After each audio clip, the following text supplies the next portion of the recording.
multi-state cooperative society, but the state cooperative society is being governed by a law passed by the state legislature, and it is indirectly coming into the domain of the Union of India, by which it is against the basic spirit of the Constitution, by which Part 9B of the Constitution is being incorporated as an amended chapter. That is the technical objection which I would like to make. And second one is, so and 243, along with this 243, another provision also, sir, one second. In 243 ZI, that is very clearly what is the incorporation of a society. What is an incorporation of a society under the state law is also well mentioned in 243, capital Z, capital I. Incorporation of cooperative subject to the provisions of this part. The legislature of a state may, by law, make provisions with respect to incorporation, regulation, and winding up of a cooperative society. That is also being governed by a state law or the legislative assembly's law made by the state legislative assembly.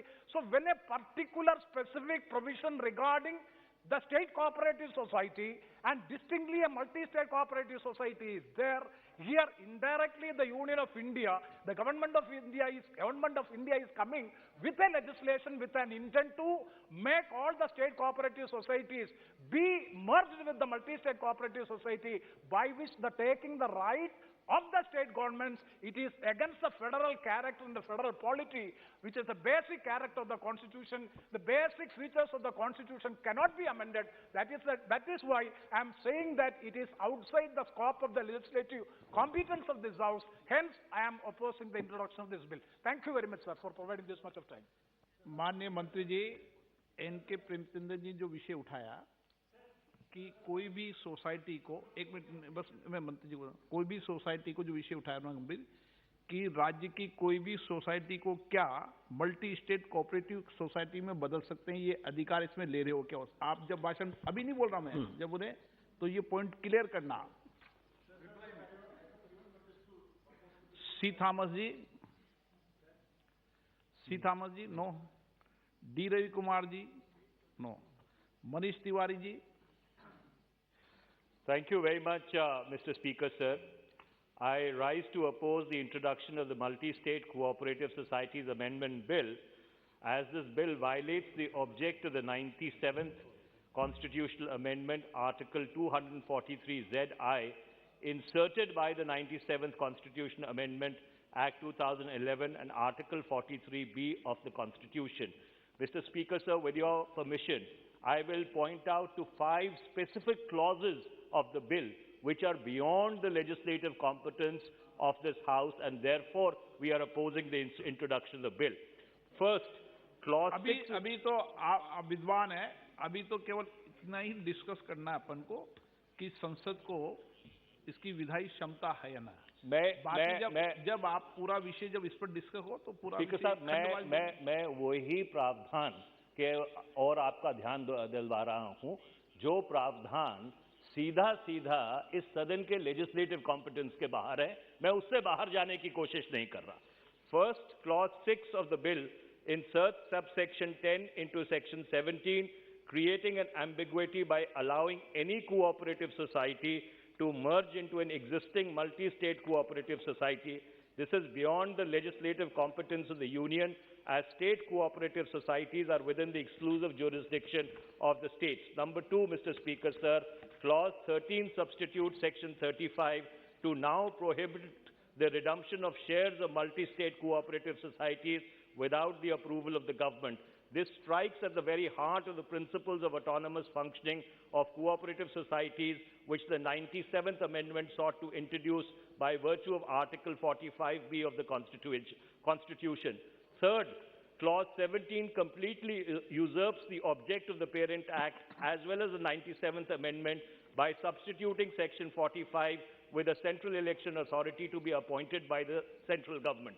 Fourth, a fund is sought to be created by virtue of Clause 24 of the bill, inserting Section 63A, 63B, and 63C into the Parent Act, again by putting an additional burden on cooperatives, infringes upon the cardinal principle of autonomous functioning as provided in Article 43B of the Constitution. Finally, Mr. Speaker, sir, and I thank you for your indulgence, Clause 45 provides for an overriding of the board and appointing an administrator in its place who may not even be a member of the society. This clause also substantially contravenes the 97th Amendment to the Constitution.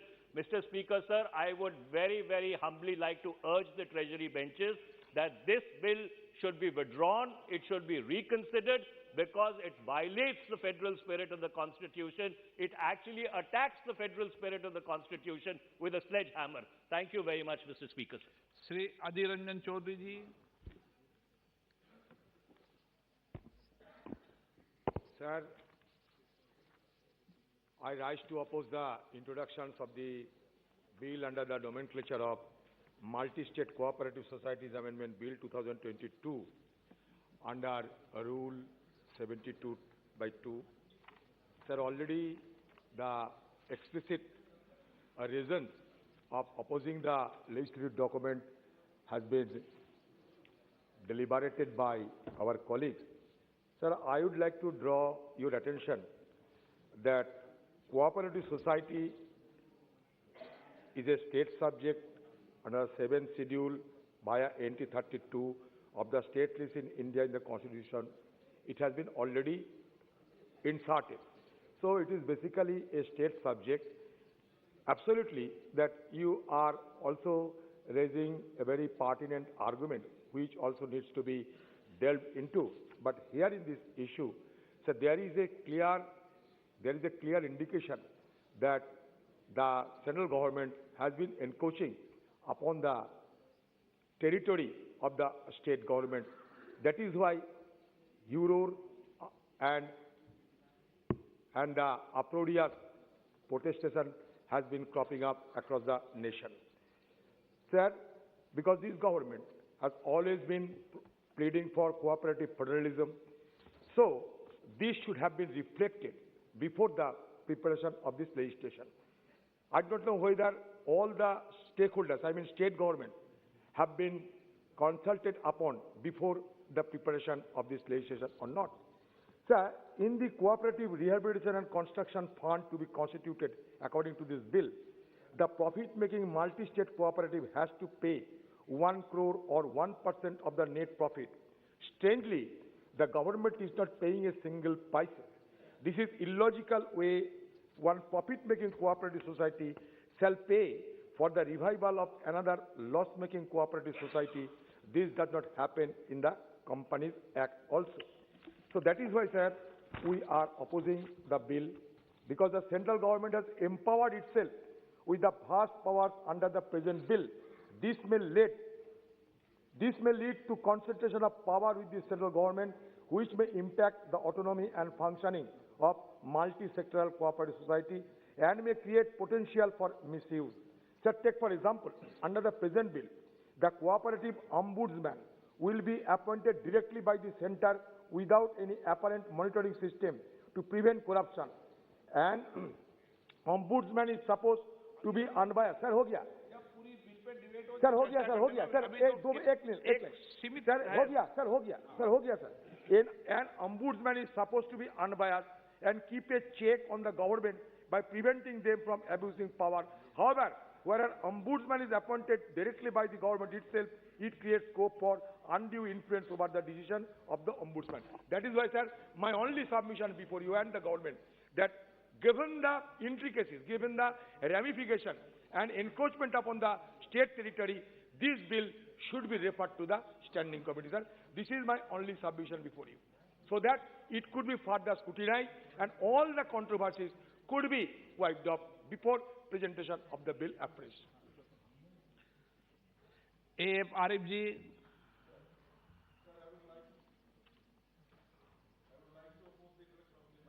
Cooperative Societies Amendment Bill 2020. As per the constitutional list and also judgment from Supreme Court, the central government can make any law without the consultation of the states in cooperative societies. The amendments in the bill is a proposal for the complete centralization of authority, and this is a frontal attack on the federal principle of our constitution. Necessary consultation is needed of the state governments. So I also support the members who are raised the arguments against the introduction of the bill. The bill may be sent to the subject committee, concerned as a committee. स्वागत Rai ji. Under Rule 72(1) of the Rules of Procedure, I beg to oppose the introduction of the Multi-State Cooperative Societies Amendment Bill 2022. Originally, in 2002, when the bill first came, it was intended to facilitate the voluntary formation and democratic functioning of cooperatives as people's institutes. But it seems that with this bill, the central government is planning to take away the powers of the state government with regard to cooperatives.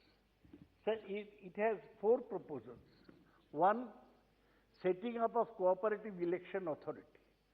Earlier, cooperative elections were looked after by the state government. It takes that away. 2. No, Sir. चलो आप मैं भी बहुत cooperative में brief रहा में हूँ, बोलो। इसलिए मैं भी कोऑपरेटिव के सिस्टम को जानता हूँ। मैं जानता हूँ, आप बहुत एक्सपर्ट हैं। कोटा में जो कोऑपरेटिव बना उसमें आप मेंबर थे, अब सेक्रेटरी भी थे, मुझे पता है सर। तो आपके बारे में हम लोग सब कुछ जानकारी लेके ही बोलते हैं। Sir, they are proposing a cooperative revival fund. And 3, as Aghadi mentioned, they are planning to set up a cooperative ombudsman. 4, they are increasing monetary penalties on multi-state cooperative societies. Sir, एक ही चीज आपको संज्ञान में लाऊं कि 2011 में 97 amendment हुआ constitution का, जिसमें कोऑपरेटिव सोसाइटी आ गया। देखिए, cooperative society became part of the constitution. Sir, उसमें क्या बोलता, इनकॉर्पोरेशन ऑफ कोऑपरेटिव सोसाइटी कौन करेगा? ये स्टेट करेगा, ये क्लियरली मेंशन्ड है। ये कॉन्स्टिट्यूशन अपन इस पे डिटेल डिस्कस हो जब कर लें। सर, 1 मिनट में खत्म कर दें। And the 243ZR gives an application to multi-state cooperative societies. ये कॉन्स्टिट्यूशन अमेंडमेंट में लाए। ये बिल में बोला गया, बिल में ऑब्जेक्शन रीजन में बोला गया कि वो अमेंडमेंट के बाद, कॉन्स्टिट्यूशन अमेंडमेंट के बाद,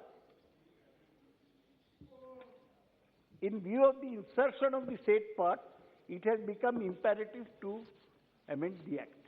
It's not clear to me how the act is related to the constitution amendment. 2011, the amendment came. This government has been in power for 8 years. They have not amended. Suddenly, Mr. Shah comes forward with amendment of this. Sir, this bill impinges on the rights of the state. It impinges on the right of people to form cooperative on their own will, and it basically will act in bringing more control over multi-state cooperative societies by the central government. I am totally opposed. It's undemocratic, it's anti-constitutional, and it violates the spirit of cooperatives and cooperation in the... Sir, send it to a standing committee, please. You have the power.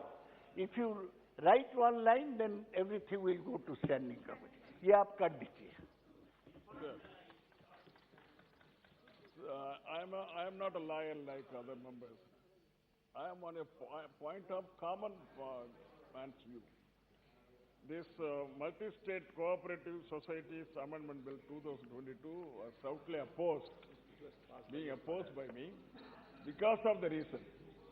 Sir, actually, it gives an impression as though the chairman and vice chairman and members and the secretary are just selected by the central government only.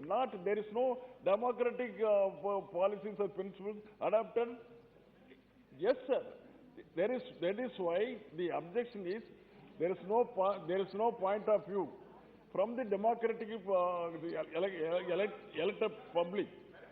It is intended for the betterment of opportunities that has to be extended to the...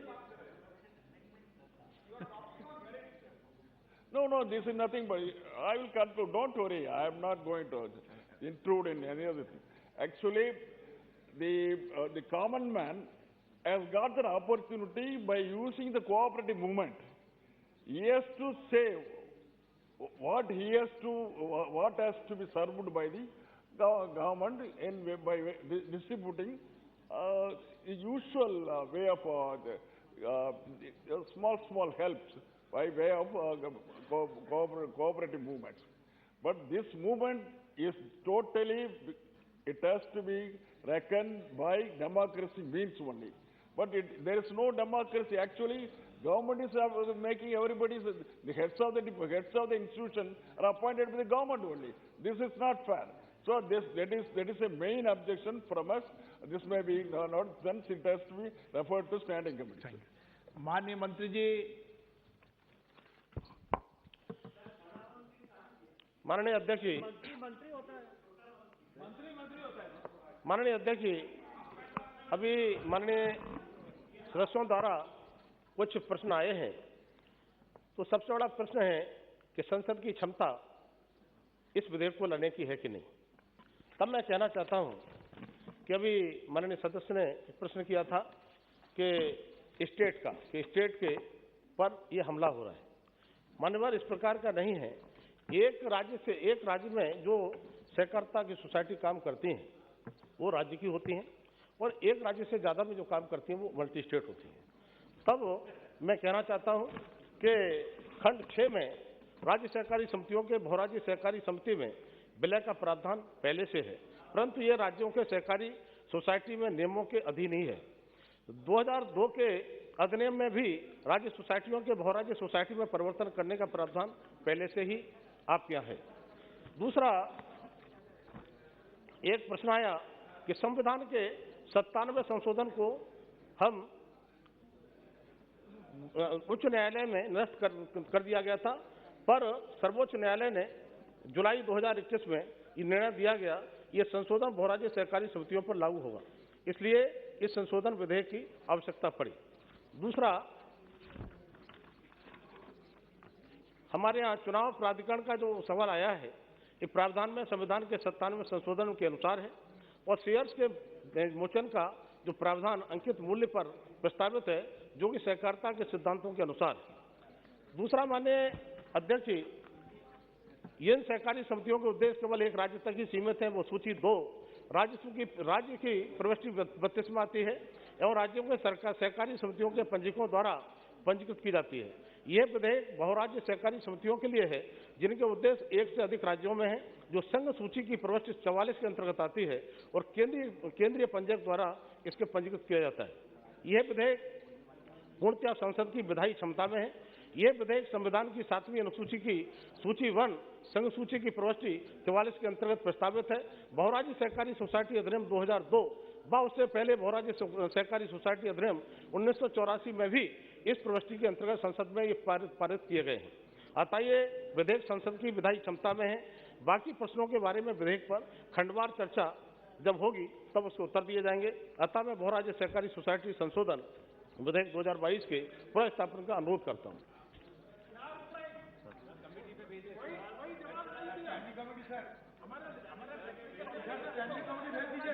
बात करेंगे, आप सबसे इस विषय पर चर्चा करेंगे।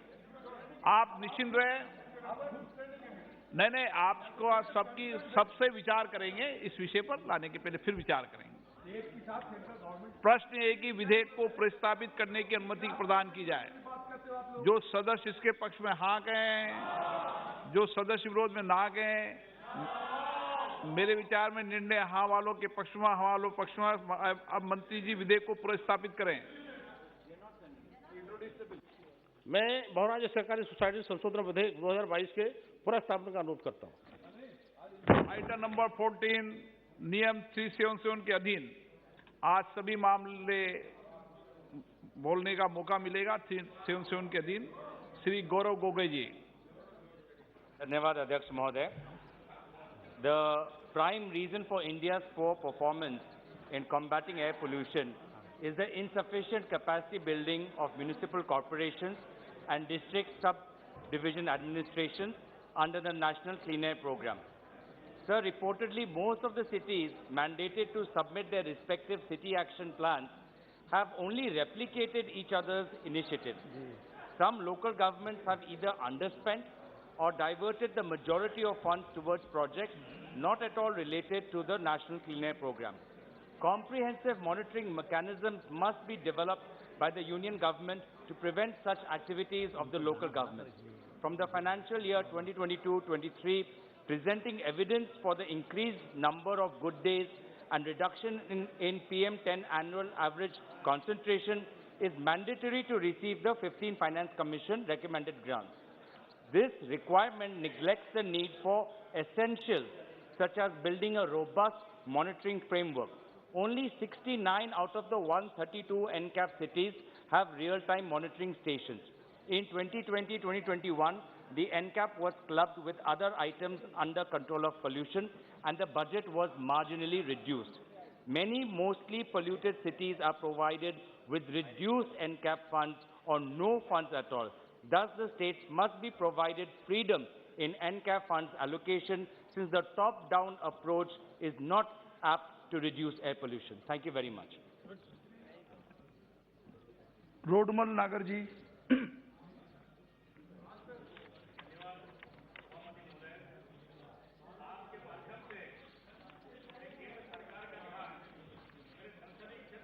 मध्य प्रदेश में महत्वपूर्ण धार्मिक स्थान मां विजयसंधाम भेसवा माता, साका श्याम जी मंदिर नरसिंहगढ़, मां बुगलामुखी मंदिर नलखेड़ा, घुरेल पशुपतिनाथ मंदिर ब्यावरा, जालपा मंदिर राजगढ़, बाग बागेश्वर महादेव चांचोड़ा, कोटरा की गुफाएं, 16 खंबे एवं प्राचीन गुफा मंदिर नरसिंहगढ़ की ओर आकर्षित करना चाहता हूं।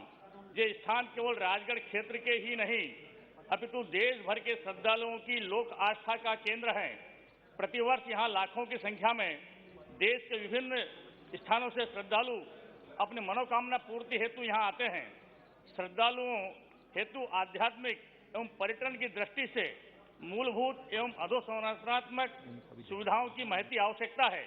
अतः मैं केंद्रीय पर्यटन मंत्री जी से आग्रह करता हूं कि लोक आस्था के इन महत्वपूर्ण आध्यात्मिक केंद्रों को और अधिक गतिमान बनाने हेतु प्रसाद योजना, तीर्थ यात्रा, कायाकल्प, आध्यात्मिक समाधान राष्ट्रीय मिशन में शामिल करने की कृपा करेंगे। धन्यवाद। श्री स्वागत राय जी। सर एक मिनट जी, स्वागत दा। हाँ सर जी जी sir, I want to raise the following matter under Rule 377. I would like to draw the attention of the Union government through this August House towards the pendency of huge amount on account of job guarantee scheme. Mahatma Gandhi National Rural Employment Guarantee Act to the state of West Bengal. The total dues to West Bengal has come to rupees 7,300 crores. These funds have been lying pending despite the submission of proper accounts along with utilization certificates by the state government for the amount received earlier under the MGNREGA Act. Sir, our Chief Minister had sent 2 letters dated May 12 and June 9 to the Honorable Prime Minister on this issue. Sir, a delegation of TMC MPs went and met the Rural Development Minister, Giriraj Singh, to request him to release the funds. Under the Act, payment cannot be denied for more than 15 days to MGNREGA workers, but their wages, the wages of such poor people are being stalled. It is very unfortunate that neither any funds nor any response has been received from the ministry to the state's representations yet. Sir, this is beyond the ethics of the state scheme, and livelihood of the rural people in the state is suffering extremely. Sir, I may mention that not only under this scheme, but also under the House for All scheme, another central scheme, total dues to the state government, sir, total dues to the state government amount to nearly rupees 1 lakh crores. How can the state proceed in this way? This is beyond the ethics of the state scheme and the livelihood of the rural people. Considering the above circumstances, we will fervently request the Government of India to take necessary action to release all pending dues of the MGA, NREGA and other schemes like House for All to the state government to save the weaker section. I would request the central government not to use it as a political tool to beat the TMC government because the ruling party has been defeated in the assembly election. Thank you, sir. धन्यवाद सभापति महोदय जी। महाराष्ट्र सरकार ने वर्ष 1960 में एक आदेश जारी किया था जिसमें स्पष्ट रूप से कहा गया था कि बॉम्बे उच्च न्यायालय अब से महाराष्ट्र उच्च न्यायालय के रूप में जाना जाएगा, लेकिन इस आदेश को लागू नहीं किया गया। वर्ष 1995 में बॉम्बे का नाम बदलकर मुंबई कर दिया गया, लेकिन बॉम्बे हाई कोर्ट का नाम वही रहा। चूंकि बॉम्बे नामक शहर अब मौजूद नहीं है, लेकिन हाई कोर्ट बॉम्बे के नाम पर ही है, जो उचित नहीं है। महाराष्ट्र शब्द का उच्चारण एक महाराष्ट्रियन के जीवन में विशेष महत्व को दर्शाता है। अंत इसके उपयोग को उच्च न्यायालय के नाम में भी अभिव्यक्ति मिलनी चाहिए। महाराष्ट्र राज्य के लोगों की विशिष्ट संस्कृति, विरासत और परंपराओं के रक्षण के लिए महाराष्ट्र अनुकूलन कानून राज्य और संप्रति विषय आदेश 1960 के एक खंड के कार्यान्वयन के लिए बॉम्बे हाईकोर्ट का नाम बदलकर महाराष्ट्र हाईकोर्ट किया जाना नितांत आवश्यक है। इस संदर्भ में मैं यह भी दृष्टि है कि बॉम्बे हाईकोर्ट का नाम महाराष्ट्र हाईकोर्ट किए जाने वाली एक जनहित याचिका में माननीय उच्चतम न्यायालय ने अपने आदेश में 3/11/2022 में कहा है कि इस मामले में संसदीय प्रक्रिया है, अतः इसमें न्यायालय द्वारा हस्तक्षेप नहीं किया जा सकता है और तथापि यदि ऐसा परिवर्तन किया जाना है तो इसे संसदीय या विधायी निकाय के माध्यम से ही किया जाना चाहिए। अंत भारतीय संविधान भाग 6 राज्य के अध्याय 5 राज्य के उच्च न्यायालय के अनुच्छेद 214 प्रत्येक राज्य के लिए एक उच्च न्यायालय होगा के स्थान पर प्रत्येक राज्य के लिए राज्य के नाम से एक उच्च न्यायालय होगा।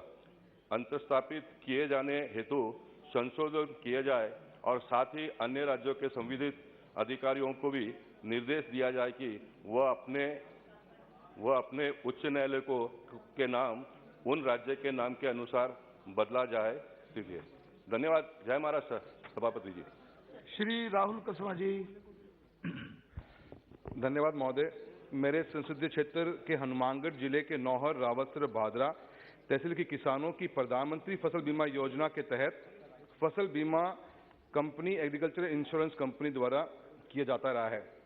क्षेत्र के किसानों की कंपनी द्वारा खरीफ फसल वर्ष 21, रबी वर्ष 21-22 का बीमा क्लेम आज तक नहीं दिया गया।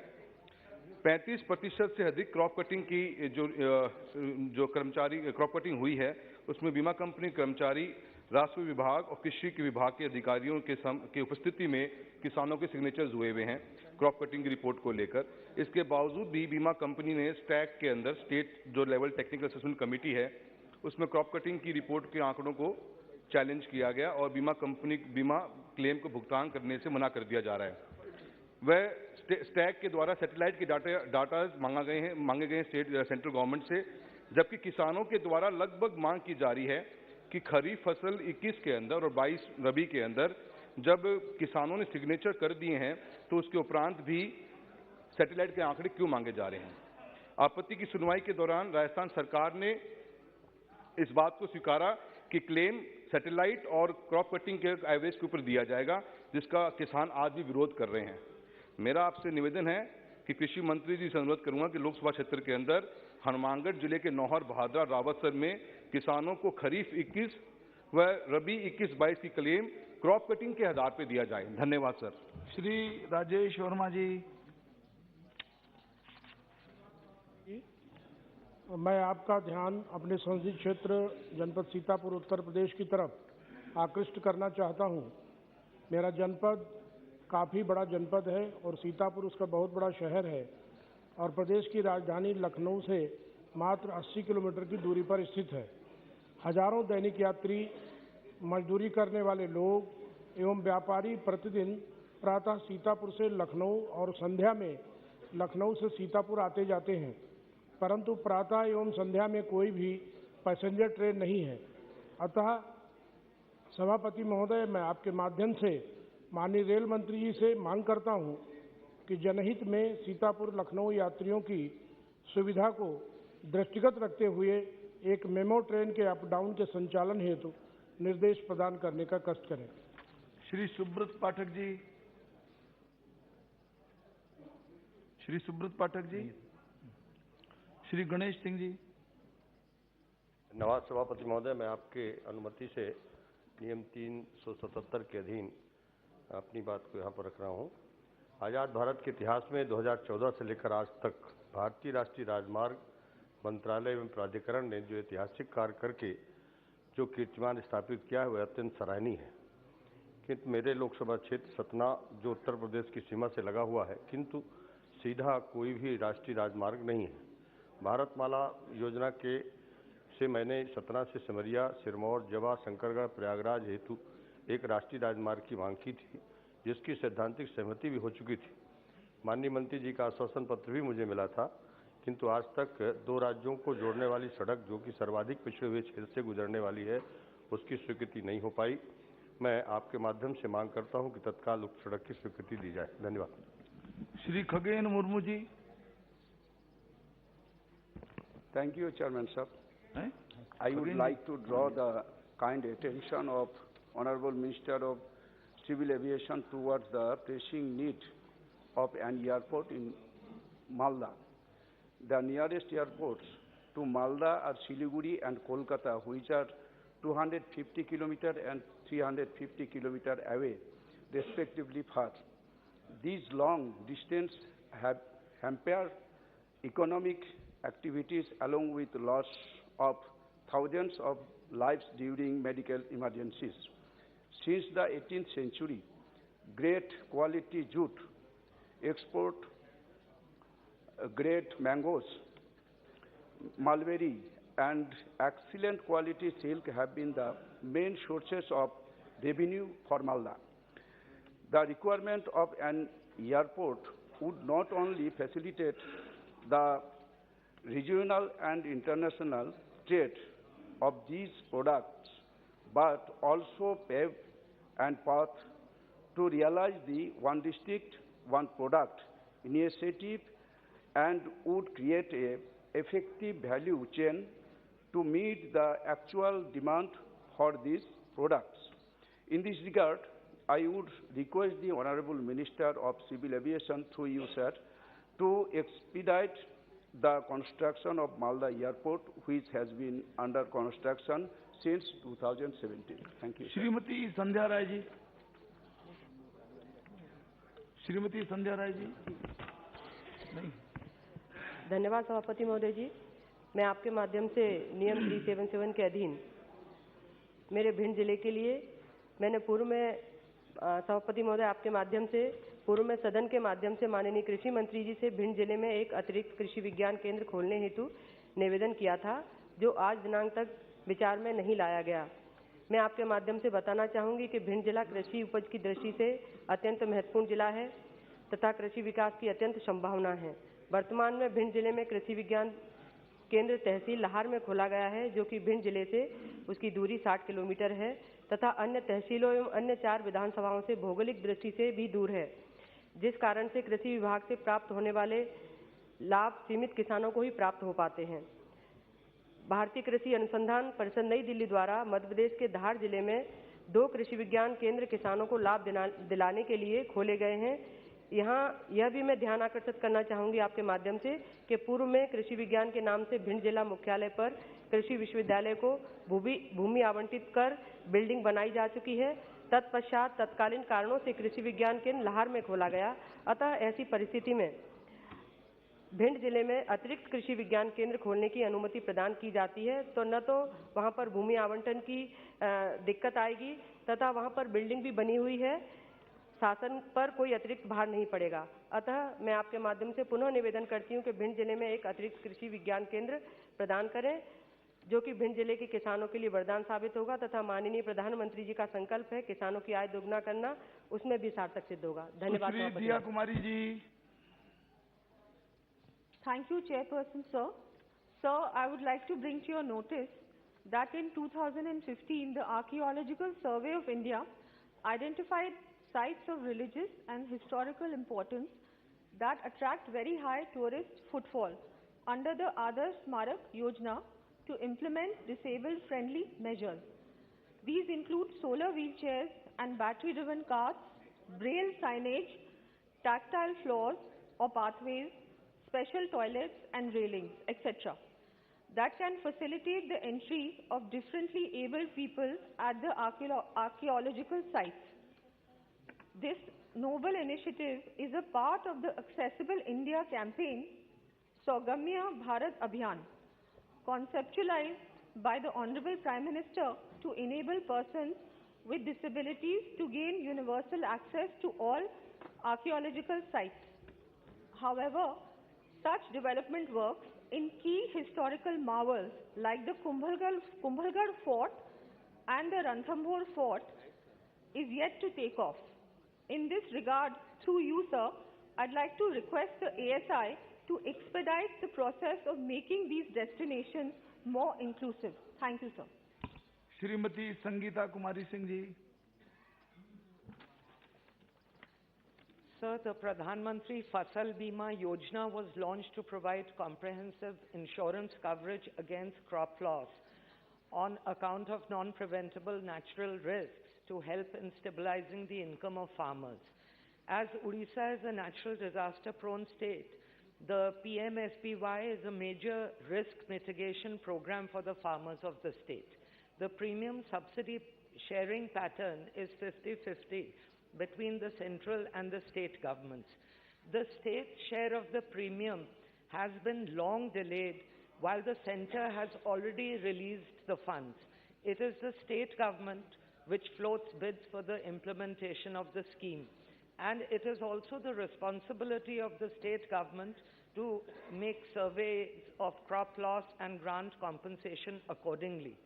This huge delay in getting the insurance amount has adversely affected the condition of farmers. I request the Honorable Minister of Agriculture and Farmers' Welfare to impress upon the Government of Odisha to release the installment under the PMFBI to facilitate disbursement of crop insurance claims to the farmers of Western Odisha. Thank you, sir. Shrimati रक्षा खड़से जी। धन्यवाद अध्यक्ष महोदय। महाराष्ट्र राज्य में जलगांव जिले में केली की फसल अधिकतर मात्रा में होती है और इस वर्ष में करीब 1 लाख हेक्टेयर से ज्यादा सिंचाई क्षेत्र में केली की फसल की जा रही है।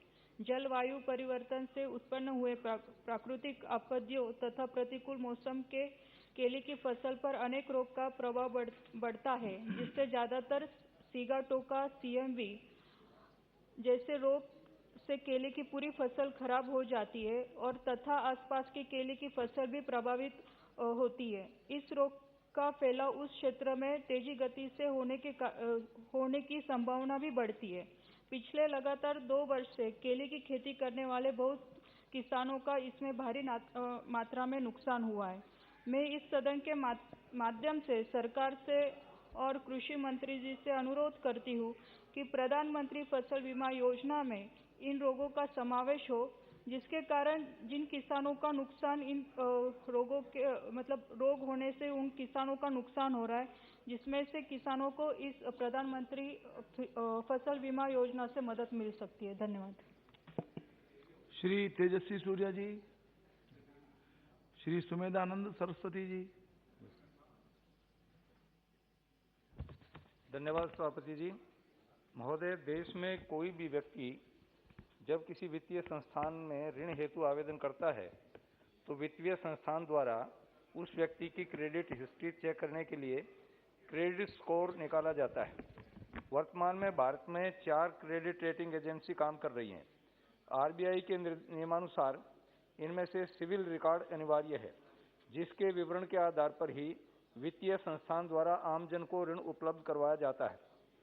वर्तमान में विभिन्न अनाधिकृत क्रेडिट ऐप व प्राइवेट फाइनेंस कंपनियां कार्य कर रही हैं, जो ऑनलाइन ही लोन स्वीकृत कर देती हैं।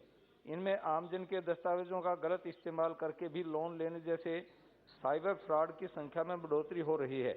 साथ ही कई बार आमजन का लोन आवेदन इस वजह से भी रिजेक्ट हो जाता है, क्योंकि उसके रिकॉर्ड में ऐसा विवरण आता है जो कि उनसे संबंधित नहीं होता है। यह विवरण क्रेडिट रेटिंग एजेंसी की लापरवाही से दर्ज हो जाता है। मेरा आपके माध्यम से सरकार से निवेदन है कि ऐसे लोन देने वाली अनाधिकृत ऐप पर कार्रवाई की जाए ताकि साइबर फ्रॉड बंद हो। साथ ही क्रेडिट रेटिंग संस्थाओं को भी आमजन से रिकॉर्ड में सही विवरण ही दर्ज करने हेतु बाध्य किया जाए। धन्यवाद। श्री रंजीत सिंह निम्बालकर जी। माननीय सभापति महोदय, धन्यवाद। मैं आपकी ओर से पर्यावरण मंत्री जी का ध्यान आकर्षित करना चाहता हूँ। मेरे लोकसभा क्षेत्र में माढ़ा लोकसभा क्षेत्र से मैं चुन के आया हूँ। पुणे जिले के मुला और मुठा जो नदी है, रिवर है, वहाँ से जो इंडस्ट्री का जो पोल्यूटेड वाटर है वो मुला मुठा में छोड़ दिया जाता है, और वो छोड़ा हुआ पानी आगे जाके भीमा रिवर में मेरे क्षेत्र में आके मिलता है। और भीमा रिवर के ऊपर उजनी डैम बना है। आज उजनी डैम का पानी इतना खराब हो चुका है कि पानी के ऊपर एक बड़ा सा लेयर, ऑयल का लेयर और गंदगी का लेयर पैदा हुआ है, और वही पानी आगे जाके कई लाखों किसान पानी पीने के लिए इस्तेमाल करते हैं, और उजनी से पानी छोड़ा जाता है और वो चंद्रभागा नदी में मिला जाता है। चंद्रभागा नदी जो महाराष्ट्र का भगवान विट्ठल की तीर्थ क्षेत्र है, वहाँ चंद्रभागा नदी होती है। जो आपने लिख करके दिया है उसी को कृपया पढ़िए जी, वही रिकॉर्ड में जाएगा। जी जी, उजनी डैम का पानी आगे जाके चंद्रभागा नदी में मिलकर जाता है, जो पंढरपुर स्थित भगवान विट्ठल जी की माता रुक्मिणी जी के विश्वविख्यात मंदिर से होकर गुजरती है। विट्ठल दर्शन के बाद आने वाले भक्त यहाँ चंद्रभागा के नदी में पवित्र स्नान करते हैं। ये प्रदूषित चंद्रभागा नदी का जल आके मुख में लेते हैं, फिर विट्ठल के दर्शन के लिए जाते हैं। आगे जाके इस नदी हमारे लोकसभा क्षेत्र से माढ़ा से और सोलापुर जिले अन्य विभागों में पीने के लिए और सिंचाई के लिए इस्तेमाल करते हैं। महोदय, मैं नमामि चंद्रभागा परियोजना के तहत इस नदी का कायाकल्प करने के हेतु उचित कदम उठाने के लिए मैं आपसे कृपा और विनंती करता हूँ। जय हिंद, जय महाराष्ट्र। श्री अर्जुन लाल मीणा जी। धन्यवाद सभापति महोदय। महोदय, मैं राजस्थान के उदयपुर संसदीय क्षेत्र से आता हूँ। मेरे संसदीय क्षेत्र आदिवासी बहुल क्षेत्र है और भारत सरकार के शेड्यूल 5 में आता है। वर्तमान में उदयपुर संभाग से निर्यात आयात कारोबार की काफ़ी संभावनाएं हैं। इस संभाग की प्रमुख निर्यात योग्य वस्तुएं कपड़ा, खनिज, पत्थर, संगमरमर के हस्तशिल्प, रत्न, आभूषण, खिलौने इत्यादि है। वर्तमान में निर्यात योग्य उत्पाद जयपुर, दिल्ली और अहमदाबाद हवाई अड्डे से भिजवाई जा रही है, जिससे संचालन लागत बढ़ती है। अतः मैं भारत सरकार से मांग करता हूं कि निर्यात आयात व्यापार को आसान बनाने के लिए एयर कार्गो कॉम्प्लेक्स खोलने और उदयपुर हवाई अड्डे पर कार्गो सेवा शुरू करने के लिए उदयपुर हवाई अड्डे परिसर में एयर कार्गो कॉम्प्लेक्स के लिए पर्याप्त जमीन आवंटित करने का श्रम करावे। Thank you sir. Shri Devji भाई पटेल। नहीं। Shri Brajendra Singh ji. Thank you, sir.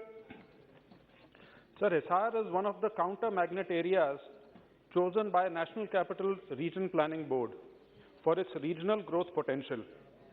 It will also be housing an integrated manufacturing cluster soon. Despite the growing developmental activity, there is no direct railway connection from Hisar to Chandigarh, which happens to be the capital of Haryana and Punjab. This is a matter of concern not only for the people of Hisar, but for people of all of northwest Haryana, parts of Rajasthan and Punjab, for whom Hisar is important for its health facilities, educational institutions and sporting facilities. Currently, the shortest railway route from Hisar to Chandigarh takes almost 6.5 to 7 hours to cover a distance of just about 245 kilometers.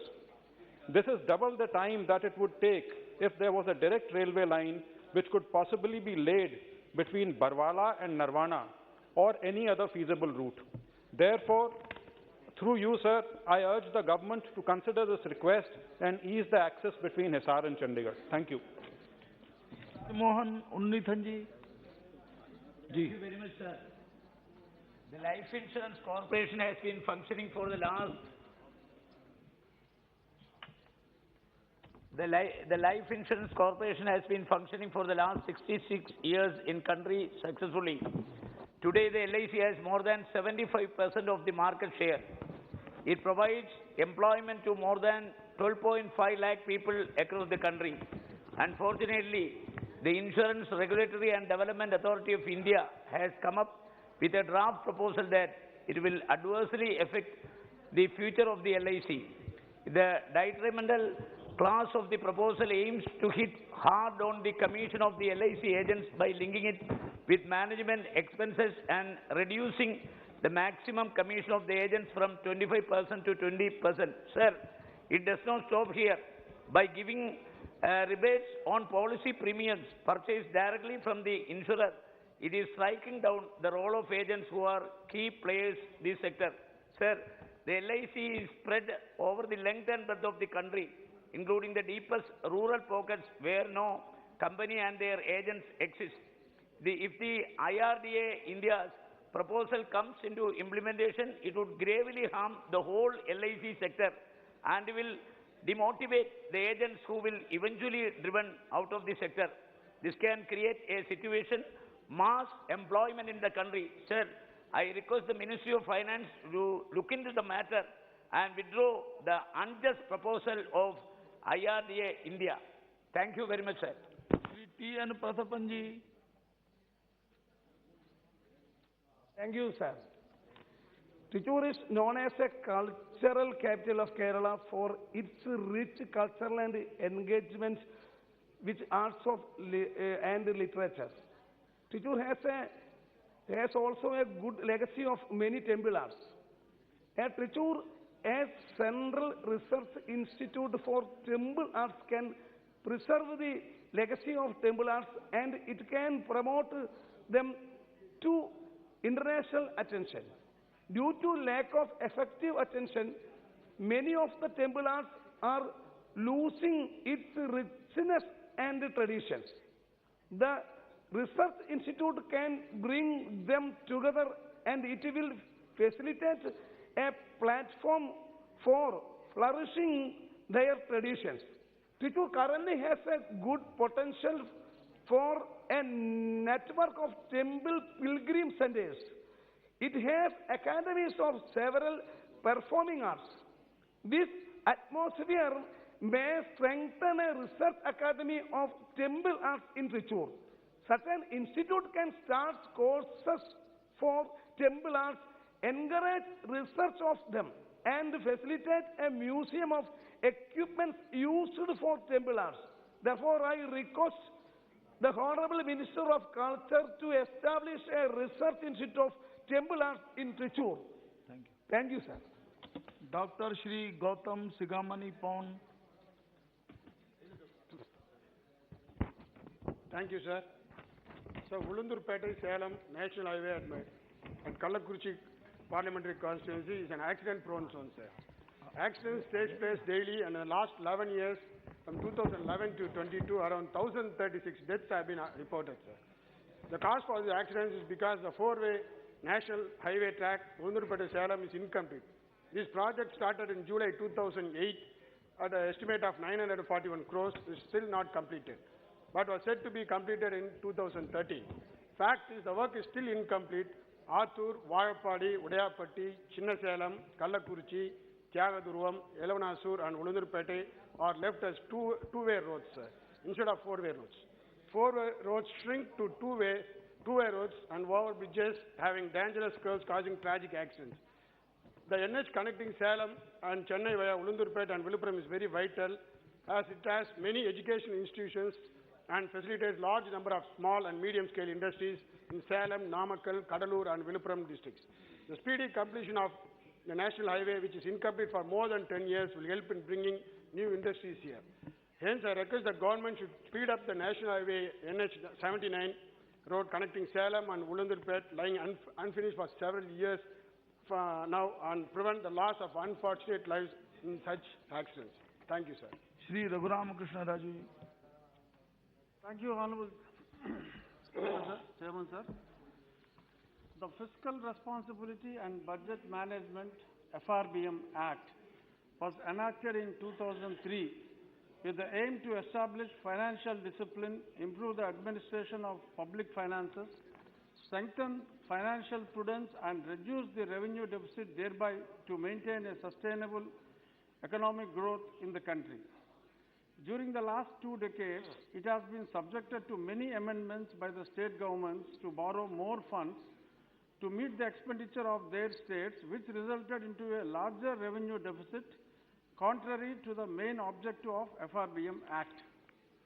Some state governments are resorting to use it as a tool to increase their borrowings by showing fictitious corporations that have no income of their own, where the repayments were being paid by the government. Because of such irresponsible and indisciplined borrowings of few state governments, the main objective of the FRBM Act is being defeated, and revenue deficit of those states is increasing instead of reduction. In view of the above, through this August House, I request the Honorable Prime Minister and Honorable Minister for Finance to embark on taking immediate corrective steps before it goes out of hands and save the economy of the state, especially from the state where I got elected. Thank you, sir.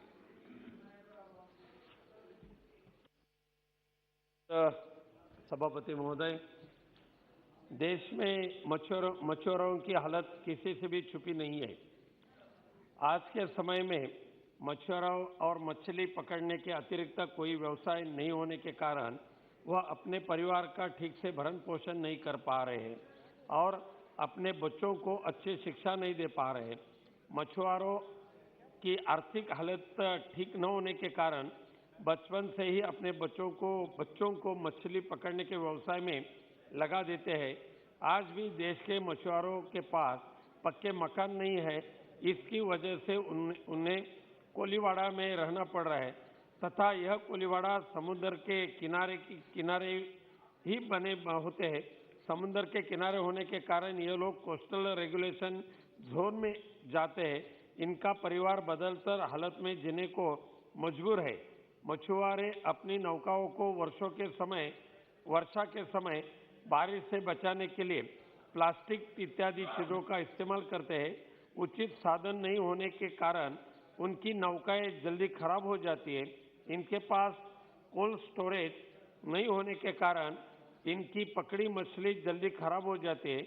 इनकी परेशानी यह खत्म नहीं होती है तथा मछुआरे मछली पकड़ने ज़्यादातर खाड़ी इलाके में जाते हैं, जिसमें कीचड़ होने के कारण मछली नहीं पकड़ सकते। इस वजह से उनके व्यवसाय में कमी आ रही है। अतः अध्यक्ष सभापति महोदय, मैं आपके माध्यम से माननीय मंत्री महोदय जी से मांग करता हूं कि मछुआरों के भरण पोषण के लिए समय समय पर सरकारी अनुदान दिया जाना चाहिए। केरोसिन, पेट्रोल पर भी सब्सिडी सही वक्त पे देनी चाहिए। कोल्ड स्टोरेज की उचित व्यवस्था होनी चाहिए तथा उन खाड़ी इलाकों की उचित सफाई की जाए जहां पर मछुआरे मछली पकड़ने जाते हैं तथा सरकार मछुआरों के व्यवसाय बढ़ाने और इनके बच्चों को उचित शिक्षा देने के लिए कोई उचित योजना बनाए जिससे उनकी परेशानी जल्दी से जल्द खत्म हो सकती है। धन्यवाद सभापति महोदय। श्री महाबली सिंह जी।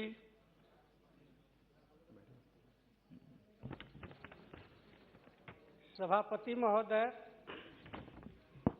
मेरे संसदीय क्षेत्र काराकाट के अंतर्गत नवीननगर विधानसभा क्षेत्र के Anugrah Narayan road railway station जिला मुख्यालय का मुख्य स्टेशन है सर, जबकि अनुग्रह नारायण रोड से मुंशी बिगहा, जीवा बिगहा सीरीज के रास्ते चरण, रेंगनिया, मझौली, सोनौरा, अकोढ़ा जो BRBCL और NTPC का दो प्लांट लगे हुए हैं, इनकी दूरी करीब 25 किलोमीटर है।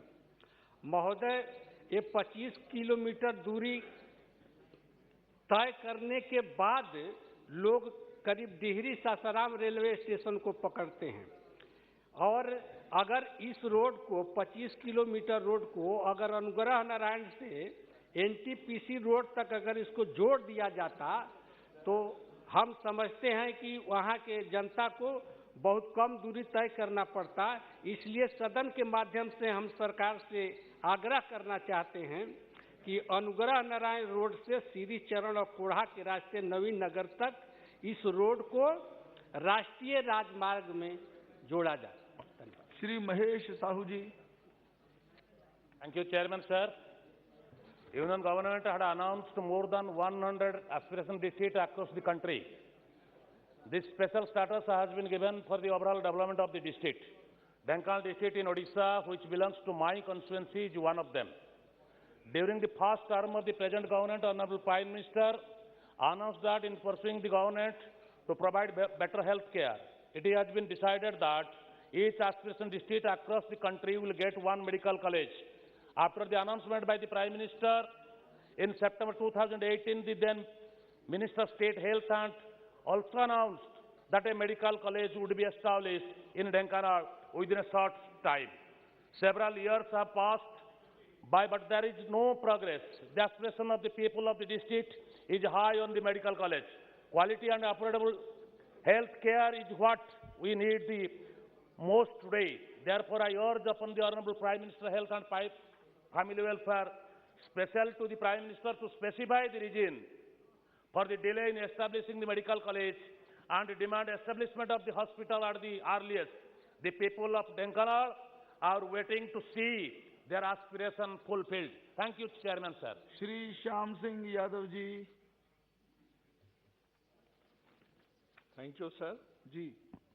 Through you, I want to draw the attention of this government towards a very crippling problem like shortage of fertilizer, DAP, NKP, urea in most parts of the state, UP, and probably in Bihar also.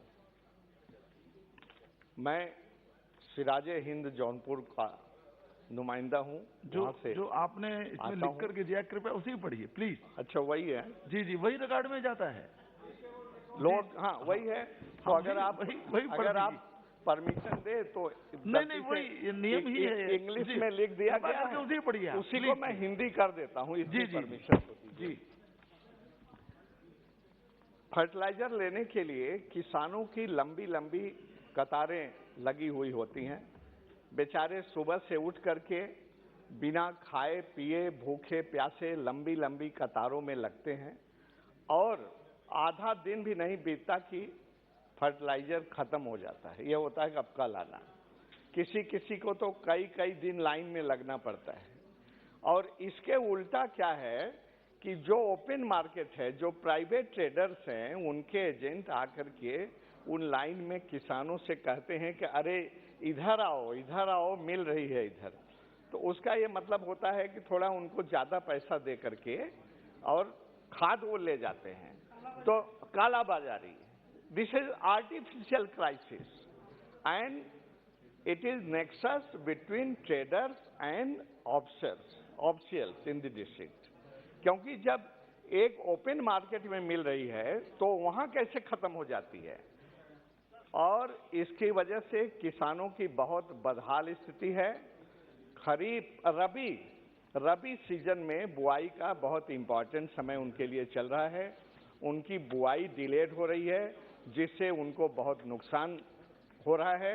मेरा आपके माध्यम से एक गुजारिश है state government के लिए कि इस पर सख्ती की जाए और काला बाजार करने वाले खाद का काला बाजारियों के प्रति कार्रवाई की जाए और मेरी सूचना के अनुसार अभी तक एक भी काला बाजार करने वाले खाद बिक्री कोई कार्रवाई नहीं की गई है। और मैं आपके माध्यम से ये भी कहना चाहता हूं कि इस पर केंद्रीय सेंट्रल गवर्नमेंट को भी हस्तक्षेप करना चाहिए। बहुत बहुत धन्यवाद। श्री श्रीनिवास रेड्डी जी। हाँ जी। Honorable Speaker, sir, I would like to bring to your kind notice regarding the need to prepare export policy for every 3 years instead of 5 years to suit the changing situation with PM Gati Shakti policy by setting up multi-purpose logistic infrastructure spots.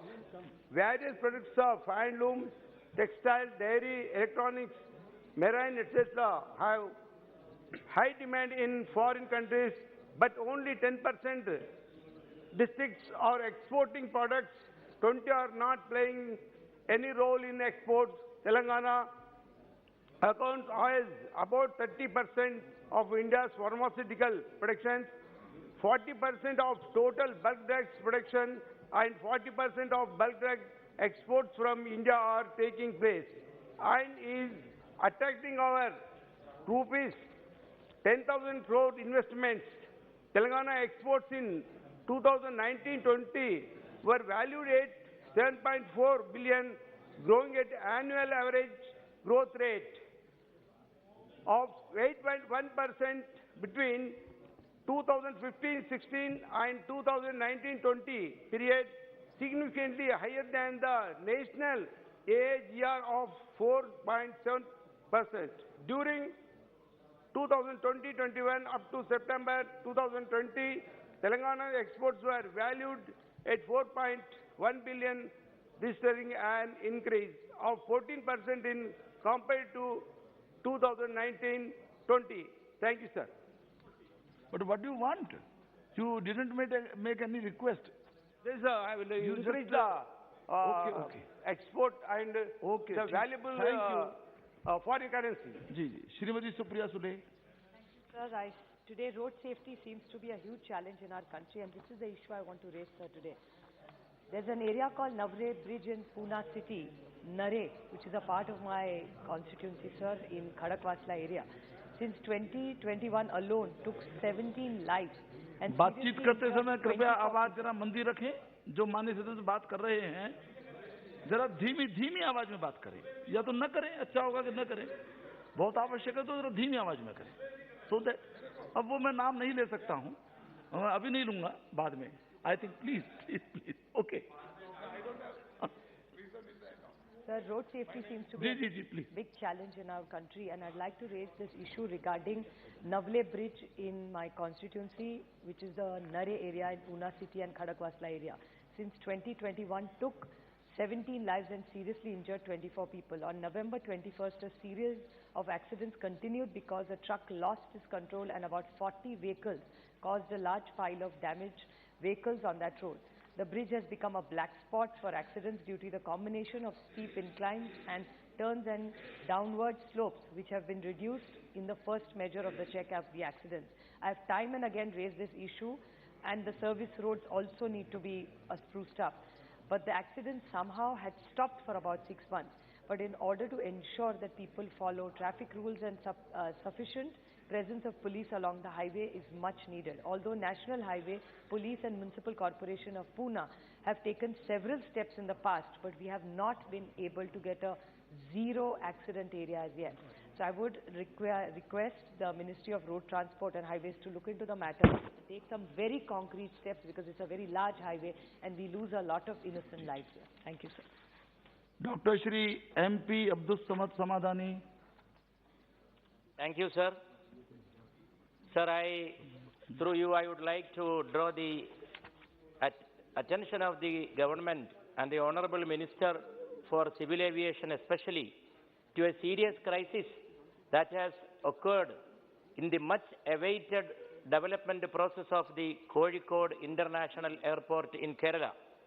Sir, this crisis has taken place in the completion of the official formalities of the development project of the airport. The crisis, which is related with the financial aspect of the project, can be solved by effective and positive coordination between the central and state government departments and the governments.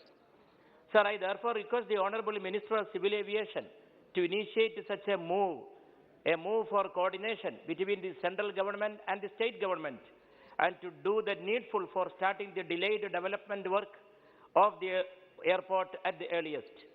Meanwhile, there are reports that the concerned authorities may be deciding to reduce the length of the airport runway, considering the non-completion of the essential official formalities by the concerned. Therefore, sir, I request the government to cancel that idea, which was already given up by the Honorable Minister on the request of members of Parliament representing the area. The curtailment of the runway will be very harmfully affecting the well-being, welfare, the day-to-day functioning and future development of this airport, this international airport, on which a large number of passengers, including the Pravasis, depend. Sir, this very important development work of the airport has to continue, and the curtailment of the runway, the idea has to be withdrawn, sir. Thank you, sir. Thank you so much. Shri Subrat Pathak ji.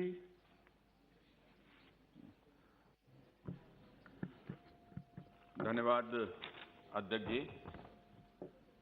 मैं बहुत एक गंभीर समस्या के ऊपर आपका ध्यान आकृष्ट करना चाहता हूं।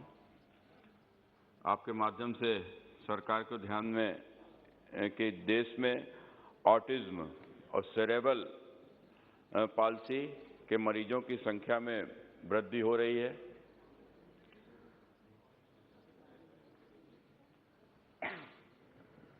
एक आंकड़े के अनुसार हमारे देश में 10 वर्ष से कम उम्र के हर 100 बच्चों में से एक बच्चा ऑटिज्म का शिकार है। स्वास्थ्य मंत्रालय को इस दिशा में कारगर प्रयास किए जाने की आवश्यकता है। यहाँ यह उल्लेख करना महत्वपूर्ण है कि अब तक ऑटिज्म और सेरेब्रल पाल्सी की CGHS की सूचीबद्ध बीमारियों के पैनल में शामिल नहीं किया गया है, जिससे सरकारी क्षेत्र के कर्मियों को अपने ऊपर ही निर्भर रहकर इलाज कराना पड़ता है और लोगों को इलाज कराने में बड़ी मुश्किलों का सामना करना पड़ता है। कई तो ऐसे लोग हैं कि जिनके पास में इलाज के लिए कभी-कभी उनको अपना खेत तक गिरवी रखना पड़ता है, खेत बेचना पड़ता है, कर्जा लेना पड़ता है। ऐसी तमाम सारी समस्याओं से उनको जूझना पड़ता है। इसलिए इस इलाज में मरीजों की थेरेपी का भी बहुत बड़ा योगदान होता है। इससे संबंधित थेरेपी को भी CGHS के अंतर्गत लाने का प्रावधान किए जाने की आवश्यकता है। इसके अलावा हमारे देश के कुछ संस्थानों में ऑटिज्म पीड़ित बच्चों का स्टेम सेल थेरेपी के माध्यम से आधुनिकतम तरीके से इलाज हो रहा है, लेकिन इस इलाज में भी अधिक खर्च होता है, जिसे वहन करना सभी माता पिता अभिभावक के लिए आसान नहीं होता है। हमारे क्षेत्र में मेरी जानकारी में कई ऐसे लोग हैं कि जो इसको लेकर उनको या तो प्रॉपर जानकारी नहीं सही से मिल पाती है और उसके बाद में वो जाते भी हैं तो कई बार भटकते रहते हैं, और चूंकि ये इलाज सभी जगह उपलब्ध नहीं है तो इसलिए भी बड़ी समस्या होती है। तो इसलिए खर्चे का भी उनको अधिक खर्चा करना पड़ता है। इसलिए इस बीमारी को अविलंब CGHS की सूचीबद्ध बीमारियों के पैनल में शामिल किए जाने की आवश्यकता है, ताकि लाभार्थियों को ऑटिज्म पीड़ित अपने बच्चों को इलाज कराने की अनुमति मिल सके। कई जगह से मेरी सूचना में भी ये आया है कि कई जगह से इनको लौटा दिया गया है, तो इनको लौटाया ना जाए और सभी जगह के ऊपर इसकी व्यवस्था हो। इसके अलावा आपके माध्यम से मेरा यह भी अनुरोध है कि ऑटिज्म और सेरेब्रल पाल्सी को CGHS के साथ साथ अनिवार्य रूप से निजी चिकित्सा बीमा योजना में भी शामिल किया जाए, जिससे देश के लाखों लोगों को इसका लाभ मिल सके, क्योंकि लाखों लोग इससे पीड़ित हैं। इसलिए अध्यक्ष जी इस ओर विशेष ध्यान दिया जाए, यही आग्रह करूंगा। धन्यवाद। हमारे श्री तेजस्वी सूर्या जी नहीं है, देवजी भाई नहीं है। अभी माननीय विदेश मंत्री जी का राज्यसभा में वक्तव्य चल रहा है, कुछ समय उनको लग सकता है, तब तक हमारे कुछ माननीय सदस्य शून्य प्रहर में बोलने से वंचित रह गए थे, उनको कुछ अवसर देते हैं। Shri NK Premachandran ji. Thank you very much, Chairman. Sir, I would like to raise a very serious matter of urgent concern in which the involvement of the Ministry of Labour is required, that is regarding the Employees Pension Scheme 1995. Honourable Chairman, it may kindly see, on 4th November 2022, the Honourable Supreme Court has delivered a judgment in respect of Employees Pension Scheme 1995 regarding the higher pension on the basis of actual salary. The matter was heard by various High Courts of India, Kerala High Court, Rajasthan High Court, Delhi High Court, and delivered their judgments. Against the judgments of these various High Courts, Government of India, Labour Ministry, and Employees Provident Fund Organization has preferred a special leave appeal, and that appeal has been rejected and dismissed by the learned Supreme Court, and subsequently review petition was filed, and the review petition was further allowed and delivered a detailed judgment. Sir, the judgment is affecting millions of workers in the country, those who are in the service and also those who are out of service who have already opted pension. In such a situation, it is having series of ramifications are there as far as the judgment is concerned. So my point is, as per the judgment of 2022, that is Employees Pension Scheme, those who have not opted for higher pension on the basis of the actual salary, they are entitled to opt for the pension within 4 months from the date of the judgment. So the date of judgment was on 4/11/2022. But it is quite unfortunate to note that the Employees Provident Fund Organization has not yet taken any steps so as to implement the order of the Supreme Court judgment. That will be adversely affecting the poor workers. And another point is, those who have already retired prior to 1/9/2014, they are not entitled for opting higher pension, but at the same time, but at the same time, the R.C. Gupta judgment is approved and ratified in the judgment, so there is an ambiguity as far as the Employees Pension Scheme is concerned. So my point is, the Government of India should come out with a clear statement as far as the implementation of the Supreme Court judgment regarding implementation of the order, as well as those who already retired before 1/9/2014. When I would urge upon the Labour Ministry to come out with a statement for the implementation of the judgment at the earliest, so as to protect the interests of the millions of workers. Thank you very much, सभापति महोदय, मैं जिस इलाके से आता हूं वहां 3 ऐसी घटनाएं हो गई सर, सभापति महोदय, जो देश को जानने लायक है कि पूरा का पूरा जो आदिवासी समाज है, शेड्यूल 5 का जिला है, जो संथाल पड़ना पूरा इलाका है, उसमें 3 अभी हत्याकांड ऐसा हुआ जिसमें कि घर में घुस के लड़की को जला दिया गया। हम बेटी बचाओ बेटी पढ़ाओ की बात कर रहे हैं, लेकिन चाहे वो दुमका में हो, चाहे काठीकुंड में हो, चाहे मेरे लोकसभा जरमुंडी में हो सर, और पिरपैंती में भी अभी हुआ है सर, जो मेरा अपना खुद का विधानसभा है जहां का मैं वोटर हूं। ये चारों जगह जो चीजें दिखाई दे रही हैं, और लगातार मैं इस पार्लियामेंट में बोलता रहा हूं सर कि वोट बैंक का सवाल नहीं है, सवाल ये है कि जो आपका जिला मुर्शिदाबाद है, मालदा है, कटिहार है, किशनगंज है, भागलपुर है, गोड्डा है, दुमका है, देवघर है, जामताड़ा है, पाकुड़ है, इन सबों का डेमोग्राफी बदल गया। और डेमोग्राफी यदि पूरे देश के पॉपुलेशन के बढ़ोतरी को यदि आप लेंगे, और यदि मेरे इलाके और जो बिहार का पार्ट है, जो बंगाल का पार्ट है, जो संथालपन्ना झारखंड का पार्ट है, उसमें अचानक पॉपुलेशन बहुत बढ़ा है, और पॉपुलेशन बढ़ा है मुसलमानों का, उन मुसलमानों का जो बांग्लादेशी घुसपैठी हैं। और बांग्लादेशी घुसपैठियों को धर्म के आधार पर यदि आप देखते हैं तो एक बड़ा सवाल पैदा होता है कि आपकी बहू सुरक्षित है कि नहीं, बेटी सुरक्षित है कि नहीं। ये 4 घटनाएं तो मैं आपको बता रहा हूं कि जो कि हत्या कर दी गई, दिन दहाड़े हत्या कर दी गई, लेकिन जो एक बड़ा ट्रेंड डेवलप हुआ है और पूरे देश को जानने वाला सवाल है सर, कि आदिवासी लड़कियों के साथ मुसलमान शादी कर रहा है, और शादी करके उनके जो बच्चे हो रहे हैं वो मुसलमान हो रहे हैं। जब झारखंड अलग हुआ तो उस वक्त पाकुड़ एक जिला है हमारे यहां जिसका पॉपुलेशन 30%, 32% मुस्लिम पॉपुलेशन था, आज वो 66% पर हो गया है।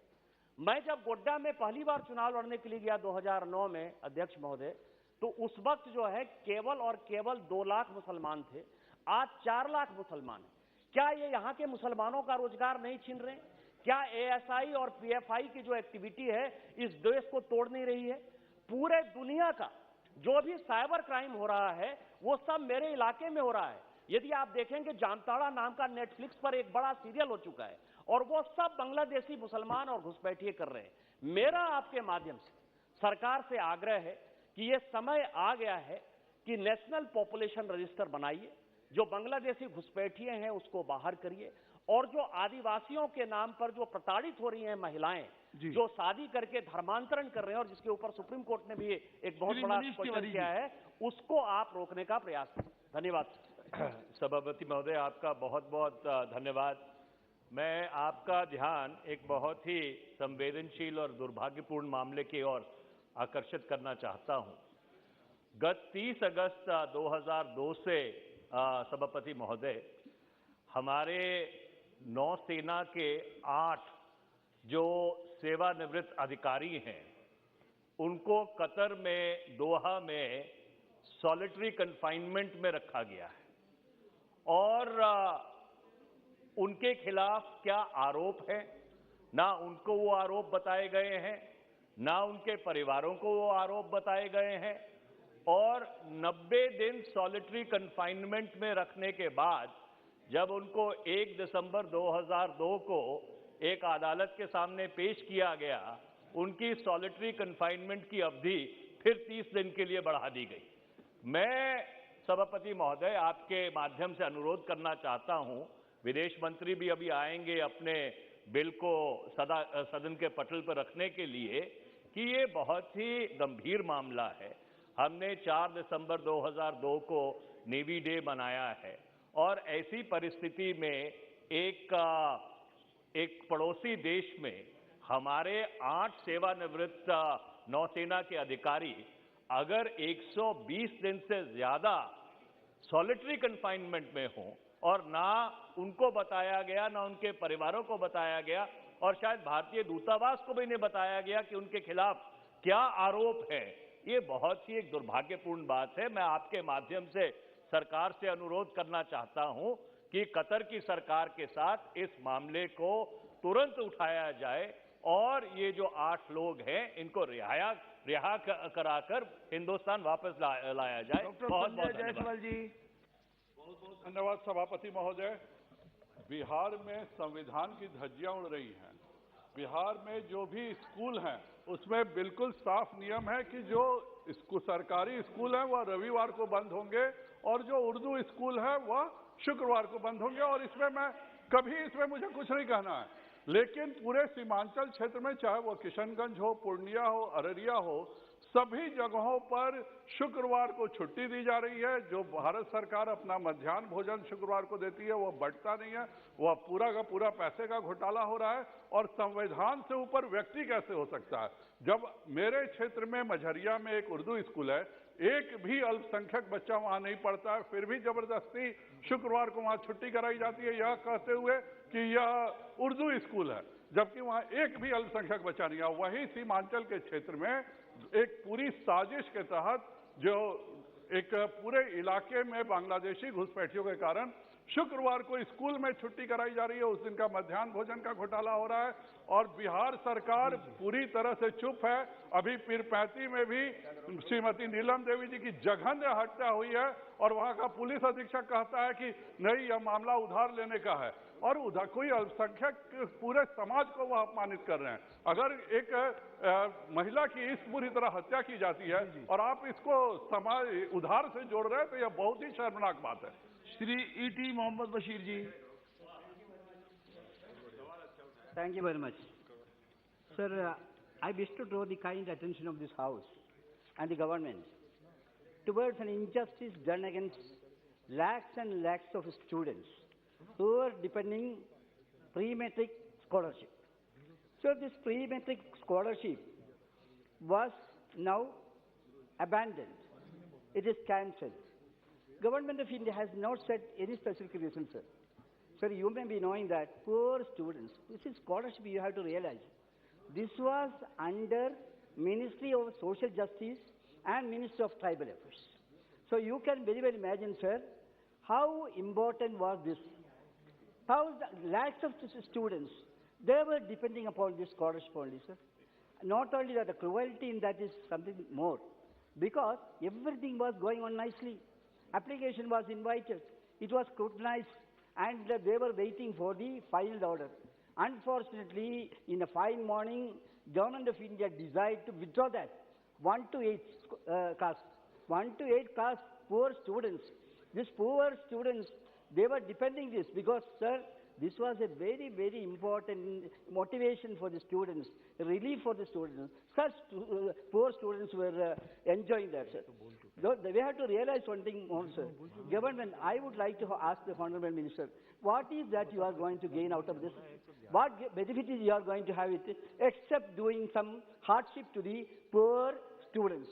Sir, I humbly submit, it's a humanitarian kind of question. I humbly request the government not to proceed this kind of things. Kindly restore that and clear the backlog. These are my humble submissions, sir. Thank you very much for giving me this opportunity. सभा देश के लिए बहुत अच्छा दिन है। पिछड़ों में से जो उपराष्ट्रपति बने, आज उन्होंने राज्यसभा में नेतृत्व किया, ये बहुत ही सौभाग्य की बात है। और पिछले दिनों देश के लिए सौभाग्य की बात है कि एसटी क्लास से राष्ट्रपति बनाए गए। उसी क्रम में जम्मू कश्मीर से संबंधित पिछड़ों में से, जिसमें जाट, गुजर, यादव, पाल, सैनिक, कसर, सुनार, लोहार, कुम्हार, तमाम पिछड़ी जातियां आती हैं और दलित जो 22% के करीब हैं, तो जम्मू कश्मीर में आजादी से अभी तक उनका शोषण होता रहा, पिछड़ों का भी और दलितों का भी। और 370 हटने के बाद जो खास करके वहां एसटी क्लास में आते हैं, गुजर मुसलमान या गुजर बकरवाल, उनके लिए सरकार ने बहुत अच्छा सोचा और 10% का उनके लिए रिजर्वेशन दिया, जो पहली सरकारों ने कभी रिजर्वेशन नहीं दिया। उनका शोषण हुआ, वोट ली, रिश्तेदारियां करी, पर करा कुछ नहीं। ये बहुत ही अच्छी बात है।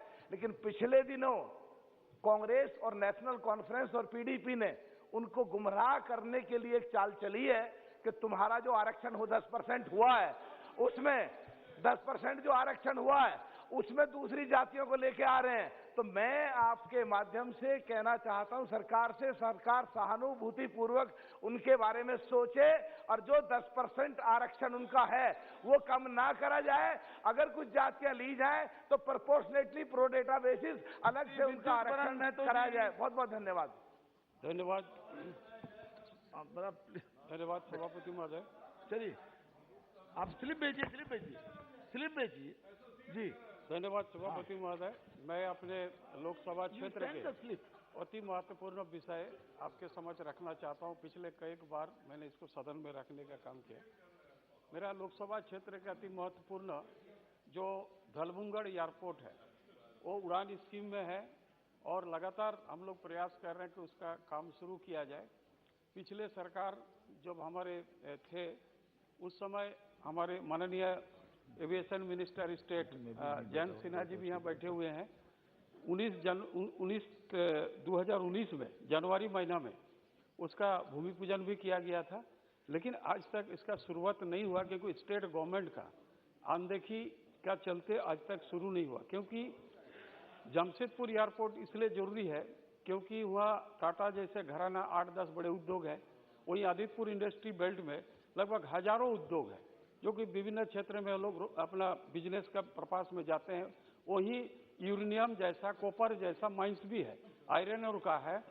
तो मेरा आपके माध्यम से ही कहना है कि सिर्फ ये झारखंड के सीमावर्ती इलाका नहीं बल्कि उड़ीसा के बालेश्वर वो औद्योगिक क्षेत्र है, आदित्यपुर उद्योग क्षेत्र है, पश्चिम बंगाल के खड़गपुर वो भी औद्योगिक क्षेत्र है और मात्र 72 किलोमीटर, 59 किलोमीटर, 46 किलोमीटर में। मैं आपको आपके माध्यम से माननीय एविएशन मंत्रालय से आग्रह करना चाहता हूं कि राज्य सरकार से अविलंब बात करके उनका मनसा साफ करते हुए, क्योंकि झारखंड में जो अति आवश्यक है उसको नजरअंदाज करके अभी देवघर में हमारे निशिकांत दुबे जी अभी नया एयरपोर्ट खोले, वो अभी दुमका का बात कर रहे हैं। तो दुमका महज 32 किलोमीटर है और जमशेदपुर अति महत्वपूर्ण है, उसका तरफ नहीं जाते।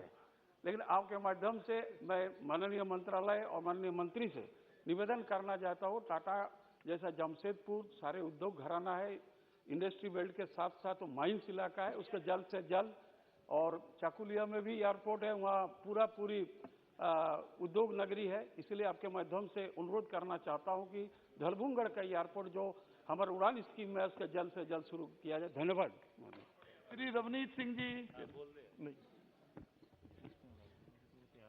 चेयरमैन साहब, थैंक यू। तो आप बहुत अच्छी तरह से जानते हैं, पंजाब में हमारे बहुत ही मशहूर नामवर सिंगर सिद्धू मूसेवाला बहुत बुरी तरह उन्हें एक बहुत बड़ी गैंग वॉर में पंजाब में मार दिया गया, और कुछ ही दिन पहले राजस्थान में बहुत बड़ा शूट आउट हुआ है। सर, एक पंजाब गैंगलैंड बन के रह गया है। वहां पे सरकार रोज आना, वहां पे कत्ल हो रहे हैं, और दोबारा पुराना माहौल जैसे था पंजाब में टेररिज्म वाला माहौल लाया जा रहा है। सर, मेरी आपसे गुजारिश है, क्योंकि सेंट्रल गवर्नमेंट, होम मिनिस्टर भी उसमें मिनिस्ट्री लगी हुई है, और जो उसके मारने वाले हैं वो कनाडा, अमेरिका में बैठे हैं, पाकिस्तान में बैठे हैं। सर, उसके ऊपर लुकआउट नोटिस भी जारी किया हुआ है, क्योंकि पंजाब सरकार, पंजाब पुलिस बहुत अच्छी है, लेकिन सरकार वहां की बिल्कुल फेल हो चुकी है। सेंट्रल गवर्नमेंट को अपने हाथ में ये लेके, क्योंकि वो बहुत बाहर के देश, वहां से वो ये काम कर रहे हैं, क्योंकि उनके माँ बाप रोज तड़फ रहे हैं। सर, इतने बड़े नामवर सिंगर और अनेकों उसकी तरह जो नौजवान मारे जा रहे हैं, उनको न्याय मिले, उनके माँ बाप कहीं ये तो सोच सकें भी हमारा बेटा चला गया और उसका हमें, जिसने मारा उनको सजा तो मिली। तो इसलिए सर, सेंट्रल गवर्नमेंट को आपके माध्यम से मैं गुजारिश करता हूं, ये पंजाब में कत्लेआम बंद हो, और दोबारा जो टेररिज्म वाले हालात बने हैं वो उनको ढूंढ के यहाँ पे सजा दिलवाई जाए, जिससे सिद्धू मूसेवाले जैसे परिवारों को आराम आ सके। फसल बीमा योजना, ये जो केंद्र सरकार किसानों के लिए जो योजना लाई है, सर, इसमें आपने अगर किसानों से डायरेक्टली हम जब बात करते हैं तो मेजॉरिटी प्रॉब्लम्स ही उसमें आती हैं। एक तो 72 आवर्स में जाके आपके नुकसान जहां पर हुआ उसकी फोटो क्लिक करके आप पहले कंपनियों को भेजिए, जहां इंटरनेट चलता है, हमको कनेक्शन मिलता है, वहां से तो फोटो भेज दिए जाते हैं।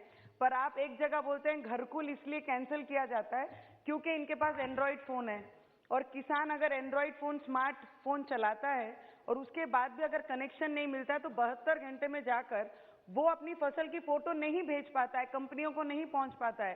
फसल बीमा में सर, 1 मिनट, बहुत इंपॉर्टेंट है क्योंकि किसानों का मुद्दा है, और जहां हमारी सरकार उन्हें बहुत मदद करना चाहती है, इसलिए ये योजना का लाभ डायरेक्टली उनको पहुंचना चाहिए, पर उसमें इतनी त्रुटियां हैं कि उसे सॉल्व करना बहुत जरूरी है। डायरेक्टली वो बेनिफिट कंपनियों को हो रहा है, किसानों को नहीं हो रहा है। सर, किसान अगर 50,000 भरते हैं, लाख रुपया भरते हैं, 1.5 लाख रुपया भरते हैं, उसके रिटर्न में 0 पैसे उन्हें मिले जा रहे हैं। तो इसके लिए इस पे डिस्कशन करके इसकी त्रुटियां निकालना बहुत जरूरी है।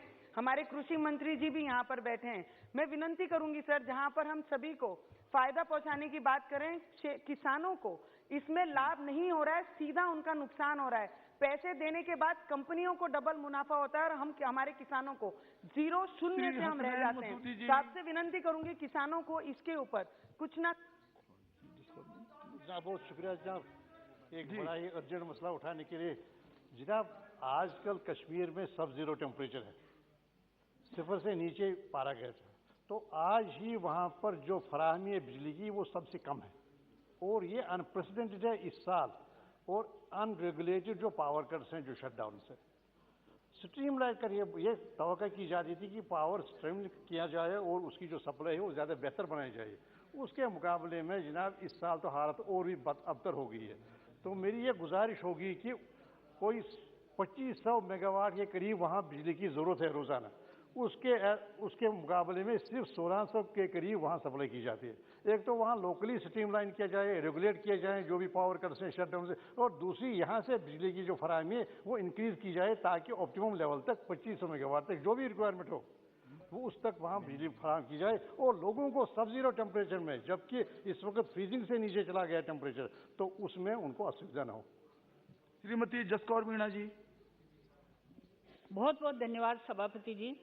मैं एक ऐसे अति महत्वपूर्ण और वर्तमान में चल रहे एक बहुत किसानों के प्रति अन्याय को दिखाना चाहती हूँ कि भारत जोड़ो यात्रा के अंतर्गत राजस्थान के 3 जिलों में जहाँ 23 लाख पौधे अमरूद का फल देते हैं, यहाँ 3000 गाड़ियाँ उनकी यहाँ दिल्ली में आती हैं, नेशनल हाईवे बंद कर दिए, स्टेट हाईवे बंद कर दिए। ऐसी परिस्थिति में किसान अपने फलों को रास्ते में ही पटक रहे हैं और किसान बर्बादी के कगार पर हैं। मेरा आपसे अनुरोध है कि नेशनल हाईवे और हाईवे बंद नहीं होने चाहिए, और ना ही राजस्थान की सरकार ने कोई प्रोसेसिंग यूनिट वहां स्थापित की ताकि वो अपने पके हुए फल को वहां दे सके। मैं आपके माध्यम से ये कहूं कि भारत जोड़ो यात्रा, ये जोड़ो यात्रा नहीं, किसानों के लिए किसानों को तोड़ने की यात्रा जो चालू हो रही है, इसमें राजस्थान की सरकार का पूरा हाथ है और वहाँ रंगारंग कार्यक्रम करते हैं और उधर किसान बर्बाद हो रहे हैं। Thank you, Honorable Chairman. My submissions regarding the Sabri project. So, Angamali-Erimeli railway line will provide connectivity to the National Pilgrim Center, Sabrimala, with many other pilgrim centers, including Kaladi, the birthplace of Sangaracharya, Baranangaram, the shrine church of St. Alphonsa, Erimeli, the center of religious fraternity. The railway line will connect 14 commercial and industrial centers of Kerala. It will have a great impact on the pilgrim tourism potential of the state, overall development of the Ernakulam, Idukki, Kottayam and Pathanamthitta district. Honorable Prime Minister Sri Narendra Modi has directed to include this railway line project into the Pragati platform on 26 October. However, due to various reasons, the project did not progress and led to the freezing of the project by the railway on September. Sir, Government of Kerala has informed Railway Board the willingness to share 50% of the cost of Angamali-Erimeli Sabri new project. Considering the importance of the project, the overall development of the state, boost the pilgrim tourism, commerce, industries, urbanization, public transport, etc., and the fact that Government of Kerala has agreed to bear 50% of the cost of the project, I urge on the government to include Angamali-Erimeli Sabri railway line to the Prime Minister's Gadi Shakti project and approving the revised estimate with a facility of Vande Bharat rail service. Thank you.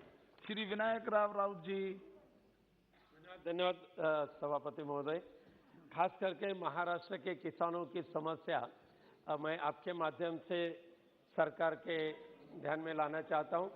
इस वक्त महाराष्ट्र के कई क्षेत्रों में भारी वर्षा होने की वजह से जो फसल आ रही थी वो पूरी तरीके से बर्बाद हो चुकी, चाहे वो धान हो, कपास हो, सोयाबीन हो, और बरसात के वजह से, भारी वर्षा के वजह से फसल किसानों को मिलने के जब वक्त था तभी न मिलने के बाद आज किसानों के सामने बहुत बड़ी समस्या निर्माण हुई कि हम भविष्य में कैसे जी सके, और ना सरकार मदद करते, किसानों की मांग है एसडीआरएफ में बढ़ोतरी होनी चाहिए, एनडीआरएफ के जो नॉर्म्स है उसमें बढ़ोतरी होनी चाहिए, किसानों को मदद मिलना चाहिए, फसल बीमा स्कीम की भी मदद सही वक्त पे मिलनी चाहिए, बिजली की सप्लाई नहीं हो रही है।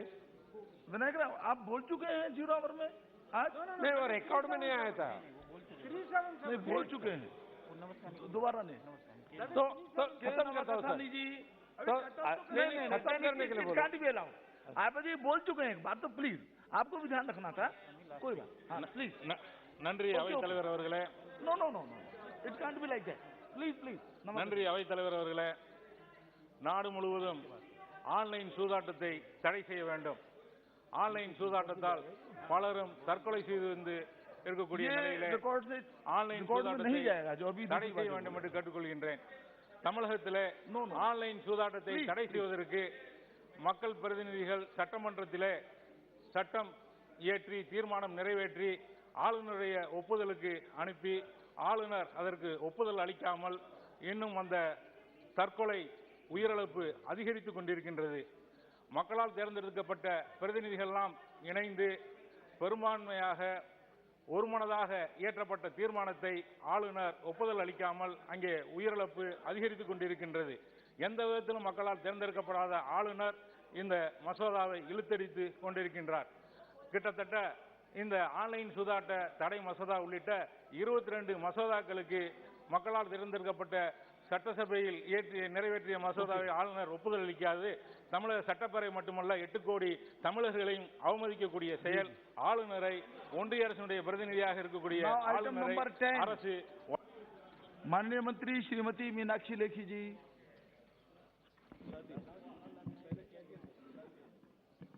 I rise to appraise this August House of the key foreign engagements and initiatives taken by India since monsoon session, and which ended on 8th of August 2022. During this period, India's diplomacy continued apace. Honorable President, Honorable Vice President, and Honorable Prime Minister interacted with a number of their foreign counterparts in India and abroad. We also participated in events linked to G20, SCO, and ASEAN, while hosting a number of foreign dignitaries in India. This included Secretary General Antonio Guterres of the United Nations. I myself visited a number of nations, as did several our External Affairs Minister and other Ministers of State. And we have received many of our counterpart colleagues here in India. Together, these activities reflected India's growing interest, expanding footprint, and more intensive partnerships. Through these efforts at multiple levels, we were able to advance our national objectives in a world that is increasingly beset with uncertainties, disruptions, and rivalries. Honorable President met Her Majesty Queen Maxima of Netherlands, who visited India from 29 to 31st August 2022 in her capacity as United Nations Secretary General Special Advocate. Prime Minister of Bangladesh, Her Excellency Sheikh Hasina, also called on Honorable President during her state visit to India. Honorable President's first overseas visit was to United Kingdom to attend the funeral of late Queen Elizabeth II. Honorable Vice President represented India at the India-ASEAN Commemorative Summit at Cambodia, which elevated the India-ASEAN relationship to a comprehensive strategic partnership. He also attended 17th East Asia Summit, which is an important forum to promote free, open, inclusive, and rules-based Indo-Pacific.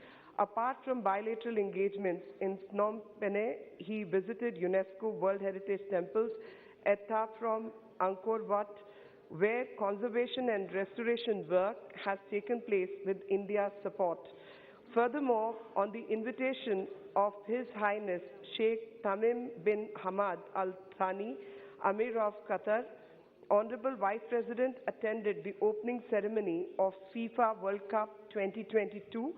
This reflected India's long-standing friendship and relationship with Qatar, which is home to over 8.5 lakh Indian nationals.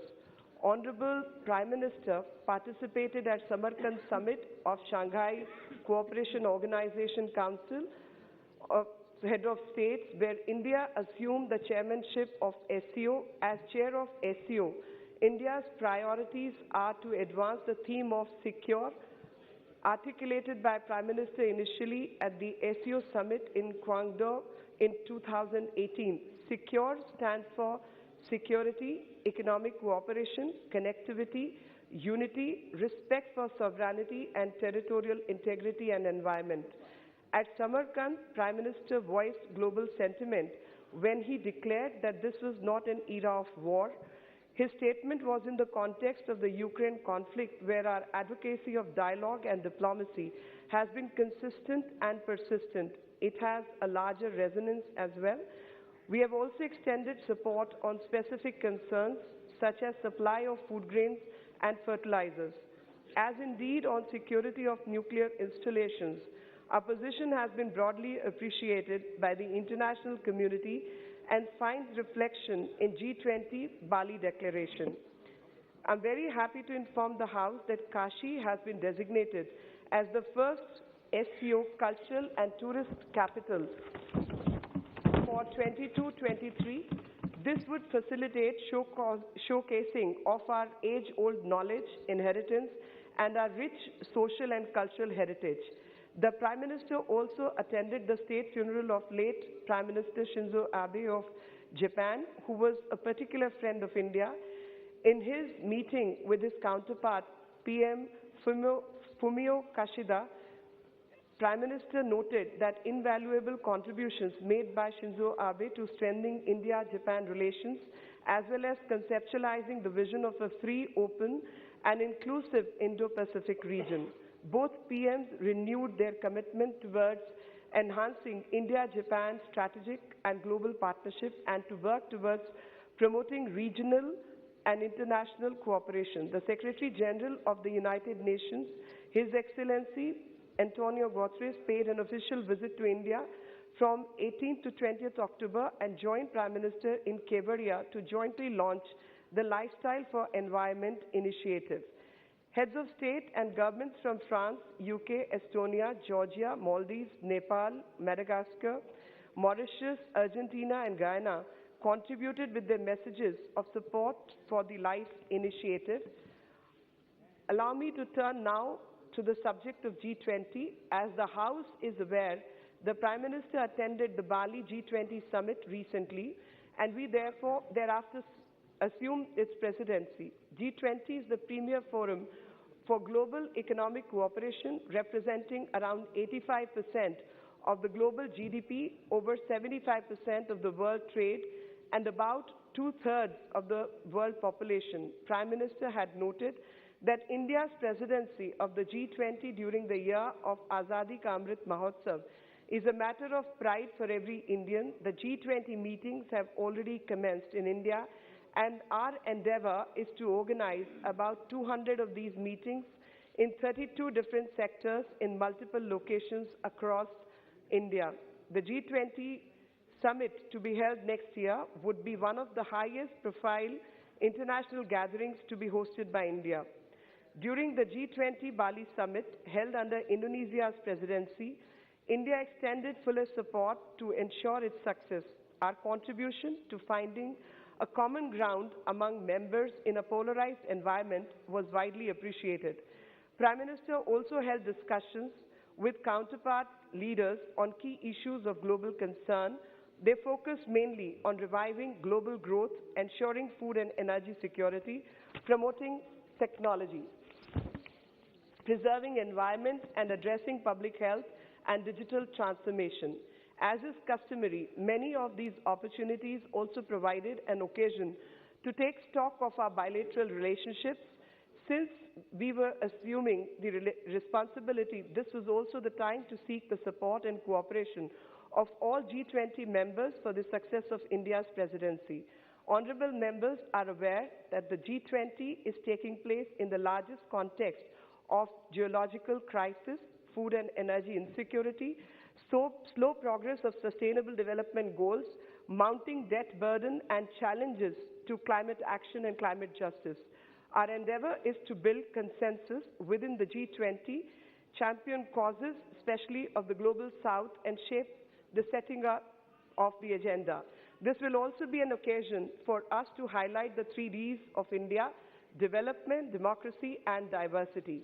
In our global engagements, we have discerned strong interest in India's digital delivery, public health response, green growth and development, as well as the empowerment of all sections of society.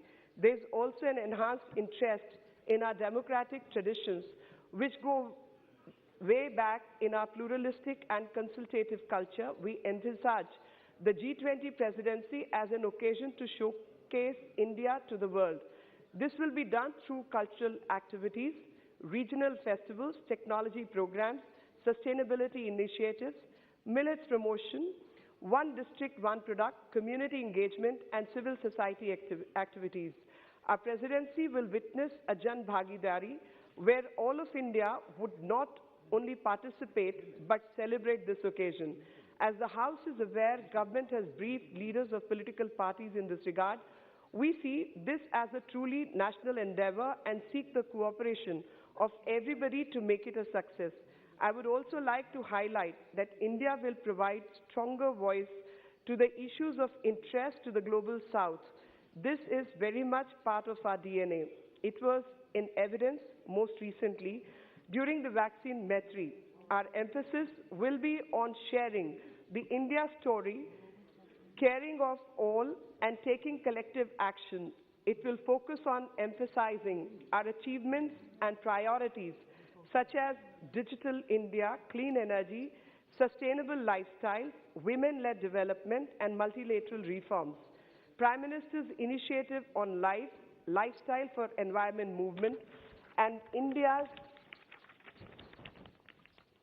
millet initiative, which has resulted in UN declaration of the year 2023 as the International Year of Millets, would also be prominent in India's approach towards addressing these sustainable development goals.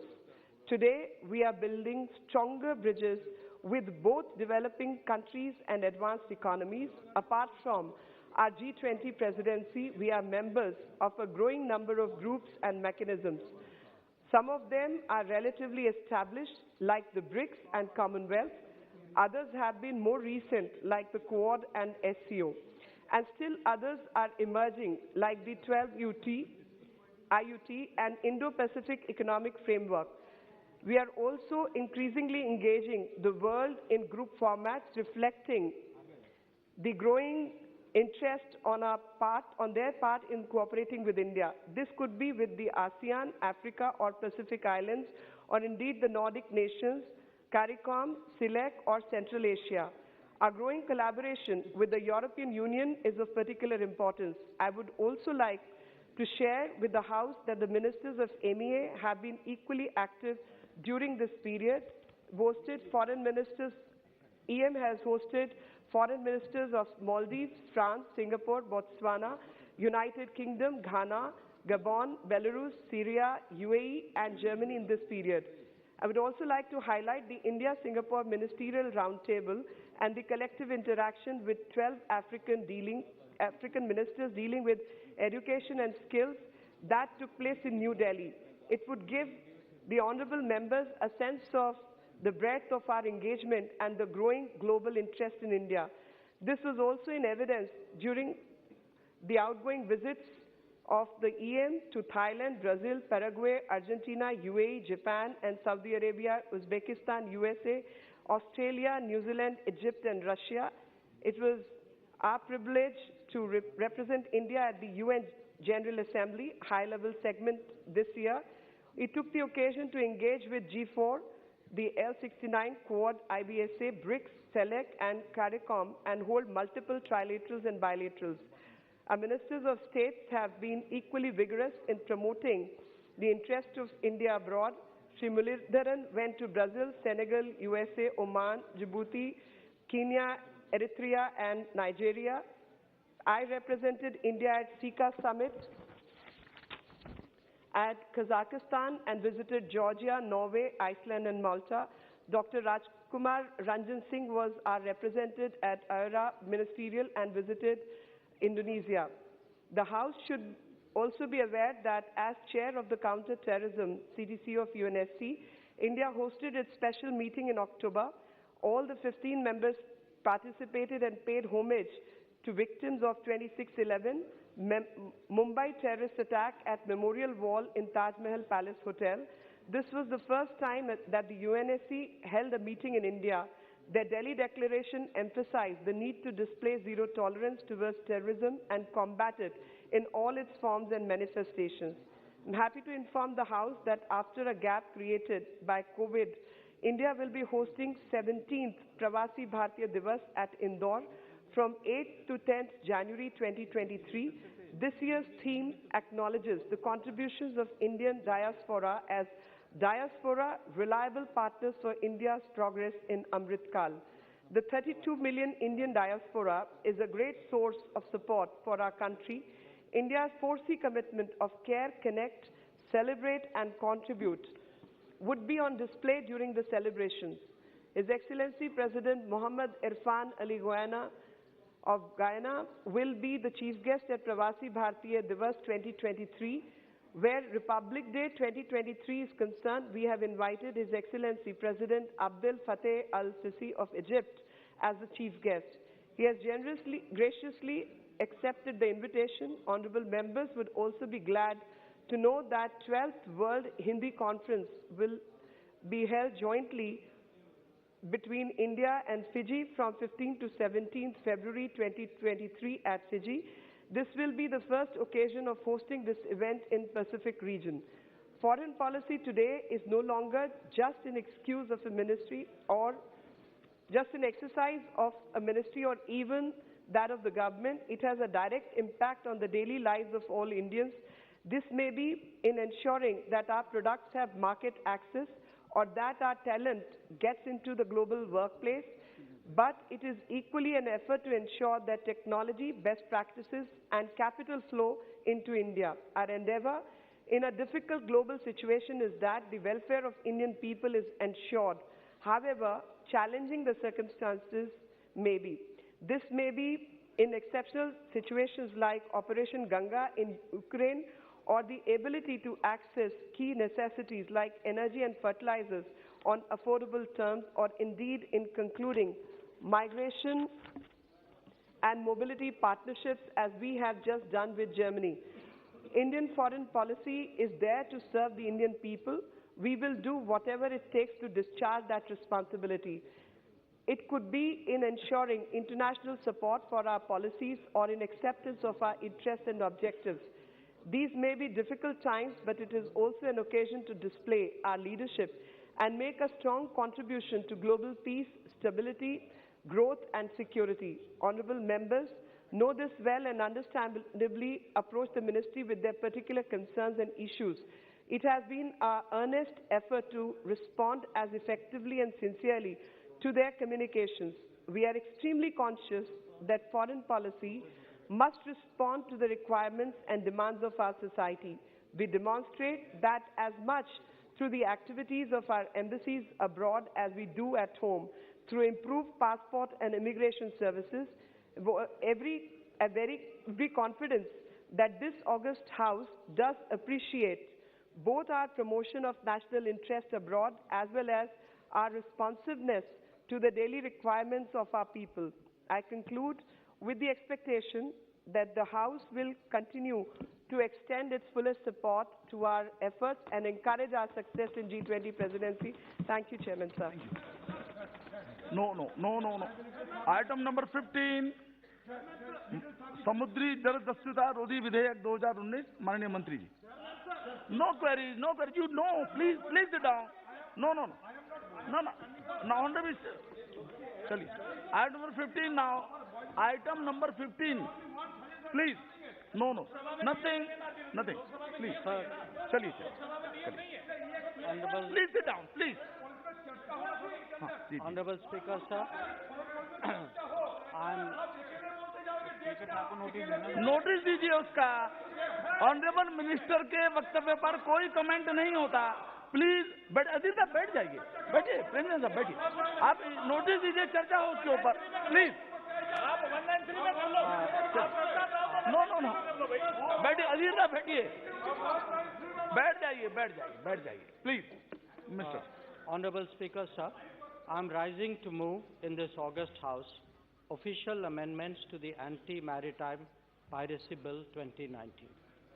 The bill was introduced in the Lok Sabha on 9 December 2019, and Honorable Speaker, sir, had referred it to the Standing Committee on External Affairs 2019-2020 for examination and report.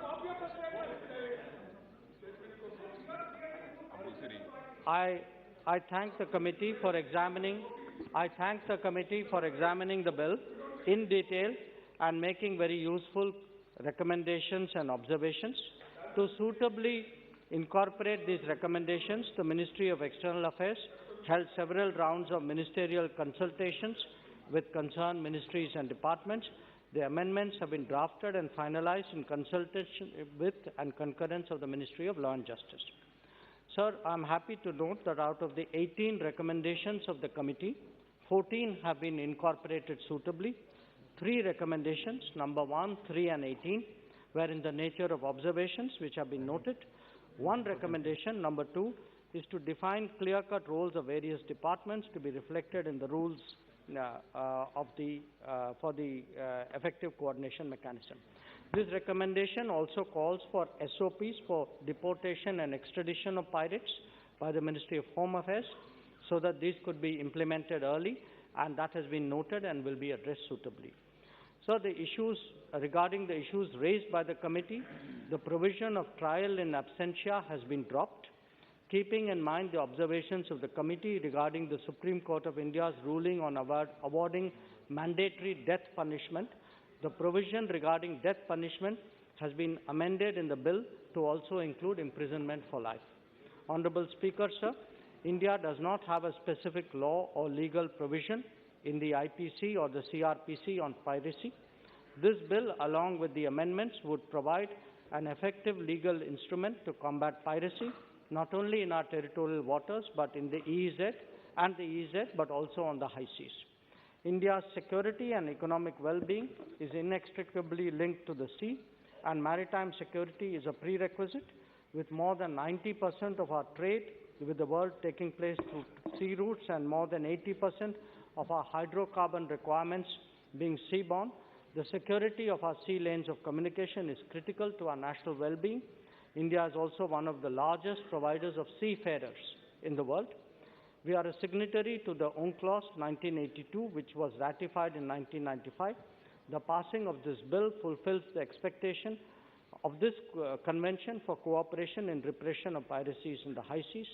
It may be noted that the Honorable Prime Minister had chaired a UN Security Council session in 2021 focused exclusively on maritime security. He had then outlined 5 principles for such cooperation. As such, the passing of the bill today is a logical follow-up of our maritime initiative and will also enhance our maritime security, including those of our trade routes and the welfare of our seafarers in international waters. It therefore merits the consideration and approval of this House. Thank you. So, sir, I rise to move that the bill anti-maritime piracy bill 2019 with amendments be passed. Into consideration. Bill introduction. No. Taken into consideration. Introduction हो चुका है. Passing. हाँ ठीक है. Consideration के लिए. Sir, be considered and passing. Considered and passed. Okay, Minister. Shri Manish Tiwari.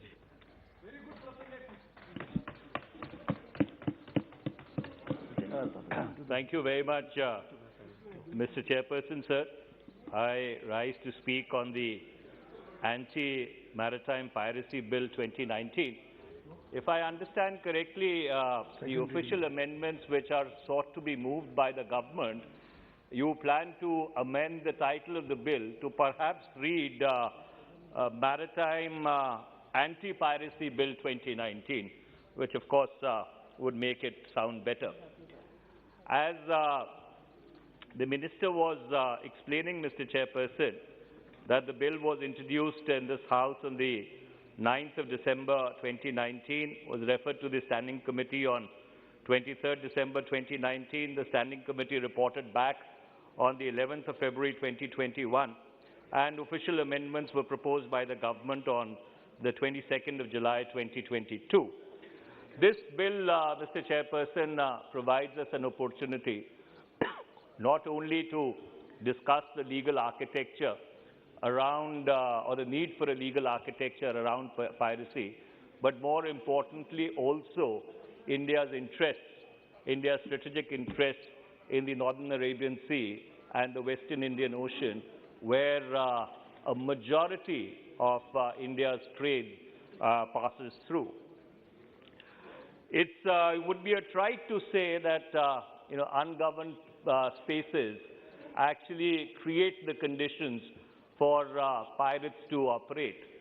And unfortunately, since 2008-2009, Somalia and Yemen have been in a rather disturbed state of affairs, and so therefore the Gulf of Aden, the North Arabian Sea, the coast of Somalia and Yemen have been piracy prone now for almost a decade and a half or not more.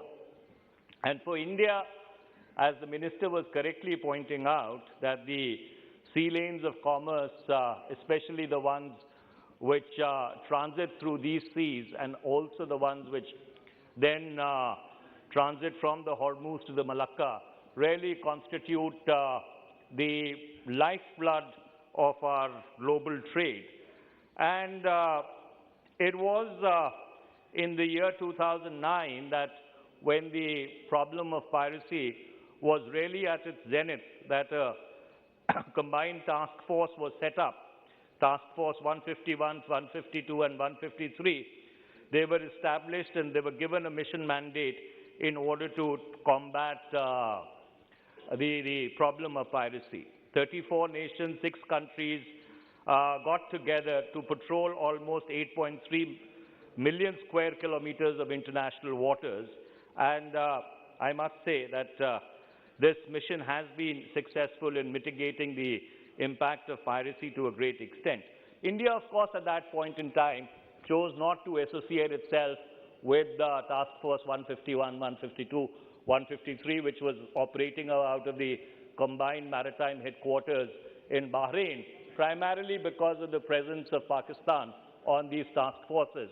But I'm given to understand, I would be very interested to know from the Honorable Minister that I believe India has changed its mind, and now we have decided to associate ourselves with these task forces. So it would be interesting to really understand from the Minister as to why this change of heart and change of mind has really come about. However, Mr. Chairperson, sir, something which is of extreme significance to our national security is the growing Chinese presence in these waters. China has operationalized its port in Djibouti. In fact, a recent report which was given by the Department of Defense to the US Congress on China's military power very, very specifically flagged the question of China's naval presence, and especially that the base in Djibouti would be able to host Chinese aircraft carriers and other Chinese PLA Navy assets in this particular region in a rather elevated or enhanced manner. Therefore, under those circumstances, more than piracy, it is actually the Chinese naval presence in the Northern Arabian Sea and the Western Indian Ocean which is going to become our foremost challenge. And therefore, I would like to ask, and interestingly, the Honorable Defense Minister is also here, and I had raised this in the Consultative Committee when we met in Mumbai just a week before, that perhaps India needs to really reconsider its forward-facing policy also, because you cannot have a secure Northern Arabian Sea and a Western Indian Ocean if you do not have bases to be able to forward deploy. And China has very, very successfully leveraged its debt diplomacy in order to expand its basing presence around the rim of Africa. So they are exploring bases in Madagascar in addition to various other countries. And I would like to ask the Honorable Minister, India had been in talks with Mauritius. I think we were doing something on the Aghadi Islands. We were also doing something with Seychelles on the Assumption Islands. So therefore, it would be interesting if the Minister could throw light as to what really would, in the light of the changed circumstances, the geopolitical circumstances, not only in the Northern Arabian Sea and the Western Indian Ocean, but globally also, is India willing to really reconsider its policy of having bases abroad? And under those circumstances, if it's willing to reconsider that policy, then how really is the situation with regard to what we had in the works, Mauritius and Seychelles? Coming to the specific aspects of this bill, between 2016 and 2020, given that there have been 900 incidents of piracy globally, and India has about 10%, 10% जो लोग हैं जो इस merchant activity में भाग लेते हैं, वो भारतीय मूल के हैं, क्रूमैन और अफसर, और पिछले 5-7 वर्ष में 500 से ज़्यादा भारतीयों को पायरेट्स द्वारा बंदी बनाया गया है। और इस संदर्भ में ये जो कानून सरकार लेके आई है, इसकी ज़रूरत तो थी और है, पर इसके कुछ अंश हैं जिसके ऊपर मैं सरकार का ध्यान आकर्षित करना चाहता हूँ। अगर मैंने माननीय मंत्री जी को सही सुना तो उन्होंने ये कहा कि जो स्थायी समिति ने सिफारिशें की थी, कुछ अंशों के ऊपर उनको उन्होंने संज्ञान में लेकर उसमें तब्दीली करने की कोशिश की है। But I would still like to point out certain ambiguities which continue to exist in the law and which need to be further refined, which need to be fleshed out or sharpened, because they are going to become an impediment with regard to international cooperation, which is the sine qua non of our entire anti-piracy effort. Now, if you were to, Mr. Chairperson, sir, direct your attention specifically to Clause 3, which says that whosoever commits any act of piracy shall be punished with imprisonment for life or with death if such person in committing the act of piracy causes death or an attempt thereof. Now, there is an inherent contradiction and an inherent ambiguity in this clause. And let me point it out why I'm saying so. The Indian jurisprudence in the Supreme Court has been extremely conservative when it comes to handing out death penalty. And they have repeatedly reiterated and stressed that only in the rarest of rare cases, death penalty should be given. I can understand the government's intent to try and deal with piracy with a firm hand, but even Indian law does not permit a death sentence or does not contemplate a death sentence where an attempt has been made which might result in causing death. You see, under the Indian Penal Code, attempt to murder, which is section 307 of the Indian Penal Code, is not punishable by death. So therefore, is the government trying to create new jurisprudence through this law, which then can be extrapolated to other criminal laws, whereby you are proposing that even the offense of attempting to commit murder and the statistics on people getting acquitted insofar as section 307 of the Indian Penal Code is concerned is very, very high. I would seriously urge you that I think either it is a drafting error or it is an inadvertent slip, but this needs to be corrected. I don't think a law, and even in terms of soliciting international cooperation on the question of piracy, if you have a law which punishes an attempt which has been made in the course of a piracy on त्या महाराष्ट्रामध्ये कधी आपण ऐकलं नव्हतं, कधी एवढा अवमान झाला नव्हता, तेवढा अवमान छत्रपती शिवाजी महाराजांचा हे भाजपवाले करत आहेत. एकमेव अजेंडा यांनी घेतलेला आहे. कधी त्यांचे भाजपचे प्रवक्ते, कधी त्यांचे मंत्री, कधी दानवेजी, म्हणजे वडिलांना सुद्धा ते कदाचित भारतीय आरोतर बोलत असेल असं मला वाटतंय. म्हणजे आपण छत्रपती शिवाजी महाराज म्हणतो, पण दानवे म्हणतात शिवाजी म्हणतात. वडिलांना ते काय आरोतर बोलतात का त्यांच्या संस्कृती काय मला माहित नाही. होतं आमच्यासाठी ते छत्रपती शिवाजी महाराज आमचं दैवत आहे, आमचे आदर्श आहेत. आणि महाराष्ट्रात त्यांचा अवमान कधीही कोणी खपवून घेतलेला नाही, घेणार नाही. आमची भूमिका आज आहे, उद्याने कायम आहे. सन्माननीय शिवसेने पक्षप्रमुख उद्धवजी ठाकरे साहेब, शरद पवार साहेब, काँग्रेसचे सर्व थोरात साहेब आणि सर्व आदरणीय व्यासपीठातील सर्व ज्येष्ठ मंडळी जो आपल्याला निर्णय देतील त्या निर्णयाप्रमाणे ह्या कर्नाटक सरकारला धडा शिकवण्यासाठी आपण इथे एकत्र आलेलो आहोत. हे षडयंत्र आहे असं माझं मत आहे. कार्यकर्ता एक शिवसैनिक म्हणून षडयंत्र आहे निरंजन माझं. आणि अचानक होत नाही. भाजपचे मंत्री महोदय ज्येष्ठ मंत्री म्हणतायत की मला आम्ही आज तिकडे 7 तारखेला जाणार, समन्वयची भूमिका बजावणार आम्ही तिकडे. दुसरे शंभूराज म्हणतायत, देसाई साहेब म्हणतायत की आम्ही पण दोघे मिळून तिकडे जाणार. आणि अचानक दौरा रद्द होतो. बेंगलोर तिकडचा तो गुंड गावगुंड गौडा नावाचा तो बेळगावमध्ये येतो. सर्व आपले कार्यकर्ते गुंड पुंड ते काय पिवळा लाल झेंडा कसं कापड ते घेऊन तिथे येतात आणि दंगा करतात. येणेकरून हे सगळं ठरवून हे सगळं कशासाठी चाललेलं आहे तर महाराष्ट्रात ते धोतरवाला जो आहे आपला तो कायम छत्रपतींचा कायम अवमान करतो माणूस. ते पद खूप मोठं आदरणीय आहे, पण तो त्याचं नाव घेण्याची त्यांची लायकी नाही महाराष्ट्रात असं माझं मत आहे. लायकी नाही.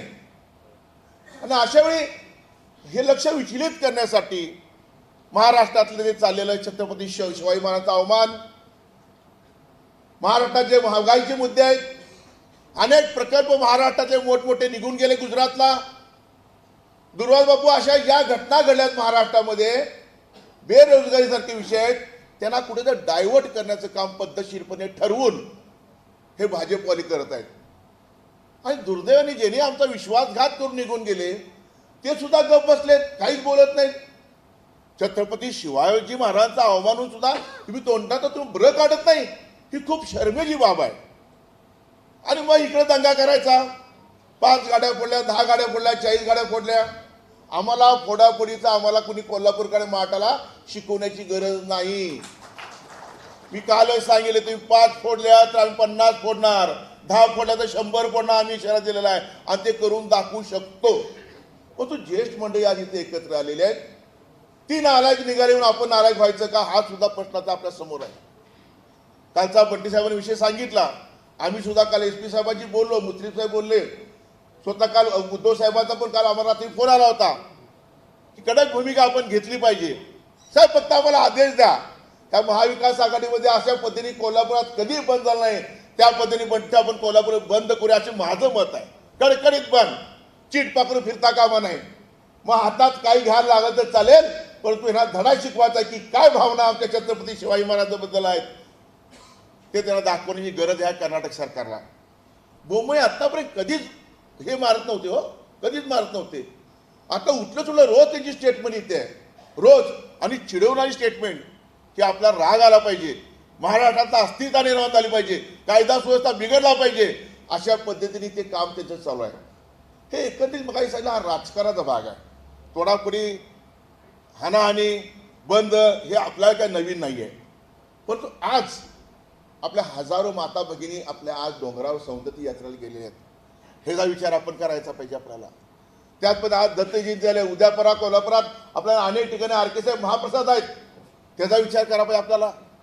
परंतु त्यांना काहीतरी धडा शिकवण्यासाठी जे कोल्हापुरात वाचतं ते महाराष्ट्रात, आणि महाराष्ट्रात वाचतं ते देशात वाचतं, अशा पद्धतीने कोल्हापुरात आपण काहीतरी धडक मारली पाहिजे असं मुस्लिम महाराष्ट्रात शिवसैनिकाला वाटते. मला किती दिवस गप बसायचं आपण, किती दिवस नमस्कार करायचा. आपला चमत्कार दाखवण्याची गरज हीच आता, हीच वेळ आहे आपल्याला. बंटी साहेब, आपले सगळ्यांनी मिळून आपण उतरलो ताकदीने तर यांची पळता भुई धुडी करू शकतो आपण, पळता भुई धुडी करू शकतो आपण. अनेक विषय आहेत. त्याने आमच्या तिथं मराठी लोकांच्या हाणामारी करतायत, महाराष्ट्रातली वाहनं फोडतायत. जवळजवळ 40 वाहनं फोडली, काही कारण नव्हतं, काही कारण नव्हतं. आणि दुर्दैवाने तिथलं नायकोडी ताई, तिथलं पोलीस प्रशासन त्यांना मदत करतं, बघ्याची भूमिका घेतं. आम्ही घरातनं बाहेर पडलो की बरोबर परफेक्ट आम्हाला तिथंच धरतात, तिथं उचलून नेतात आम्हाला. तिथं देवणे दादा घरात पोलीस, आमच्या दारात पोलीस, कमलाई दारात पोलीस, सगळ्या दारात पोलीस आणून आम्हाला गाडीत घालून पाया तिकडे नेत आहेत.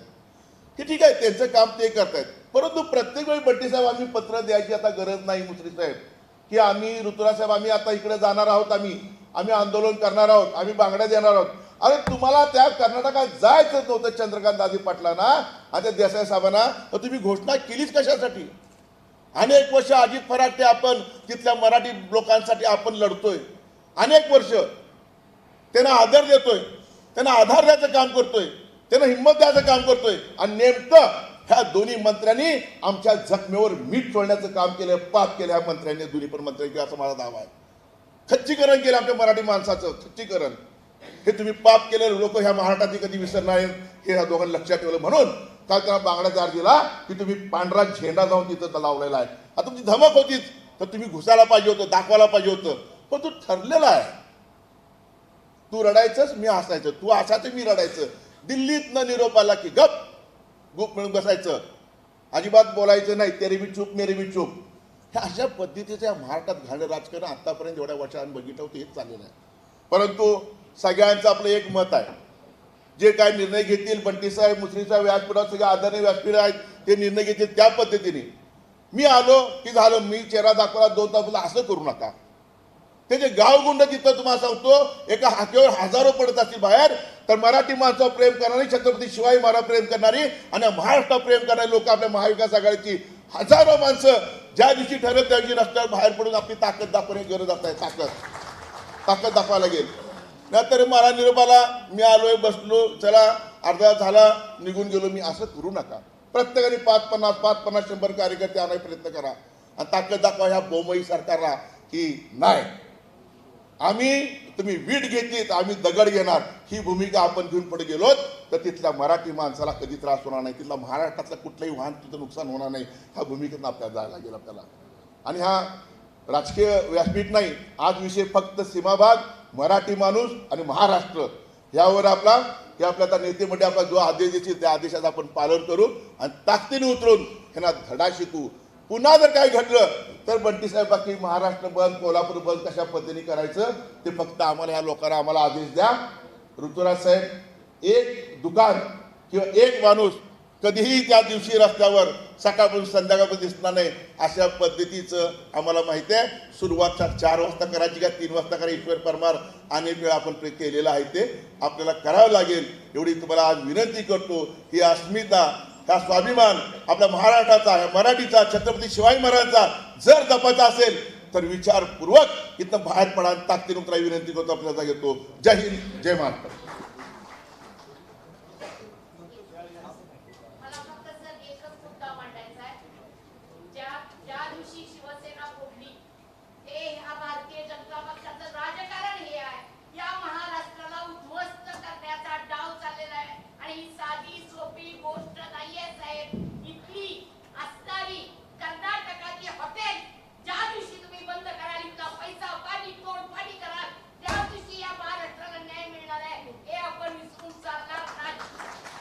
सन्माननीय मुश्रीफ साहेब, आमदार जयश्रीताई, आमदार ऋतुराज पाटील, विजयरावजी, संजयरावजी, आमचे ज्येष्ठ मार्गदर्शक आर.के. पवार साहेब, सचिन चव्हाण, भैया माने, राजू लाटकर, सारंग देशमुख, आदिल फराज, सर्वच जमलेले महाविकास आघाडीचे सर्वच आमचे सहकारी. पार्श्वभूमी आजच्या बैठकीची आपल्या सर्वांना माहीत आहे. गेले अनेक वर्ष सीमा प्रश्नाचा वाद सुरू आहे आणि कारवार बेळगावसह संयुक्त महाराष्ट्र ही भूमिका घेऊन अनेक वर्ष लढा सुरू आहे आणि या लढ्यामध्ये अनेक स्थित्यंतरं घडली. हे प्रकरण न्यायालयामध्ये आता प्रलंबित आहे. न्यायालयामध्ये चांगले वकील देऊन महाराष्ट्राची बाजू खंबीरपणे मांडण्याचा प्रयत्न करणं अभिप्रेत आहे आणि अशा या न्यायालयीन प्रक्रियेमध्ये गेल्या 1-2 महिन्यामध्ये एक वेगळं वातावरण सीमा भागातल्या या विषयामध्ये कर्नाटकच्या सरकारनं या ठिकाणी सुरू केलेलं आहे. आणि मगाशी संजयराव म्हणले तसं संजयराव यात राजकारण निश्चितपणे आहे. कारण की मुश्रीफ साहेबांना आठवत असेल तर माहीत नाही, मला तरी आठवत नाही, परंतु बेळगाव किंवा कर्नाटक महाराष्ट्र अशी राज्यपालांची बैठक कधी झाली मला तरी आठवत नाही. ती आपल्या कोल्हापूरमध्ये मध्ये महिन्यापूर्वी केंद्र शासनाच्या सूचनेवरून घेण्यात आली. म्हणजे जुन्या लोकांना कोणाला माहीत असेल कधी अशी बैठक राज्यपाल आलेत एकत्र बसलेत आणि या 2 राज्यातल्या विषयासाठी अशी बैठक झालेली मला माझ्या स्मरणात तरी नाही. पूर्वी कधी झाली असती तर मला माहिती. म्हणजे हे पहिलं पाऊल त्यांनी त्या विषयाचं त्यावेळी त्या ठिकाणी टाकलं आणि कुठंतरी या विषयामध्ये वाचा फोडायची ती कर्नाटकच्या बाजूने फोडायची या दृष्टीनं उद्या न्यायालयामध्ये काही बाजू कुमकुवत होते का. आणि म्हणून मुश्रीफ साहेब आज आपण हा सगळा प्रश्न मांडत असताना वरिष्ठांच्या माध्यमातून राज्यपालांच्या बैठकीमध्ये नेमकं काय झालं ह्याचं प्रोसिडिंग ऑफिशियली आपण मागावासी माझी विनंती या ठिकाणी असणार. काय घडलं या राज्यपालांच्या बैठकीमध्ये ज्यावेळी दोन्ही राज्याचे अधिकारी आले होते, दिवसभर इथं चर्चा झाली आणि नेमकं या चर्चेचं मसुदा जो केंद्राला पाठवण्यात आला तो नेमका काय आहे. शेवटी तो राज्यातूनच गेला असेल, कर्नाटक आणि महाराष्ट्राच्या राज्यातून. त्याची माहिती ही ओपन फोरमवर आली पाहिजे. कारण की मला मुळात शंका या बैठकीची आहे की त्या बैठकीमध्ये न्यायालयीन प्रक्रियेमध्ये आमची बाजू कुमकुवत करण्याचं काही ठरलं का. न्यायालयामध्ये महाराष्ट्राची बाजू ही वेगळ्या पद्धतीनं कमी पडावे अशा पद्धतीचं काय धोरण ठरलं का, किंवा काय घडलं? सीमा प्रश्नाची चर्चाच झाली नसेल तर तसं सांगावं की त्या विषयाची आमची चर्चाच झाली नाही. काय नेमकं घडलं हे समोर आलं पाहिजे. मुद्दा क्रमांक 1 या ठिकाणी असं माझं मत आहे. दुसरं, कर्नाटकमध्ये आता सगळ्यांना माहिती आहे, हा न्यायालयामध्ये प्रश्न प्रलंबित आहे, न्यायालयामध्ये लढाई करायचं चालू आहे. याच विद्यमान महाराष्ट्र शासनानं परवा कमिटी नेमली, सगळ्या सर्वपक्षीय कमिटी नेमली की या सीमा प्रश्नाच्या संदर्भात आदरणीय पवारसाहेब असतील, सगळी मंडळी त्या ठिकाणी चारी पक्षाची इन्क्लूड केली. म्हणजे न्यायालयाचा विषय चालू आहे या सरकारला माहीत होतं, तिथल्या सरकारला माहीत आहे.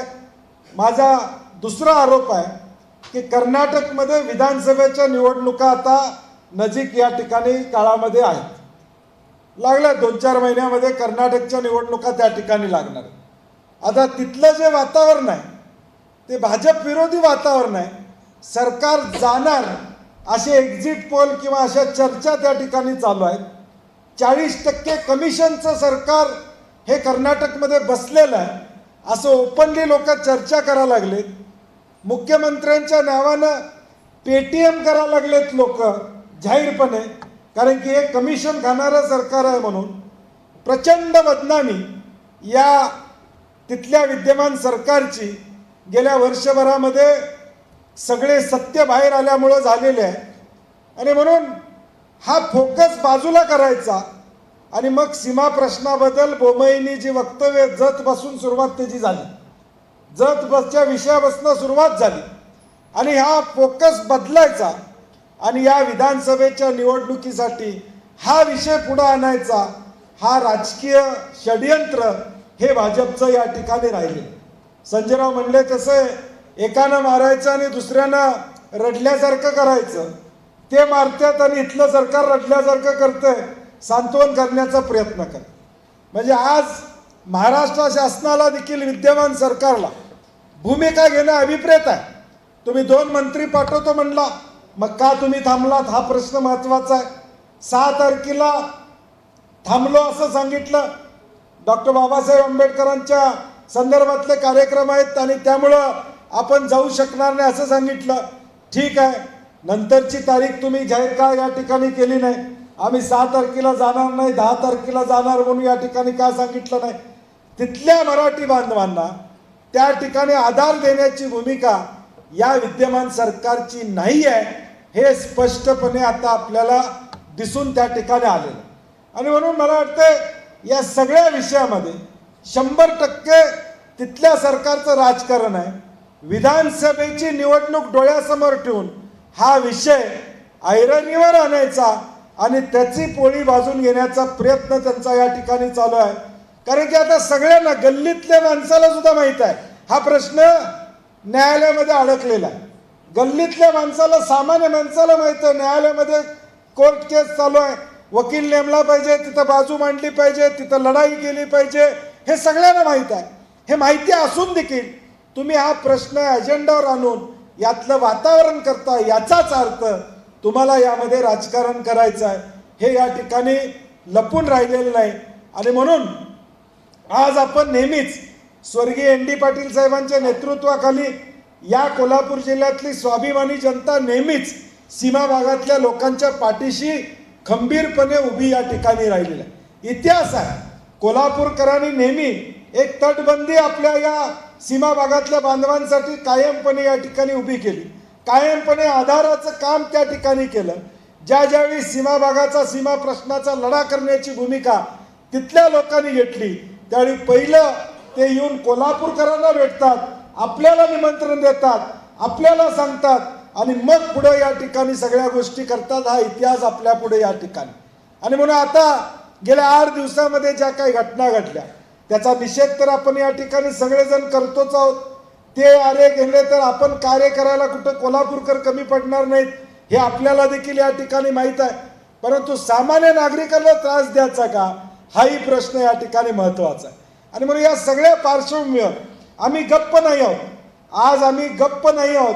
आमची भूमिका सीमा भागातल्या बांधवांच्या पाठीमागं आहे. त्यांच्या प्रश्नासाठी आमचं कोल्हापूर हे आजपर्यंत त्यांच्या पाठीशी राहिलेलं आहे, भविष्य काळात देखील पाठीशी राहणार, ही भूमिका आपल्याला स्पष्टपणे सांगावी लागेल. आणि म्हणून काल अचानक आज सकाळी आम्ही म्हणलं की महाविकास आघाडी म्हणून आपण बैठक घेऊया आणि आम्ही सगळी एकत्रितपणे या ठिकाणी आलेलो आहोत.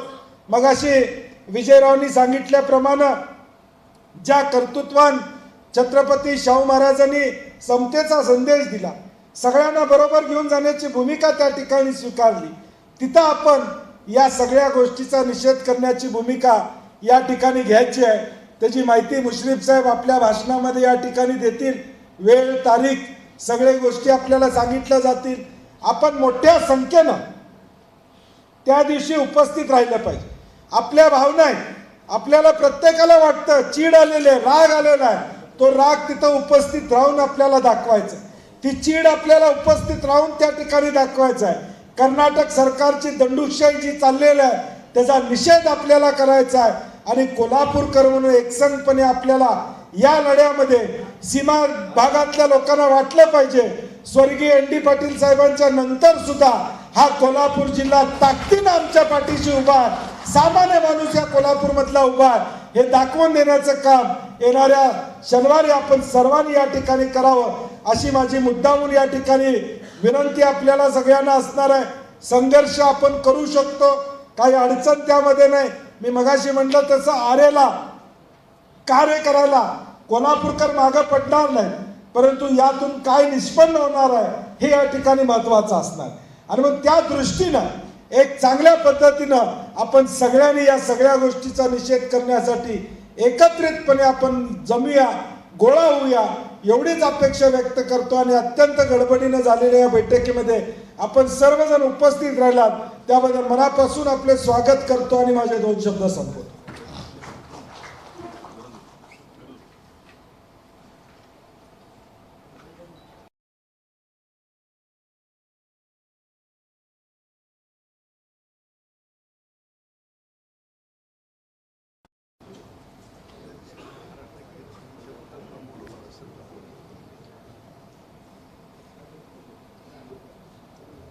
महाराष्ट्र आणि कर्नाटक हा वाद अनेक वर्ष लहानपणापासून आम्हाला ऐकत आलो. बेळगाव, कारवार, बिदरसह संयुक्त महाराष्ट्र झाला पाहिजे हे सांगत सांगत आम्ही लहानाचे मोठे झालो. आणि अचानकपणानं कुठलीही घटना नसताना, सर्वोच्च न्यायालयाची तारीख असताना कर्नाटकचे मुख्यमंत्री मुंबई उठतात काय आणि हा निकाल कर्नाटकच्या बाजूला लागणार असं जाहीर करतात. म्हणजे जणू काय न्यायाधीशच त्यांच्या स्वप्नात गेले होते. मला सांगा, महाजन आयोगानं महाराष्ट्रावर फार मोठा अन्याय केला. आमचे जे मराठी भाषिक आहेत ते त्यांनी कर्नाटकात ठेवले आणि आजपर्यंत त्यांच्यावर अत्यंत अत्याचार होत आले. मराठी बोललं की काठ्या, मराठी पाठे लावल्या की काठ्या, म्हणजे संपूर्णपणानं जणू काय ब्रिटिशांपेक्षा सुद्धा फार मोठी राजवट त्या ठिकाणी आल्यासारखं ते वागतायत. आणि मराठी बोलणाऱ्या मराठी भाषिकावर ते फार मोठा छळ करत आहे. आणि म्हणून बोंबईना कळालं पाहिजे, जर महाजन आयोग सदोष नसता तर सुप्रीम कोर्टात आमची पुनर्विचार याचिका ही मंजूरच केली नसती. त्यांनी मंजूर केली, खंडपीठ स्थापन झालं, याचाच अर्थ की सुप्रीम कोर्टाला आमची बाजू पटलेली आहे म्हणून त्यांनी ती दाखल करून घेतलेली आहे. आता निकाल यथावकाश लागेल, परंतु बोंबईंची वक्तव्य तुम्ही लक्षपूर्वक लक्षात ठेवली पाहिजे. कशा पद्धतीनं हे भांडण पेटवण्याचा ते प्रयत्न करत आहेत, संघर्ष पेटवण्याचा प्रयत्न करत आहेत आणि त्यांना काय यातून मिळवायचं आहे याचा उल्लेख आता बंटी पाटलांनी केलेला आहे. ते म्हणतायत की कर्नाटकच्या बाजूने निकाल लागणार, दुसरं म्हणतायत की बेळगावमध्ये आम्ही विधानसभा स्थापन केली आहे त्यामुळे बेळगाव जाण्याचा प्रश्नच नाही. तिसरं म्हणतायत सोलापूर जिल्ह्यातलं अक्कलकोट, सांगली जिल्ह्यातलं जत यातली अनेक गावं ही कर्नाटकात यायला तयार आहेत, ती तात्काळ कर्नाटकमध्ये सामील करावीत. चौथं ते करतायत की जत भागामध्ये ते पाणी सोडतायत. म्हणजे ह्या घटना तुम्ही बारकाईने जर बघितल्या तर यापूर्वी महाराष्ट्र कर्नाटक सीमा प्रश्न अनेक वर्ष लोंबकळत पडलेला आहे. अनेक वर्ष सर्वोच्च न्यायालयाची तारीख चालू आहे. परंतु अशी घटना जाणून बोलून एका मुख्यमंत्र्यानं कधीच केली नव्हती. आणि म्हणून कर्नाटक राज्यामध्ये त्यांचा जनाधार कोसळलेला आहे. राहुल गांधींच्या भारत जोडो यात्रेमुळं, भ्रष्टाचारामुळं आता कर्नाटकातली भारतीय जनता पक्षाची सत्ता जाणं ही आता सूर्यप्रकाशात स्पष्ट झालेलं आहे.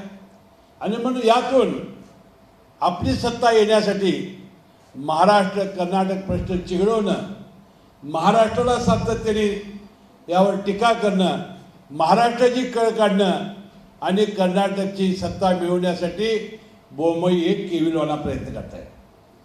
काल तर त्याने फार मोठा, मला वाटतं इतका अन्याय आमच्यावर केला. जवळजवळ 40 गाड्या काचा त्याच्या फोडल्या.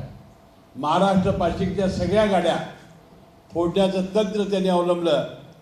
आणि आपल्या बहादर म्हणजे संजय पवार असतील, विजयराव देवणे असतील किंवा पुण्याची मंडळी असतील, यांनी सुद्धा कर्नाटकच्या गाड्या फोडण्याचं आणि काळं फासण्याचं काम केलेलं आहे.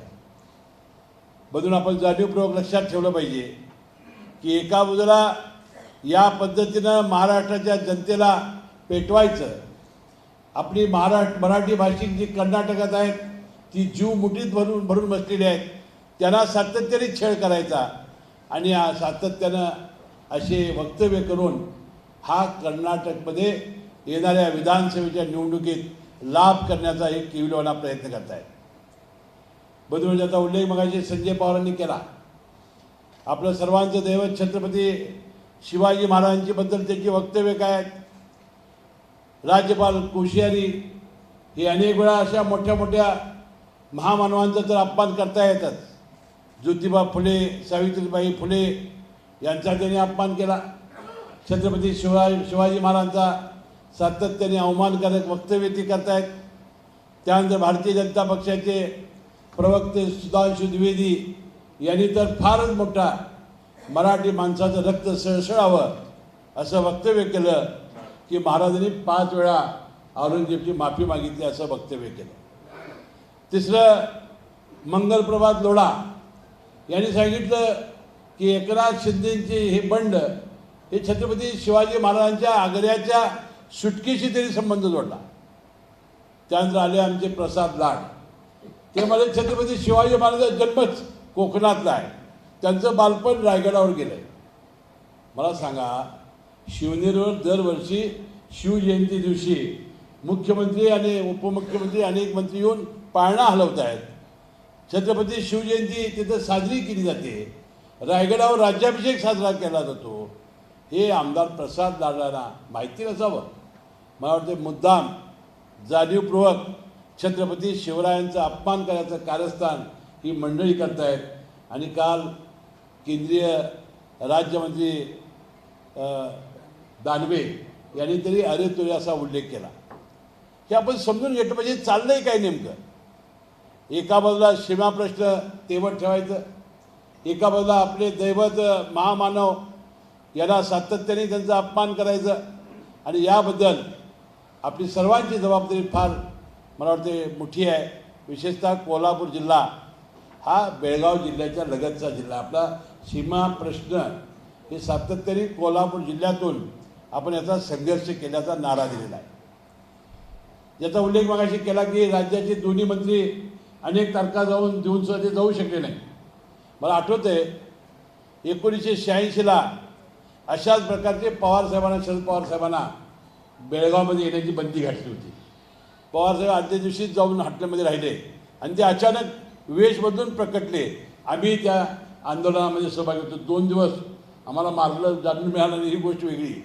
म्हणजे जायचंच असतं तर हे मंत्री जाऊ शकले असते, परंतु त्याला जायचंच नव्हतं. कारण दोन्ही सरकार एकाच पक्षाची असल्यामुळं यांची मिलीभगत आहे.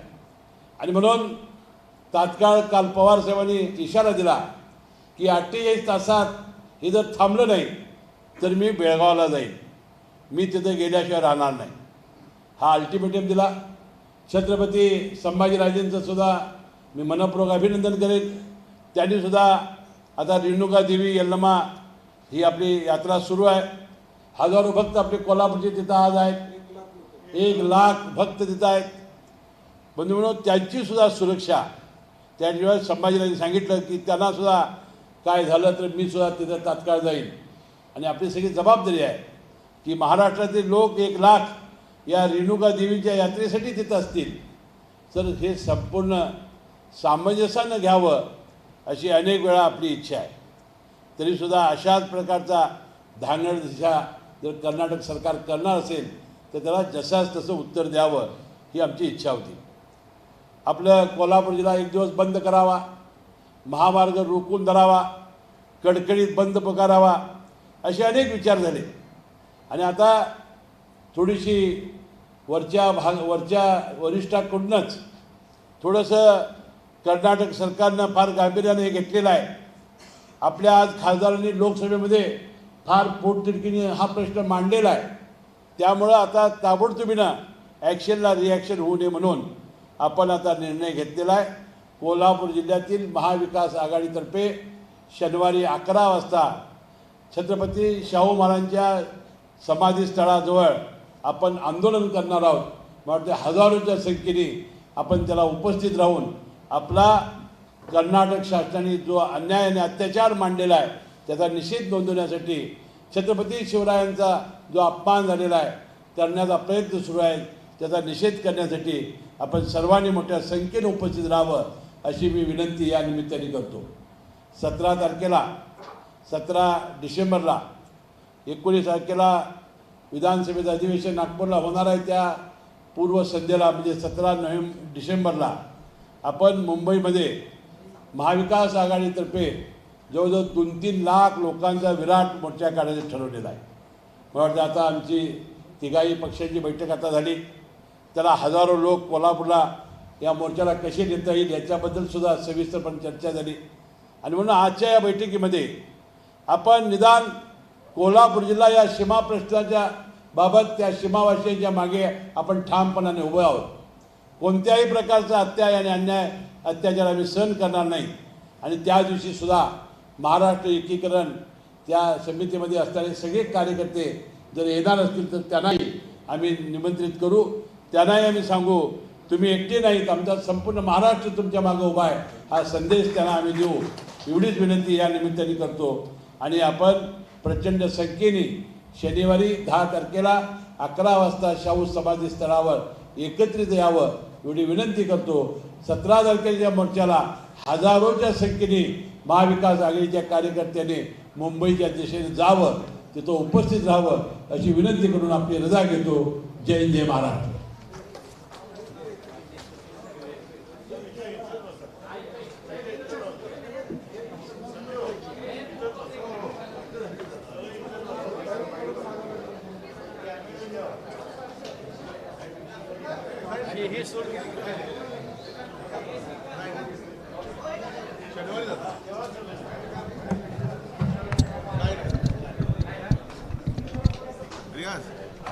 शनिवारी उपवास खिचडी वगैरे आणतो, खिचडी वगैरे घेऊन येतो.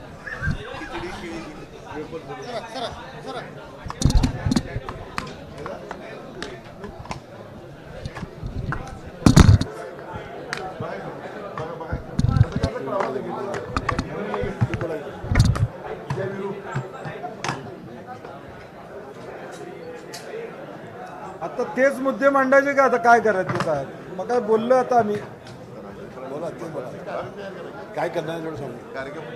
आज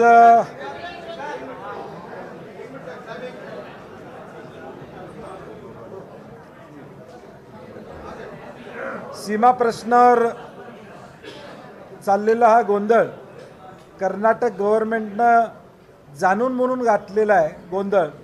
आणि याच्या निषेधार्थ कोल्हापूरकर नेहमीच सीमा बांधवांच्या मागे पाठीमागं खंबीरपणे उभे राहिलेले आहेत. स्वर्गीय एन डी पाटील साहेबांच्या नेतृत्वाखाली असेल, अनेक वर्ष हा लढा सातत्यानं आपण दिलेला आहे. आणि म्हणून आज ज्या काही घटना घडत आहेत त्याच्या निषेधार्थ येणाऱ्या शनिवारी 10 तारखेला सकाळी 11 वाजता शाहू महाराजांच्या समाधीस्थळी हजारोच्या संख्येनं कोल्हापूरकर एकत्रित येतील आणि या घटनेचा निषेध करण्याची भूमिका आम्ही स्वीकारत आहोत. त्या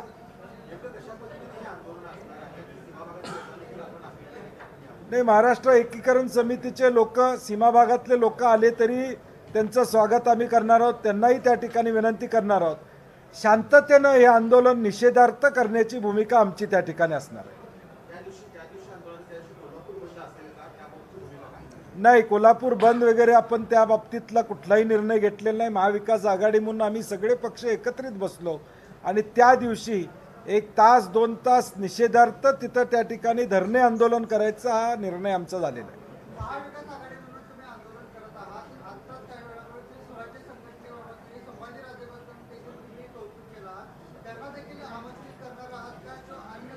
नाही, 100% त्यांना हे निमंत्रित करू.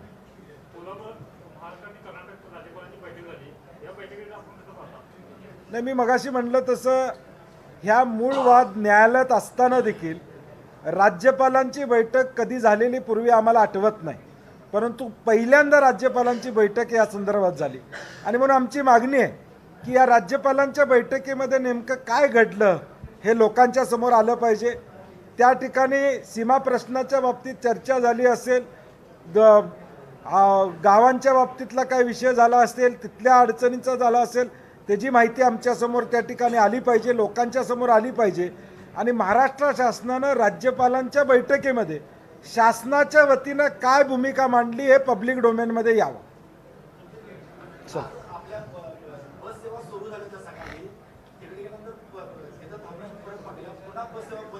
नाही, अजून त्या दोन्ही जिल्हा पोलीस प्रमुखांच्या चर्चा झाल्या. अजून त्यांना असं वाटतं की वातावरण निवळलेलं नाही म्हणून त्यांनी दोन्हीकडच्या सेवा बंद केलेल्या आहेत. मला वाटतं लवकर त्या चालू होतील. आपले सुद्धा 1 लाख लोक आज यल्लमाच्या रेणुका देवीच्या यात्रेसाठी गेलेले आहेत. ते सुद्धा सुरक्षित यावेत अशी सुद्धा आमचे प्रयत्न आहेत. ते आता 1-2 दिवसामध्ये वातावरण निवळेल. आता मुख्यमंत्री उपमुख्यमंत्री त्या मुख्यमंत्र्यांशी बोलणार आहेत. अशा प्रकारचा एक संदेश त्यांनी आमच्या महाविकास आघाडीच्या नेत्यांना दिलेला आहे. मला वाटतं हे वातावरण सुरळीत होण्यासाठी, कारण सर्वोच्च न्यायालयाच्या निर्णयापर्यंत या कर्नाटक आणि महाराष्ट्र सीमा प्रश्नाचा निकाल लागणार नाही. परंतु मुख्यमंत्री स्वतःहून जाणीवपूर्वक अशी विधानं ही निवडणुकीच्या तोंडावर करतायत. फक्त त्यांचा उद्देश येणाऱ्या विधानसभेच्या निवडणुकीसाठी आहे.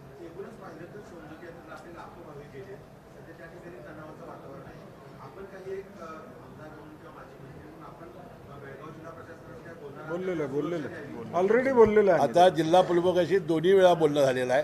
त्यांनी संपूर्णपणानं सुरक्षा दिलेली आहे आणि आपले सगळे लोक सुरक्षित आहेत. नाही, 2 दिवसात हा प्रश्न निवडेल. कारण आज प्रश्नच नव्हता ना काय, फक्त मुख्यमंत्री स्वतःहून मांडून काढलेला आहे. 10 कोटी रुपये देतो, हाल बांधतो तिथं, सोलापूरला हालच बांधतो. म्हणजे आम्ही कारवार, बेळगाव, बिदर मागावलोय, ते म्हणजे आम्ही हालच बांधतो सोलापूरला. म्हणजे विनाकारण नुसतं त्यांना विधानसभेच्या तोंडावर हे केलेलं, हे मला वाटतं हे केविलांना प्रयत्न आहे.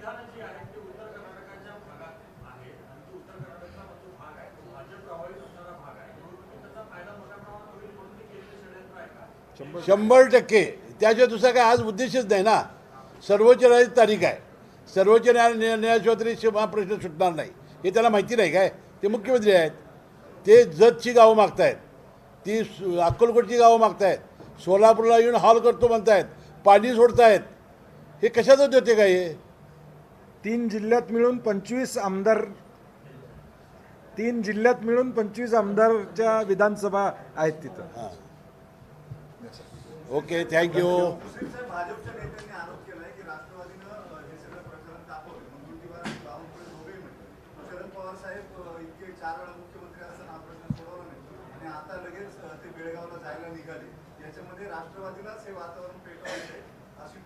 नाही, सर्वोच्च न्यायालयाचा निर्णय साहेबांना माहिती आहे ना. फक्त आपल्या गाड्या काल फोडल्या, आपले लोक तिथं सुरक्षित आहेत, त्यांना जर संरक्षण कर्नाटक सरकार देणार नसेल तर मग साहेब जाणार असं म्हणाले. ते काही सीमाप्रश्न सोडण्यासाठी मी जातो असं नाही म्हणाले आणि ते गेलेत 1980ला गुप्त वेशात गेलेत, त्याला बंदी असताना गेलेत.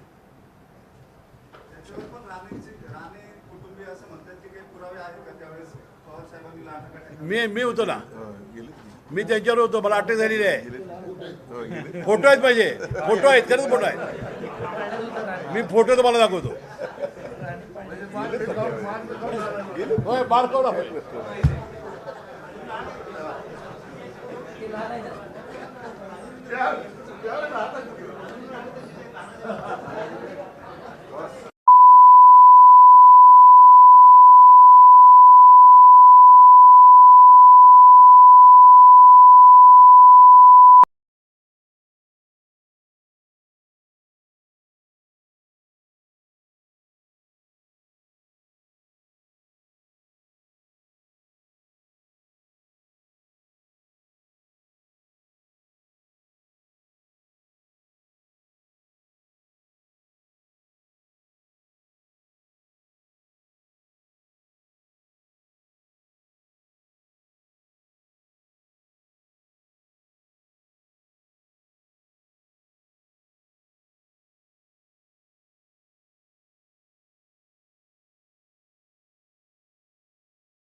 Force on November 16, 1994.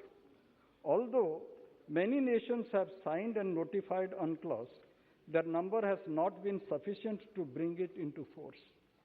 Despite the fact that UNCLOS runs 320 articles and 9 annexes, there are still important issues that require further work. For example, controversies exist over overlapping jurisdiction of territorial waters, that is 12 nautical miles, and exclusive economic zone, that is 200 nautical miles. Therefore, my suggestion is the government must review the provision of death penalty for pirates involved in killing or attempt to murder cases in the proposed piracy bill, as the extradition of the accused may be difficult, which my friend Manish just now mentioned. The law must provide for legal immunity for acts done in good faith. My previous speaker just now mentioned, if arms is seized, but arms for what? Ship may be carrying arms for their own safety, so that security personnel duly authorized by the government to deal with the problem get protection. International cooperation on the issue of maritime piracy at various international platforms should also be brought. All necessary steps should be taken by the concerned ministerial authorities. Sir, the bill, of course, is a landmark move to combat the issue of piracy at sea. However, the proposed law must be reviewed based on international laws. The provision of death penalty, as I have stated earlier, and I had moved an amendment last session, but I would say must be reconsidered to ensure better acceptance of the proposed law. With these words, I conclude, sir. Sumadi. Thank you very much, Chairperson, sir, for having given me this opportunity to speak on this anti-maritime piracy bill. At the outset, I would like to associate myself with the Honorable Member of the Parliament, Dr. Manish Tiwari, to change the nomenclature as Maritime Anti-Piracy Bill.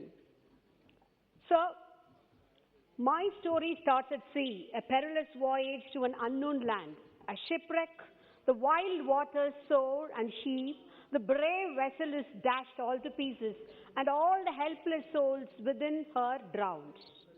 Thus, Shakespeare describes the natural calamities and dangers of a sea voyage. But apart from these, the pirates of the sea are the most dangerous threat, who seize, destroy, any ship at high seas and sometimes even at the harbors at shore. Also, they are involved in many other illegal activities like smuggling and slave trade. So the sea piracy mafia needs to be dealt with iron fist. And so I really appreciate our government's initiative to build the caps legally through this bill.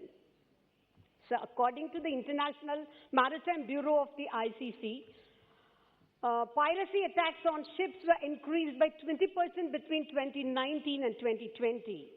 India is the largest stakeholder in maritime trade, having our crew and officers constitute nearby 10% of the global seafaring community. And thus it's high time to have this bill passed, and we have our Union Minister here right now for the External Affairs, Dr. S. Jaishankar, who has labored much to bring this bill to see the light of the day. I appreciate wholeheartedly his efforts and hope this will bring sea changes in the Indian maritime history. Sir, the Union is bringing the law as part of the commitment made by India while signing the United Nations Conventions on the Law of the Sea, UNCLOS, in 1982, and the UNCLOS was ratified by India in 1995. I welcome this bill, but would like to draw the attention of this august House through you to some major incidents. Sir, the introduction of this bill comes after some days after 18 Indians aboard a crude oil ship carrier were kidnapped off the coast of Nigeria. Some time ago also, the House would not have been forgotten. An incident had been reported about our fellow Keralite fishermen being killed by the authorities in an Italian naval ship. And since there was a lacuna in the legal system, much had been deliberated and spoken about, and even when we were waiting for the offenders to be punished, they were just let go, which was a very sad thing. And I'd like to bring those things, incidents, to the attention of this august House, because that's how this bill seems to be very, very important. So, to have a separate domestic legislature on piracy, as well taking care of the fellow fishermen from all the states of India is also very, very important. Yes. That's the point I would like to make here. So far, we have to rely on the Indian Penal Code relating to the offense of wartime piracy in India, and the penal codes are only applicable up to territorial waters. Also, the international naval presence in the Gulf of Aden made the pirate to have a paradigm shift to east and southwards. So, everybody's eyes are now up to the southern part. I appreciate the initiative to pass this bill after so much mulling over and discussions from 2019 onwards, as have been pointed out by my esteemed colleagues. However, during the 15th Lok Sabha, a redrafted bill was presented and it was lapsed. So why I am just pointing out the detailed efforts is, while so much efforts have been taken by the Union government, showing keen interest and evident interest to safeguard Indians, our trade and other seafaring activities, sheer neglect has been shown to our Tamilian fishermen throughout. Aren't we the sons of Bharat Mata, as you proudly say? So whenever there is a Tamilian fisherman being attacked by the Sri Lankan Navy, the headlines will scream that Indian fishermen are attacked. Whereas in Gujarat, I won't budge in. Whereas Tamilian fishermen are attacked, the headlines will scream, Tamilian fishermen are attacked. I beg your pardon. But wherein Gujarati fishermen are attacked, then the headlines will say Indian fishermen are attacked. Why this stepmotherly treatment to us? Our Chief Minister, Talapati M.K. Stalin, has umpteen number of times raised this issue, and our floor leader, respected member of the parliament, Sir T.R. Balu sir, also has raised this issue in the parliament. But recently, how many incidents have been, listed? See, 6 600 fishermen have been killed in the recent times and thousands of their fishing vessels seized and damaged, more than 600 in the last 30 years. But the government is not taking any stringent laws through legal actions rather than negotiations and table conferences and diplomatic talks. Also, sir, another important thing is, I would like to bring to your kind notices regarding the Chaityabhoomi. Yes. So, Chaityabhoomi was ceded to Sri Lanka in violation under the 1976 agreement, but without the approval of the two houses of parliament. Diplomatic efforts are of no avail considering the fishermen and other issues. India should step into action to reclaim and bring it under our sovereignty. If necessary, the International Court of Justice may also be approached. Sir, no doubt, I welcome this wonderful, important piece of legislation whereby the union government is empowered to notify designated courts for the trials of piracy and also to increase the scope of maritime navigation beyond the territorial waters to cover economic EEZ. So I have a request here to the union minister, kindly set up one or more courts of sessions in southern parts, especially in Tamil Nadu. Yes. That is our kind request. Yes. Especially in Tamil Nadu should be set up. Sir, as has been pointed out by the members of my respected colleagues here, the punishment of a death penalty is not at all advisable, and as had been rightly pointed out by the union minister here also, we hope that it would be abolished, because we have had this history of Justice V.R. Krishna Iyer, the pioneer of judicial activism, who is a strong advocacy against the capital punishment, and our CM is also, all of us are against it, and our own Mahatma Gandhi, we have him, who has said that I cannot in all conscience agree anyone being brought to gallows.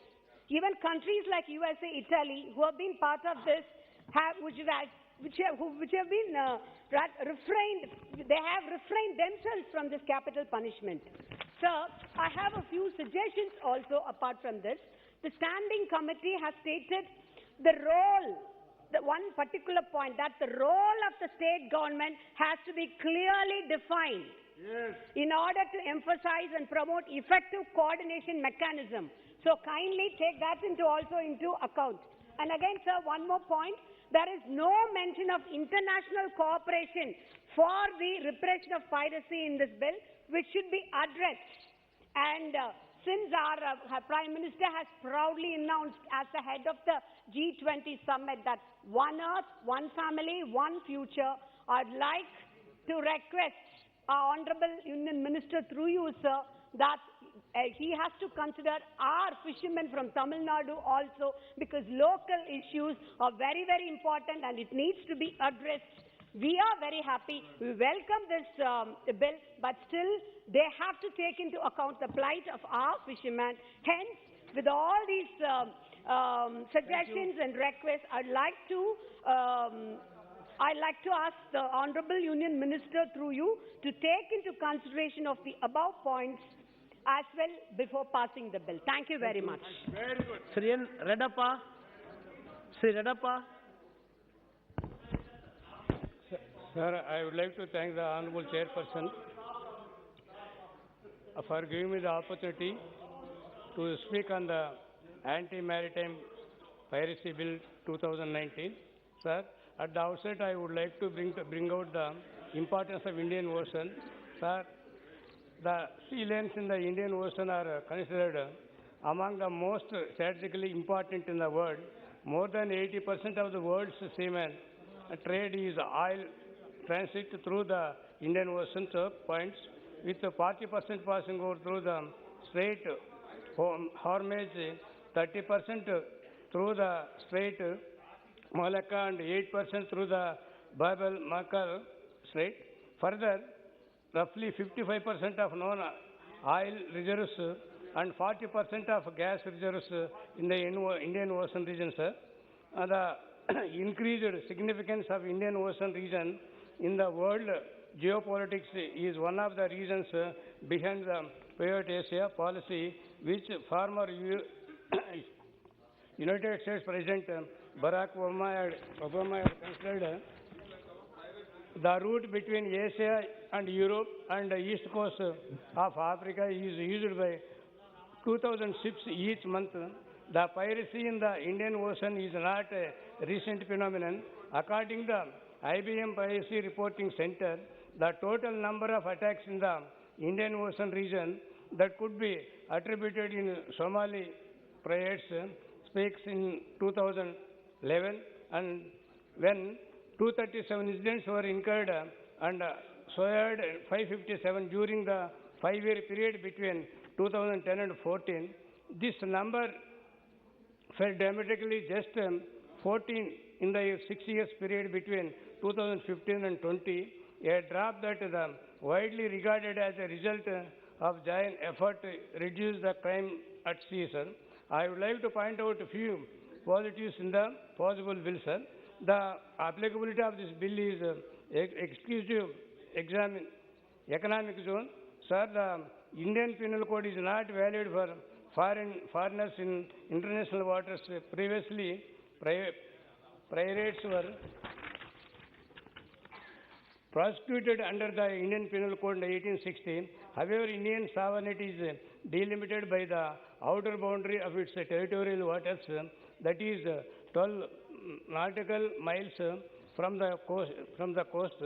Acts of piracy committed by a foreigner outside the Indian territorial waters cannot be an offence under the IPC, and those accused piracy cases have been acquitted due to the lack of jurisdiction. However, the said legislation, if once implemented, will extend the scope of our jurisdiction to exclusive economic zone that is beyond 200 nautical miles from the Indian coastline, sir.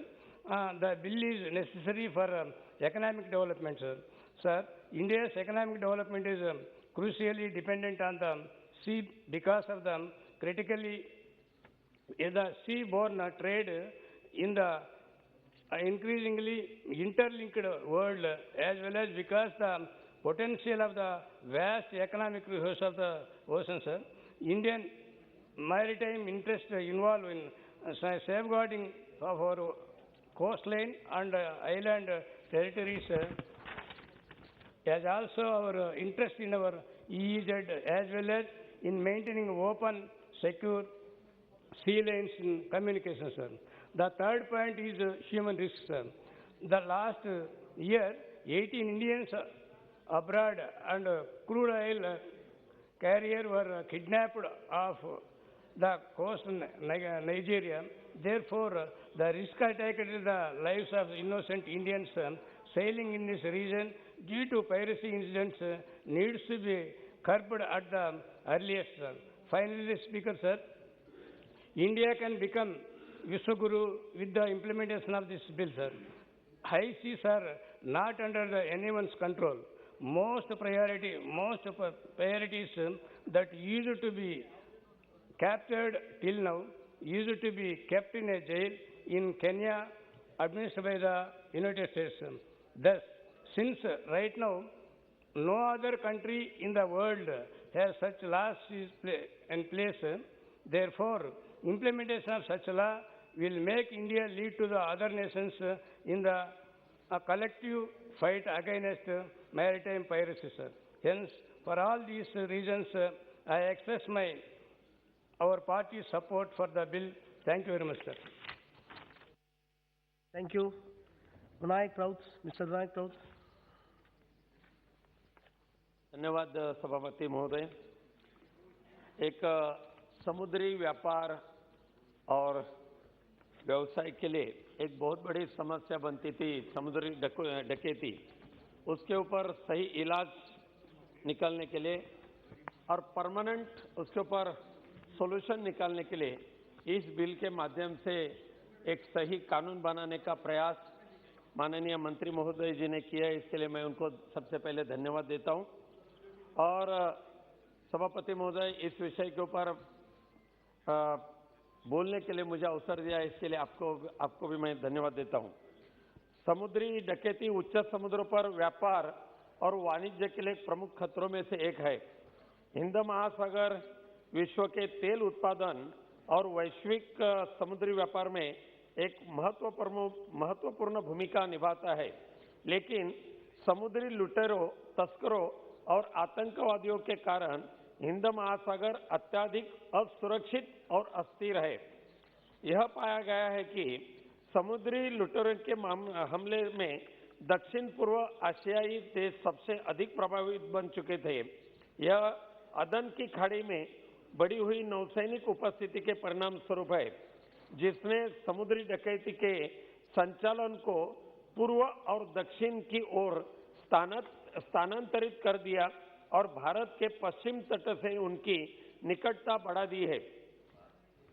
खास करके सभापति महोदय, मैं बताना चाहता हूं कि 3 दिसंबर 2019 को एक कच्चे तेल वाहक पर सवार कई भारतीय, करीबन 18 भारतीयों को नाइजीरिया के तट से अगवा कर दिया और बातचीत के बाद कई दिनों के बाद उनको रिहा कर दिया, लेकिन नाइजीरिया के तट के पास समुद्री डकों के द्वारा अगवा करने की अन्य कई भी घटना इसके पहले भी हुई थी।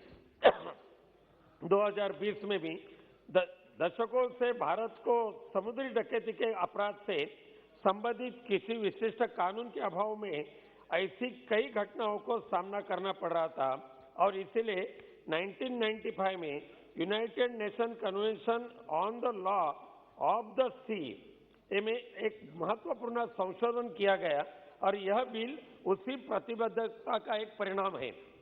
एंटी मैरिटाइम पायरेसी बिल 2019 जो समुद्री डकैती से संबंधित अपराधियों के लिए व्यक्तियों के खिलाफ मुकदमा चलाने और हमारे जहाजों और चालक दल को सदस्य की सुरक्षा सहित भारत के समुद्री व्यापार को सुरक्षा को बढ़ावा देने के लिए एक अंतर्राज्यीय समुद्री डकैती विरोधी कानून बना रहे, ऐसा मैं खुद मानता हूं। पहले समुद्री लुटेरे पर भारतीय दंड संहिता यानी आईपीसी एक्ट के ऊपर 1860 के तहत सशस्त्र डकैती से निपटने के लिए प्रावधानों और विशिष्ट अदालतों के 9 अधिकार क्षेत्र के तहत मुकदमा चलाया जाता था। इसलिए भारत के जल क्षेत्र के बाहर किसी विदेशी द्वारा कई चोरी का कार्य आईपीसी के तहत अपराध नहीं माना जाता था सभापति महोदय, और इससे ऐसे अपराध निपटने के लिए यह बिल सही तरीके से एक महत्वपूर्ण बिल होगा और यह बिल सरकार को भारत के विशेष आर्थिक क्षेत्र के सीमा से सटे समुद्र के सभी हिस्सों के लिए एक प्रावधान करने का अधिकार इस बिल के माध्यम से मिल रहा है। सभापति महोदय, बिल केंद्र सरकार को संबंधित उच्च न्यायालय के मुख्य न्यायाधीश के परामर्श से प्रभावित कानून के तहत समुद्री डकैती के अपराधों के त्वरित परीक्षण के लिए कुछ अदालतों को नामित न्यायालयों के रूप में से निर्दिष्ट करने में सक्षम करेगा। लेकिन साथ साथ में मैं और एक भी विनंती करूंगा मंत्री महोदय से, जैसे कि पूर्व सांसद महोदय ने किया कि एक वेस्ट कोस्ट है, ईस्ट कोस्ट है, ऐसे क्षेत्र में भी न्यायालय का निर्माण होने की आवश्यकता है ताकि हमारे फिशरमैन को भी इस समुद्री डकैती जो है उससे कई समस्या को सामना करना पड़ता है। तो इस बिल में अधिकार क्षेत्र की सीमा, गिरफ्तारी और जब्ती, सजा और दंड मानवाधिकार पहलू के बारे में मुकदमे के लिए नामित अदालतों और प्रत्यर्पण के प्रावधान आदि के बारे में भी कई बातें स्पष्ट की है और उसमें वक्त में संशोधन करने की आवश्यकता भी रहेगी। मुझे पूरी उम्मीद है कि नया प्रस्तावित कानून निश्चित रूप से अधिकारियों को पकड़े गए समुद्री लुटेरों पर मुकदमा चलाने में सक्षम बनाएगा, चाहे उनकी राष्ट्रीयता कुछ भी हो, और यह सदन इसे अधिनियम बनाने में मदद करेगा। समुद्री डकैती पर समर्पित अंतर्राज्य कानून के कार्यान्वयन से भारतीय नौसेना या तटरक्षक को राष्ट्रीयता का एक परवाह के बिना पकड़े गए समुद्री लुटेरे पर मुकदमा चलाने में जरूर मदद मिलेगी और इससे भारत को समुद्री डकैती से निपटने के लिए अंतर्राष्ट्रीय प्रयास का हिस्सा बनाने में मदद होगी। साथ साथ में मंत्री महोदय से भी ये भी मैं एक विनंती करना चाहता हूं कि राज्य यानी अंतर्देशीय जो फिशरमैन है अपने अपने देश के अन्य अन्य राज्यों में, इसमें भी कई जगह पे समुद्रवार चलता है मंत्री महोदय जी। अभी जैसे कि साउथ के कई स्टेट के फिशरमैन महाराष्ट्र में आते हैं, गुजरात के महाराष्ट्र में आते हैं, महाराष्ट्र के अन्य कई जिले में जाते हैं, कई फिशिंग करते करते वक्त श्रीलंका में जाते हैं। तो ऐसे फिशरमैन को भी सही मदद करने के लिए या उनमें कुछ झगड़ा नहीं होने के लिए भी आप सही वक्त पे उसमें कानून बनाकर उनको भी मार्गदर्शन करेंगे, ऐसी मैं आशा व्यक्त करता हूं और सभापति महोदय इस बिल का मैं समर्थन करता हूं। धन्यवाद। Thank you. Shri Kalyan Banerjee. Sir, I convey my thanks for giving me chance to speak on this bill. Sir, the Anti-Maritime Piracy Bill 2019 proposes Indian authorities to take action against piracy in the high seas. The bill brings into law the UN Convention on the Law of the Sea, while applies to the sea beyond the exclusive economic zone, that is beyond 200 nautical miles from India's coastline. India signed the United States Nations Convention on Law of the Sea on 10 December 1982 and ratified it on 29 June 1995. Piracy is an ancient phenomenon and its history dates to hundreds of years. It was only in the 20th century that the codification of piracy-related customary laws and practices began. Sir, the marine environment after the 1972 United Nations Stockholm Conference on the Human Environment and the conclusion of significant specific conventions, the London Dumping Convention of 1972 and the MARPOL Convention of 1973 became broadly accepted objective. According to the 1982 United Nations Convention on the Law of the Sea, piracy is defined as an illegal act of violence or detention or any act of depredation committed for private ends by the crew or the passengers of a private ship. Sir, in accordance with the UN CLOS, the bill defines piracy as an illegal act of violence, detention or destruction committed against a ship, aircraft, person or property for private purposes by the crew or the passengers of private ship or aircraft. Sir, piracy there are different characteristics of piracy are there. I am not going there. Sir, I just come to very important part that apart from the International Maritime Organization as addressing maritime piracy for some time, sir, the Jeddah Amendment to the DGBT Code of Conduct 2017, DCOC, expanded to include human trafficking and other illegal maritime activities in the Western Indian Ocean and the Gulf of Aden area. There are so many activities are there in that. I am not going into details. During the period 2009 to 2019, over 500 Indians were captured by pirates around the world at various points of time. The United Nations Security Council, in a number of resolutions adopted since 2008, urged the UN member states to cooperate in investigation and prosecution of all persons responsible for acts of piracy, and further called upon states to criminalize piracy under their domestic law and to favorably consider the prosecution of suspected and imprisonment of convicted pirates. Now the question is that we can draw a line or can fence on a solid land, which is impossible to make a barrier or line on a liquid or on sea. Hence the system of such state baseless is not applied by a state in such a manner as to cut off the territorial sea of another state from the high seas or an exclusive economic zone. Sir, I am giving one information, that's through my speech. The creeks along the coast in Gujarat and Sundarbans in West Bengal are the most preferred routes for smuggling and infiltrations. The security in EEZ is also very important, for which state police has no role to play. It is therefore important that imperative and corrective measures are implemented to address the inadequacies to realize the potential of maritime sector.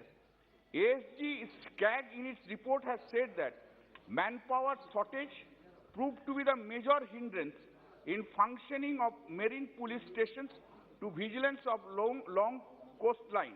The surveillance must be strengthened on international border, on high seas maritime border, and also special training to coastal police for posting in coastal police station.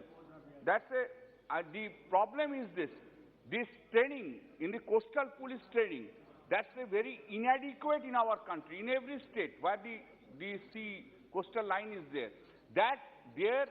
I will request the Honorable Minister to give stress on that, to see that these maritime police who are posted there, they should be well trained. Unless they are well trained, it cannot be detected, it cannot be captured. This is one of the arena which I have found, according to me, still we are weak in that. Now, sir, regarding punishment for piracy, the detailed procedure has been stated. I am not on that. I am on. See, the Supreme Court of India has also ruled that awarding a mandatory death penalty for an offence violates the Article 14 and 21 of the Indian Constitution. And hence it is arbitrary and unfair in nature. Even in Section 303 of the Indian Penal Code and Section 27, Subsection 3 of the Arms Act 1959, which provided mandatory death penalty for offenders, has been struck down by the Supreme Court. Kindly take note of this and consider this part. Now, what I am suggesting, instead of death penalty, whether life for imprisonment. Imprisonment means here, you know, now the interpretation, there is a change by the Supreme Court. Till the death, life imprisonment, instead of mandatory imposition of the death penalty. Kindly consider that part. This is a in England, the penalty for the offence of the piracy was a death penalty, but that has since been abolished. The penalty is now life imprisonment. That has been done. And India is also, our Supreme Court is also saying mandatory death penalty is a offending Article 14 and Article 21 of the Constitution. Mainly it is an offending Article 21 of the Constitution. Therefore, kindly just substitute this word with imprisonment for life if such person committing the act of piracy causes death or such endanger one's life on safety of a ship or an aircraft or any other means of public transport. Sir, so far my reading is concerned, so far I have made it, since I am a member of the Home Consultative Committee also, and occasions arose and where I got the scope to speak also. I will request 2-3 arenas that have to be given an emphasis, although we are accepting that death penalty what I have stated, and this is all because of the adaptations of the various conventions I have already said in my speech. Now, the first is this, what I have observed that even the state, this coastal police, there are coastal police limited. There, in every state, the training is essentially required. Essentially required.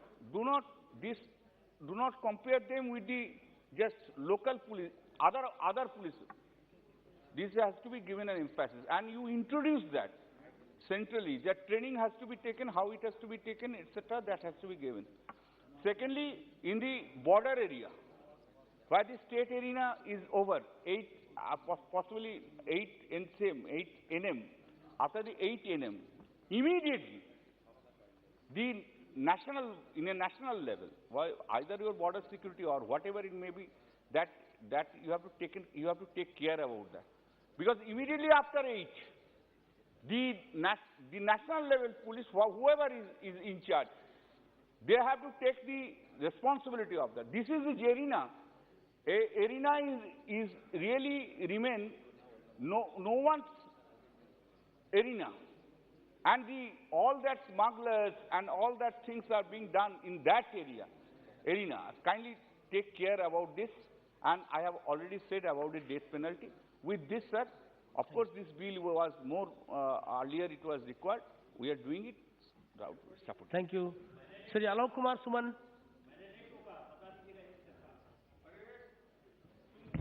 धन्यवाद सभापति महोदय। आपका मैं आभार व्यक्त करता हूं कि आपने the anti maritime piracy bill 2019 पर बोलने का मौका दिया। महोदय, जैसा कि हम सब जानते हैं कि भारत के पास समुद्री डाकुओं की पायरेसी के लिए कोई कानून नहीं है। उसको इंडियन पेनल कोड 1860 के तहत संप्रभु भारत के क्षेत्रीय जल यानी समुद्री तट से 12 नॉटिकल मील तक ही जो समुद्री डाकू या कोस्ट गार्ड के द्वारा पकड़े जाते हैं उनको प्रोसिक्यूट किया जाता है। यह विधेयक लाया गया है कि इंडियाज एक्सक्लूसिव इकोनॉमिक जोन की सीमाओं से सटे या उसके परे सभी हिस्सों यानी हाई सी पर समुद्री डाकुओं द्वारा जो घटना हो, जो पकड़े जाएं, उसको दंडित किया जा सके। महोदय, this legislation is an outcome to the commitment made by India by signing the United Nations Convention on the Law of the Sea in the year 1982. Bharat ने इस कन्वेंशन को 1995 में रेक्टिफाई किया। इस विधेयक के पास होने से भारत के समुद्री व्यापार से जुड़े सभी सेफ्टी एंड सिक्योरिटी की जो बात कही गई है इसे पूरा करना आसान नहीं दिखता। वर्ष 2009 से 2014 तक की IMO की रिपोर्ट के आधार पर 1173 पायरेसी और आर्म रॉबरी वेस्ट अफ्रीका और अपने तटवर्ती क्षेत्रों से रिपोर्ट किया गया है। इस अवधि में 500 भारतीयों को समुद्री डाकुओं द्वारा पकड़ा गया, जिसका अभी तक कुछ पता नहीं है। महोदय, अगर हम विश्व स्तर पर बात करें तो 2010 से 2021 का आंकड़ा देखें तो वर्ष 2010 में 445 जहाजों पर समुद्री डाकुओं द्वारा अटैक हुआ। वहीं 2020 में 195 और 2021 में 132 समुद्री जहाजों पर हमला हुआ। महोदय, United nation office on drug and crime 2018 के रिपोर्ट के अनुसार 6 व्यापारिक समुद्री जहाज का हाईजैकिंग विश्व स्तर पर हुआ। 13 जहाजों पर अटैक के कारण आग लगी। 130 लोगों को बंदी बनाया गया और 78 अधिकारियों को जो जहाजों पर नौकरी करते थे उन्हें अगवा किया गया। इन समस्याओं को देखते हुए इस विधेयक में जो प्रावधान किए गए वह निश्चित ही समुद्री रास्ते से होने वाले व्यापार को सुरक्षा मिलेगी, लेकिन यह संदेह है कि यह बिल जान माल और इकोनॉमिक नुकसान को बचा सकेगी, क्योंकि इसका फाइनल करने के लिए केवल कुछ ही देशों यानी कि 4 ही देशों के लेजिस्लेशन को कंसल्ट किया गया है, जबकि समुद्र से सटे देशों से अधिक कंसल्टेशन होना चाहिए था। महोदय, पायरेसी का जो विषय है उसमें मंत्रालय का इन्वॉल्वमेंट, कई मंत्रालय का इन्वॉल्वमेंट है, जैसा कि ministry of external affairs, ministry of home affairs, defence, shipping, law and justice. इसलिए इस विषय में आवश्यक है कि सभी मंत्रालय या एजेंसी या डिपार्टमेंट्स का रोल क्लियर डिफाइन होना चाहिए, जो कि इस बिल में नहीं दिखता है, जो कि इफेक्टिव कोऑर्डिनेशन के लिए आवश्यक है। महोदय, मेरा इस बिल में यह सुझाव है कि कोलैबोरेटिव इंटरनेशनल काउंटर पायरेसी उपाय United Nation Security Council, International Maritime Organization and contact group of the coast and Somalia के साथ हो तथा इसका प्रावधान भी इस बिल में शामिल किया जाए। साथ साथ ये भी मेरा कहना है कि national command control communication intelligence network, interlinking 51 IN and ICG station, joint operation centres, national AIS chain और कोस्टल रडार को इस बिल के माध्यम से मजबूत किया जाए ताकि समुद्री व्यापार रास्ते को सेफ्टी और सिक्योरिटी मिले। इस बिल के अध्ययन से यह भी महसूस हो रहा है कि इंडियन ओरिजिन के जो सस्पेक्टेड और हाई सी में एक्ट ऑफ पायरेसी में इन्वॉल्व हैं उनका एक्स्ट्राडिशन के लिए इंटरनेशनल कोऑपरेशन के प्रावधान में सुधार की आवश्यकता है। महोदय, ऐसा पाया गया है कि जो एक्यूज डेथ पेनाल्टी के लिए हैं उसको एक्स्ट्राडिशन करने में काफ़ी परेशानी होती है एवं शर्त के साथ एक्स्ट्राडिशन होता है कि डेथ पेनाल्टी नहीं दिया जाएगा। ऐसा कमिटमेंट सरकार के द्वारा किया जाता है। अतः मेरा इस बिल में ये कहना है और ये सुझाव है कि डेथ पेनल्टी की जगह उम्र कैद या 12 साल या 16 साल की सजा हो और ये सब सुधार करते हुए इस बिल को पारित किया जाए। धन्यवाद सभापति महोदय। Thank you. श्री दैनिश्वरी। धन्यवाद सभापति महोदय कि आपने मुझे एंटी मैरीटाइम पायरेसी बिल 2019 पर बोलने का मौका दिया। सर, बहुत ही इम्पोर्टेंट बिल है। 2012 में ये बिल, सर डिपार्टमेंट का कोई मिनिस्टर नहीं है यहाँ पर मौजूद सर। नहीं सारे सब नहीं, who is taking the note? All ministers were talking to each other, to their colleagues. No, he should speak and come. चलिए खैर, यही सीरियसनेस है सरकार की। सभापति महोदय, Yes, I know. ओके, चलिए ठीक है।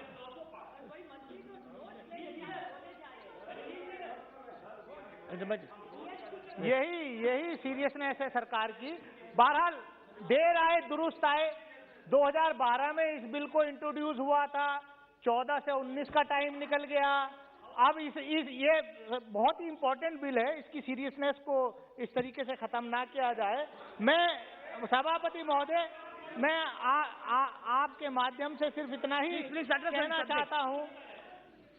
सभापति महोदय, मतलब ट्रेजरी बेंचेस का ये हाल है, अपनी गलती मानने को तैयार नहीं है और जो है शोर मचा रहे हैं। मुझे तो अपनी बात करने दीजिए, I already told the minister. I have already agreed. Please address the chair, please. सभापति महोदय, मैं तो आप ही को एड्रेस कर रहा हूँ।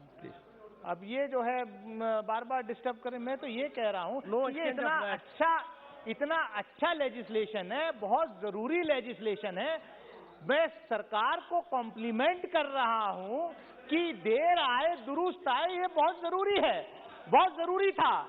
और मैं इस बात को मानता हूं कि पहले जमाने में धरती पर जंग हुआ करती थी, फिर हवा से हुई।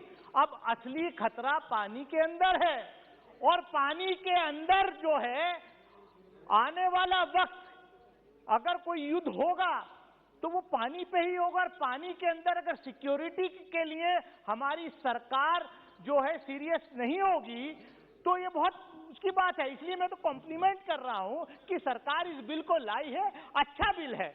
मैं सभापति महोदय, मैं सिर्फ इतना ही कहना चाहूंगा कि देखिए, ये 1982 में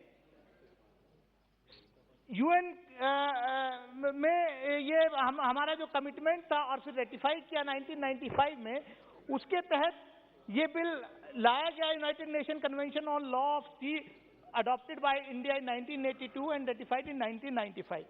लेकिन जो मेरे से पहले सभापति महोदय कुछ कुलीग्स ने यहाँ प्रश्न उठाए हैं, मैं उन पर भी आना चाहूंगा कि ये अभी तक जो हमारा सी के अंदर, समुद्र के अंदर इकोनॉमिक जोन होता था, उस पर हमारा अख्तियार था।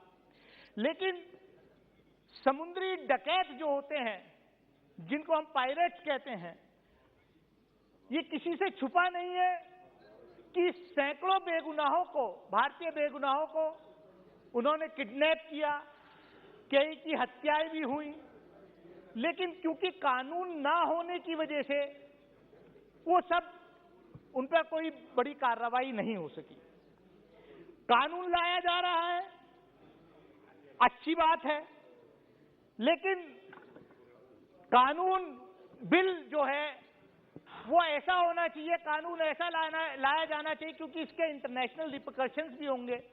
मैं व्यक्तिगत रूप से और इस सदन में कई सांसद जो हैं ने ये बात रखी कि डेथ पेनल्टी जो है वो बहुत, ऑनरेबल सुप्रीम कोर्ट ने भी कहा death penalty should be given in the rarest of the rare cases. लेकिन यहां हम अगर अटेम्प्ट टू मर्डर को के अटेम्प्ट को भी डेथ पेनल्टी उसका जो है क्राइम तय कर रहे हैं तो वो वाकई चिंतनीय है। मैं ये चाहूंगा, क्योंकि जो लॉ बने उसको क्योंकि इसका इंटरनेशनल लेवल पर भी इसकी स्क्रूटनी होगी, तो हम ये चाहेंगे कि डेथ पेनल्टी ना रह करके जो लाइफ इम्प्रिजनमेंट है, life imprisonment mean life imprisonment होना चाहिए पूरी लाइफ के लिए, और इसमें ये क्लॉज भी हो जाए कि सरकार को कोई रिमिशन देने का अख्तियारात ना रहे। जैसे इटली के 2 नागरिकों को जो पकड़े गए फिशरमैन की डेथ में, उनको छोड़ दिया गया, और यह जैसे गुजरात के अंदर अभी बिल्किस बानो के केस में सरकार ने लाइफ इम्प्रिजनमेंट को 14 साल की सजा को रिमिशन किया, इस बिल के अंदर ऐसा क्लॉज डाला जाए कि जिनको सजा दी जाए वो लाइफ इम्प्रिजनमेंट दिया जाए, डेथ पेनल्टी ना हो, लेकिन सरकार के पास रिमिशन का कोई अख्तियारात नहीं रहना चाहिए। इन्हीं शब्दों के साथ मैं अपनी बात खत्म करता हूं। बहुत बहुत शुक्रिया। Shrimati Supriya Sule. What is it?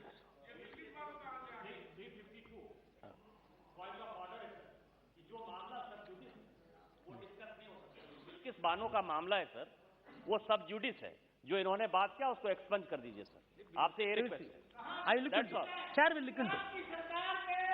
Supriya Sule, you made your submission. Chair will look into. Don't worry. Supriya Sule, nothing will go on record except Supriya Sule. Please. Sir, thank you very much. I stand here in support of this very important bill that we are all discussing today.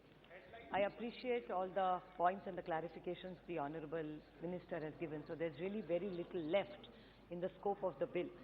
I would, on the outset, like to thank the External Affairs Ministry, which is always very indulgent. Every time there is a crisis of anybody, either from my state or my constituency, every time I've reached out to them via a tweet, they've been most helpful. So I would like to put it on record and thank the Minister and the entire External Affairs Mantralaya for all the good work that they do.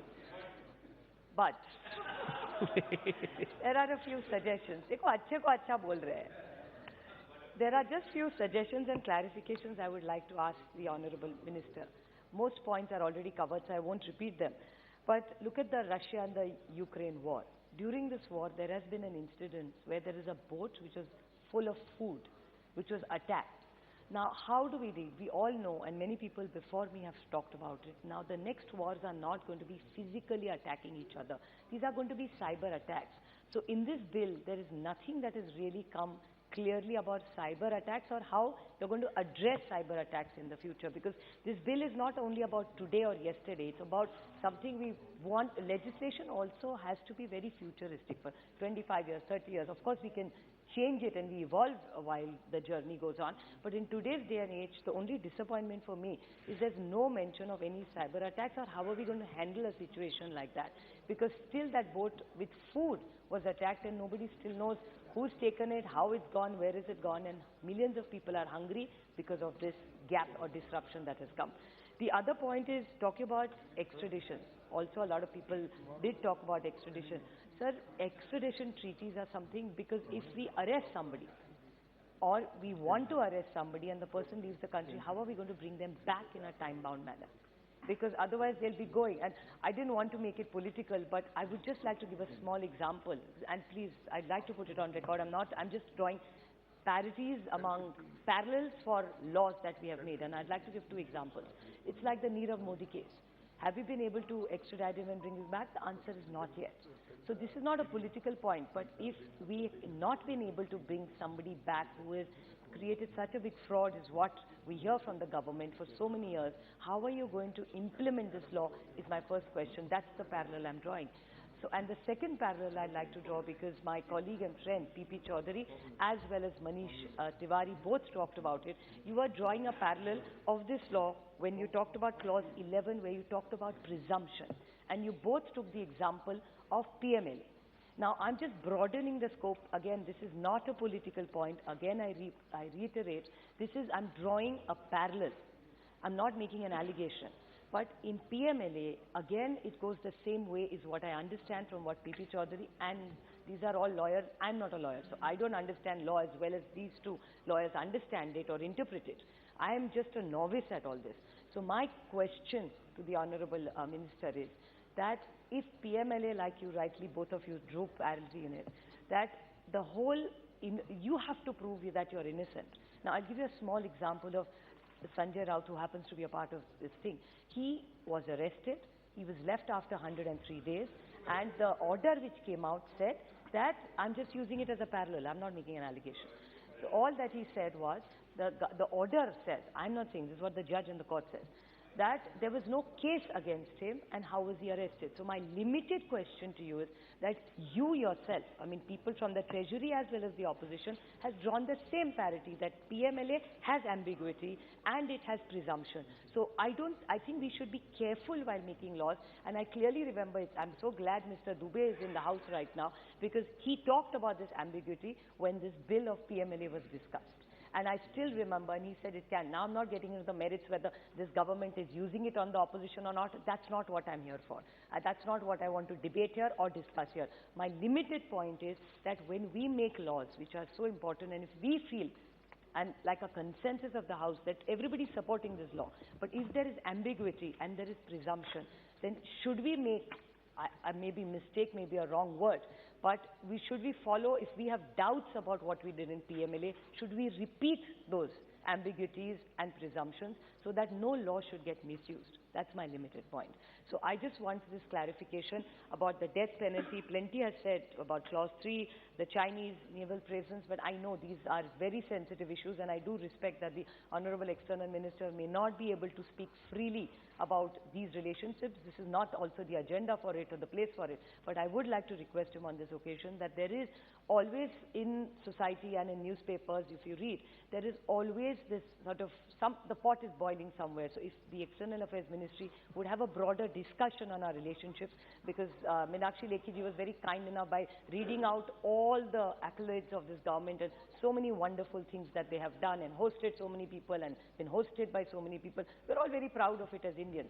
But we would like to know, and why not have a broader discussion on China-India relationship? I think this bill is welcome, but we can't leave China and our relationship with all our neighbors when we discuss these kind of bills. So my only request to you is, if while I draw these two parallels, one, you missed my one point, so I'll just repeat it quickly, is about cyber attacks. Because in Russia and Ukraine, in that entire fight, there were food ships which were taken. Now, how do you bring accountability, or who do you really punish in such a situation, which is not covered here? So just two short points, either cyber attack clarification, and Mr. Chaudhary and Manish Tiwari drew the parallel of PMLA. So if you could kindly clarify. And I support this bill. Thank you very much. Sri Mohammed Bashir. Sir, I support this bill. I feel that this is in the best interest of the nation. With coming to the bill, sir, with regard to definitions, there are clarity in this. There is no ambiguity in this. And in that way also, it is drafted nicely. Sir, the Committee on External Affairs, which scrutinized this bill, has said,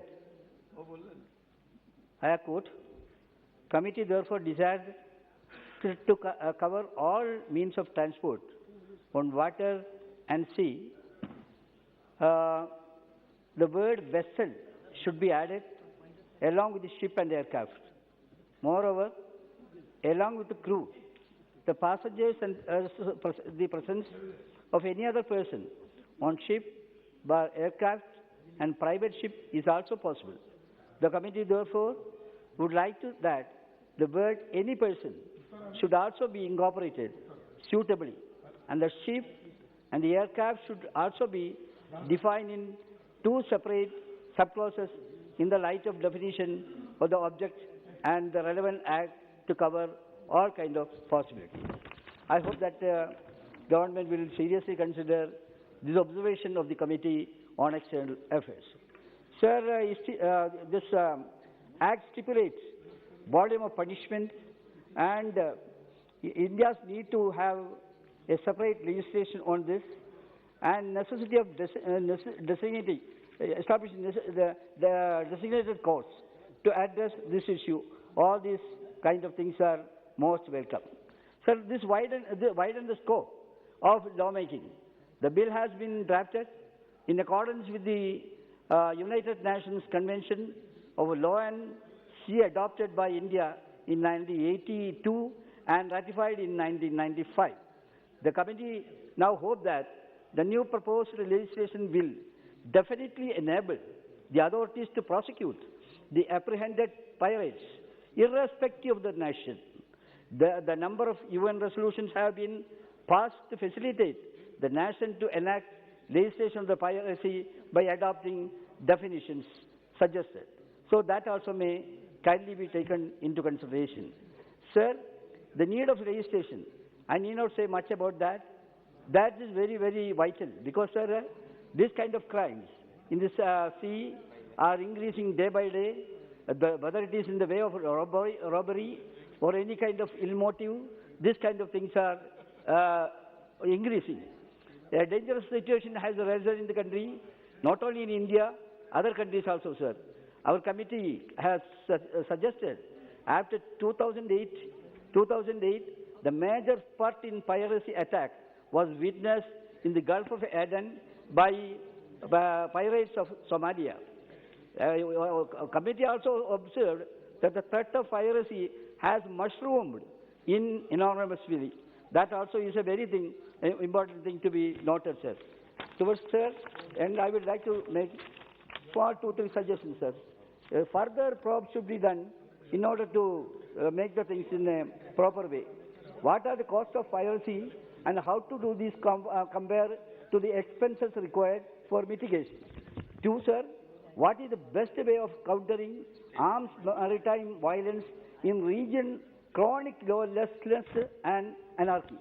3, sir, is a current international legal framework for countering piracy is sufficient or not? If not, what the government is going to do in that? What is the extent of government responsibility for countering piracy and what role should be a private sector can do it? These are all certain things which I would like to say, sir. Anyhow, sir, it's a very good legislation and it is a very good intention. I support this wholeheartedly. Thank you very much, sir. के Suresh ji 5 minute N के प्रेमचंद जी 6 बजे प्रेमचंद करेंगे 6 बजे Thank you. Thank you, Mr. Speaker, sir, for affording me this opportunity to speak on this anti-maritime piracy bill 2022. Sir, I fully support the bill. Honorable Minister, please.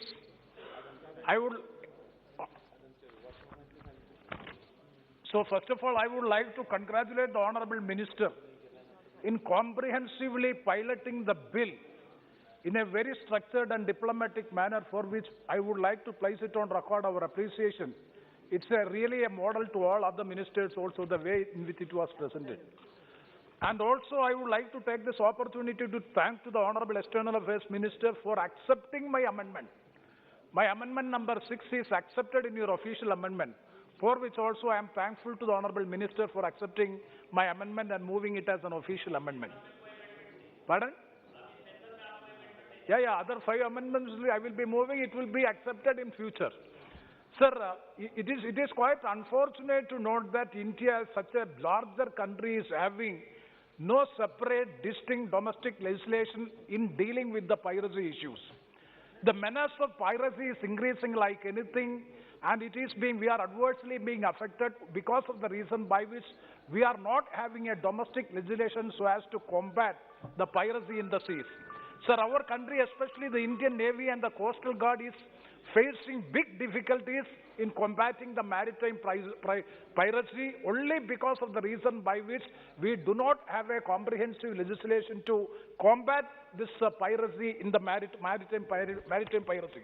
So my first suggestion is, sir, I would like to draw the attention of the Honorable Minister regarding the Italian Marines case, that is Enriched Lexica case, which was well agitated in the international courts of justice, and even the Supreme Court has also dealt in detail. I would like to draw the attention of the Honorable Minister, in which also still the judicial proceedings are going on.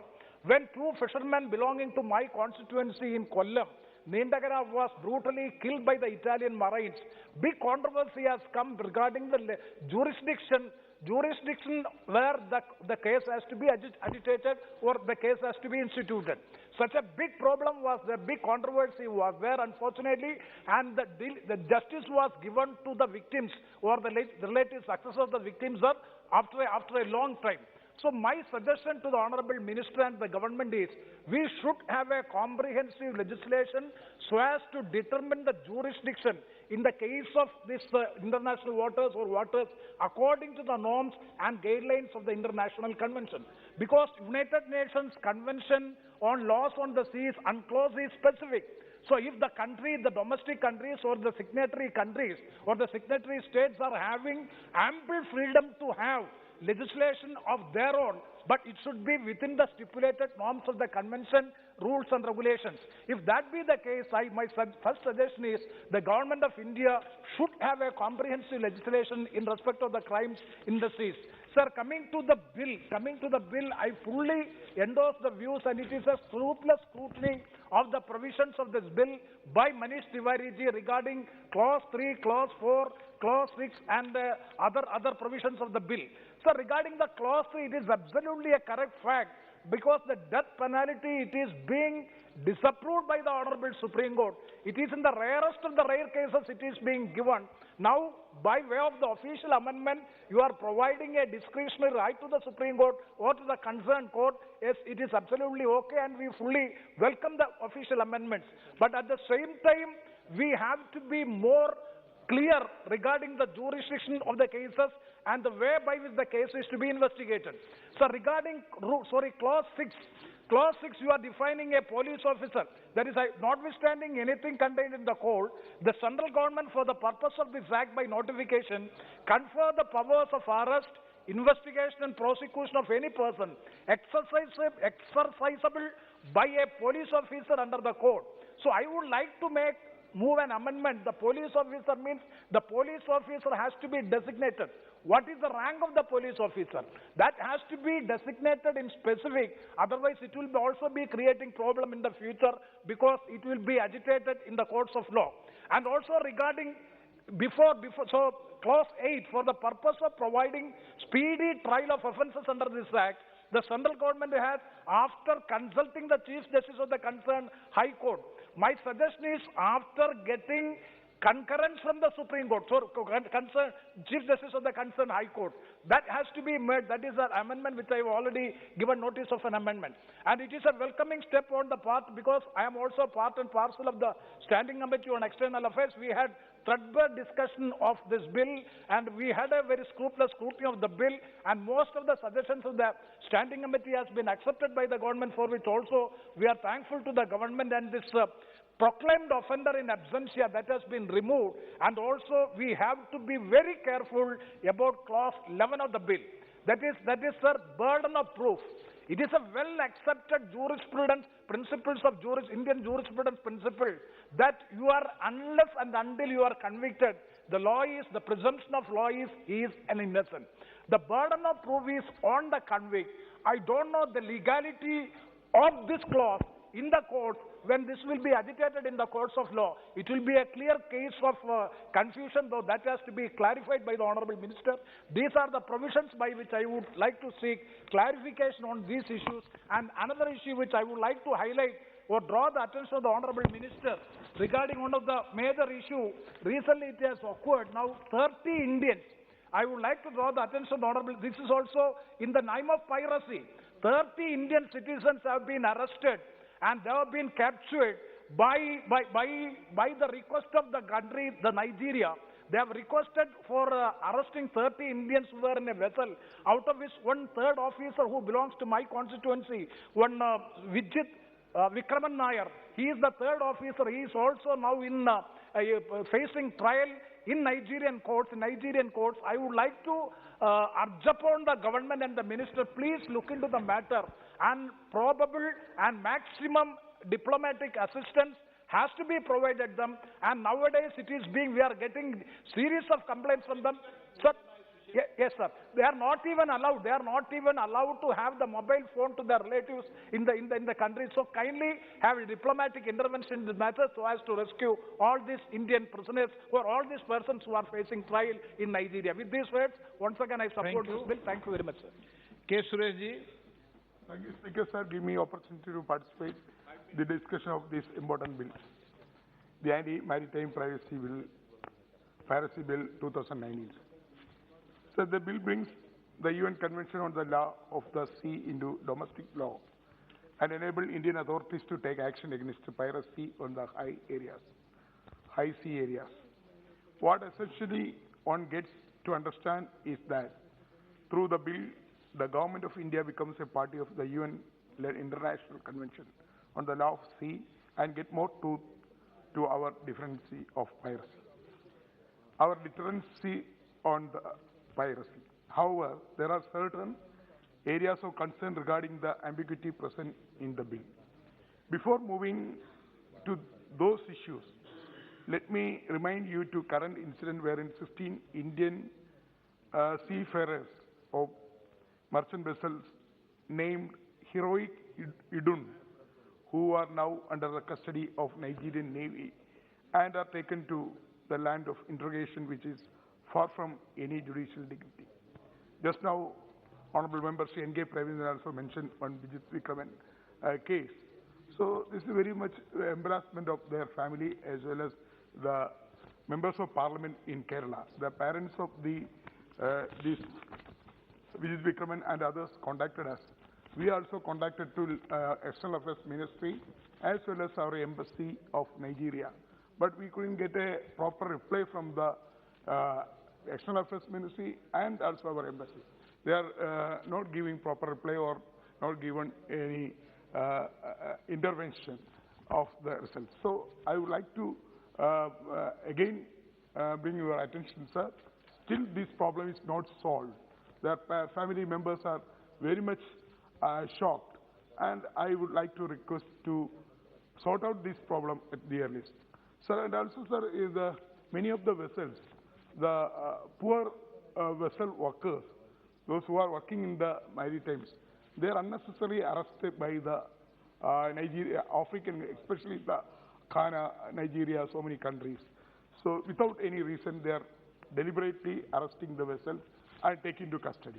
This is the situation time to time in our Indian workers, those who are working the various vessels. So I would request the government to initiate further discussion to secure the release and help them reach safely India fast possible. And any discussion on maritime piracy, where India is a party to, must consider the pain and desolation of illegal detaining of Indian seafarers or the other nations, and securing them must be policy priorities. So, Speaker, sir, let me come to the other issues pertaining to the bill. Jurisdiction issue. The bill will be applied to the sea beyond exclusive economic zone, EEZ, that is beyond 200 nautical miles from India's coastline.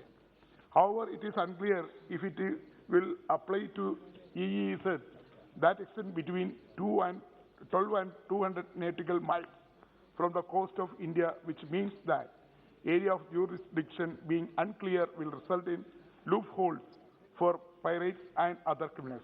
The government must take it up the provide clarification, sir. The bill states that for the committing acts of piracy, the convict shall be punished with imprisonment for the life of death. It is unclear in the bill that how the overlap of the 14 years term and the life term will be determined, since committing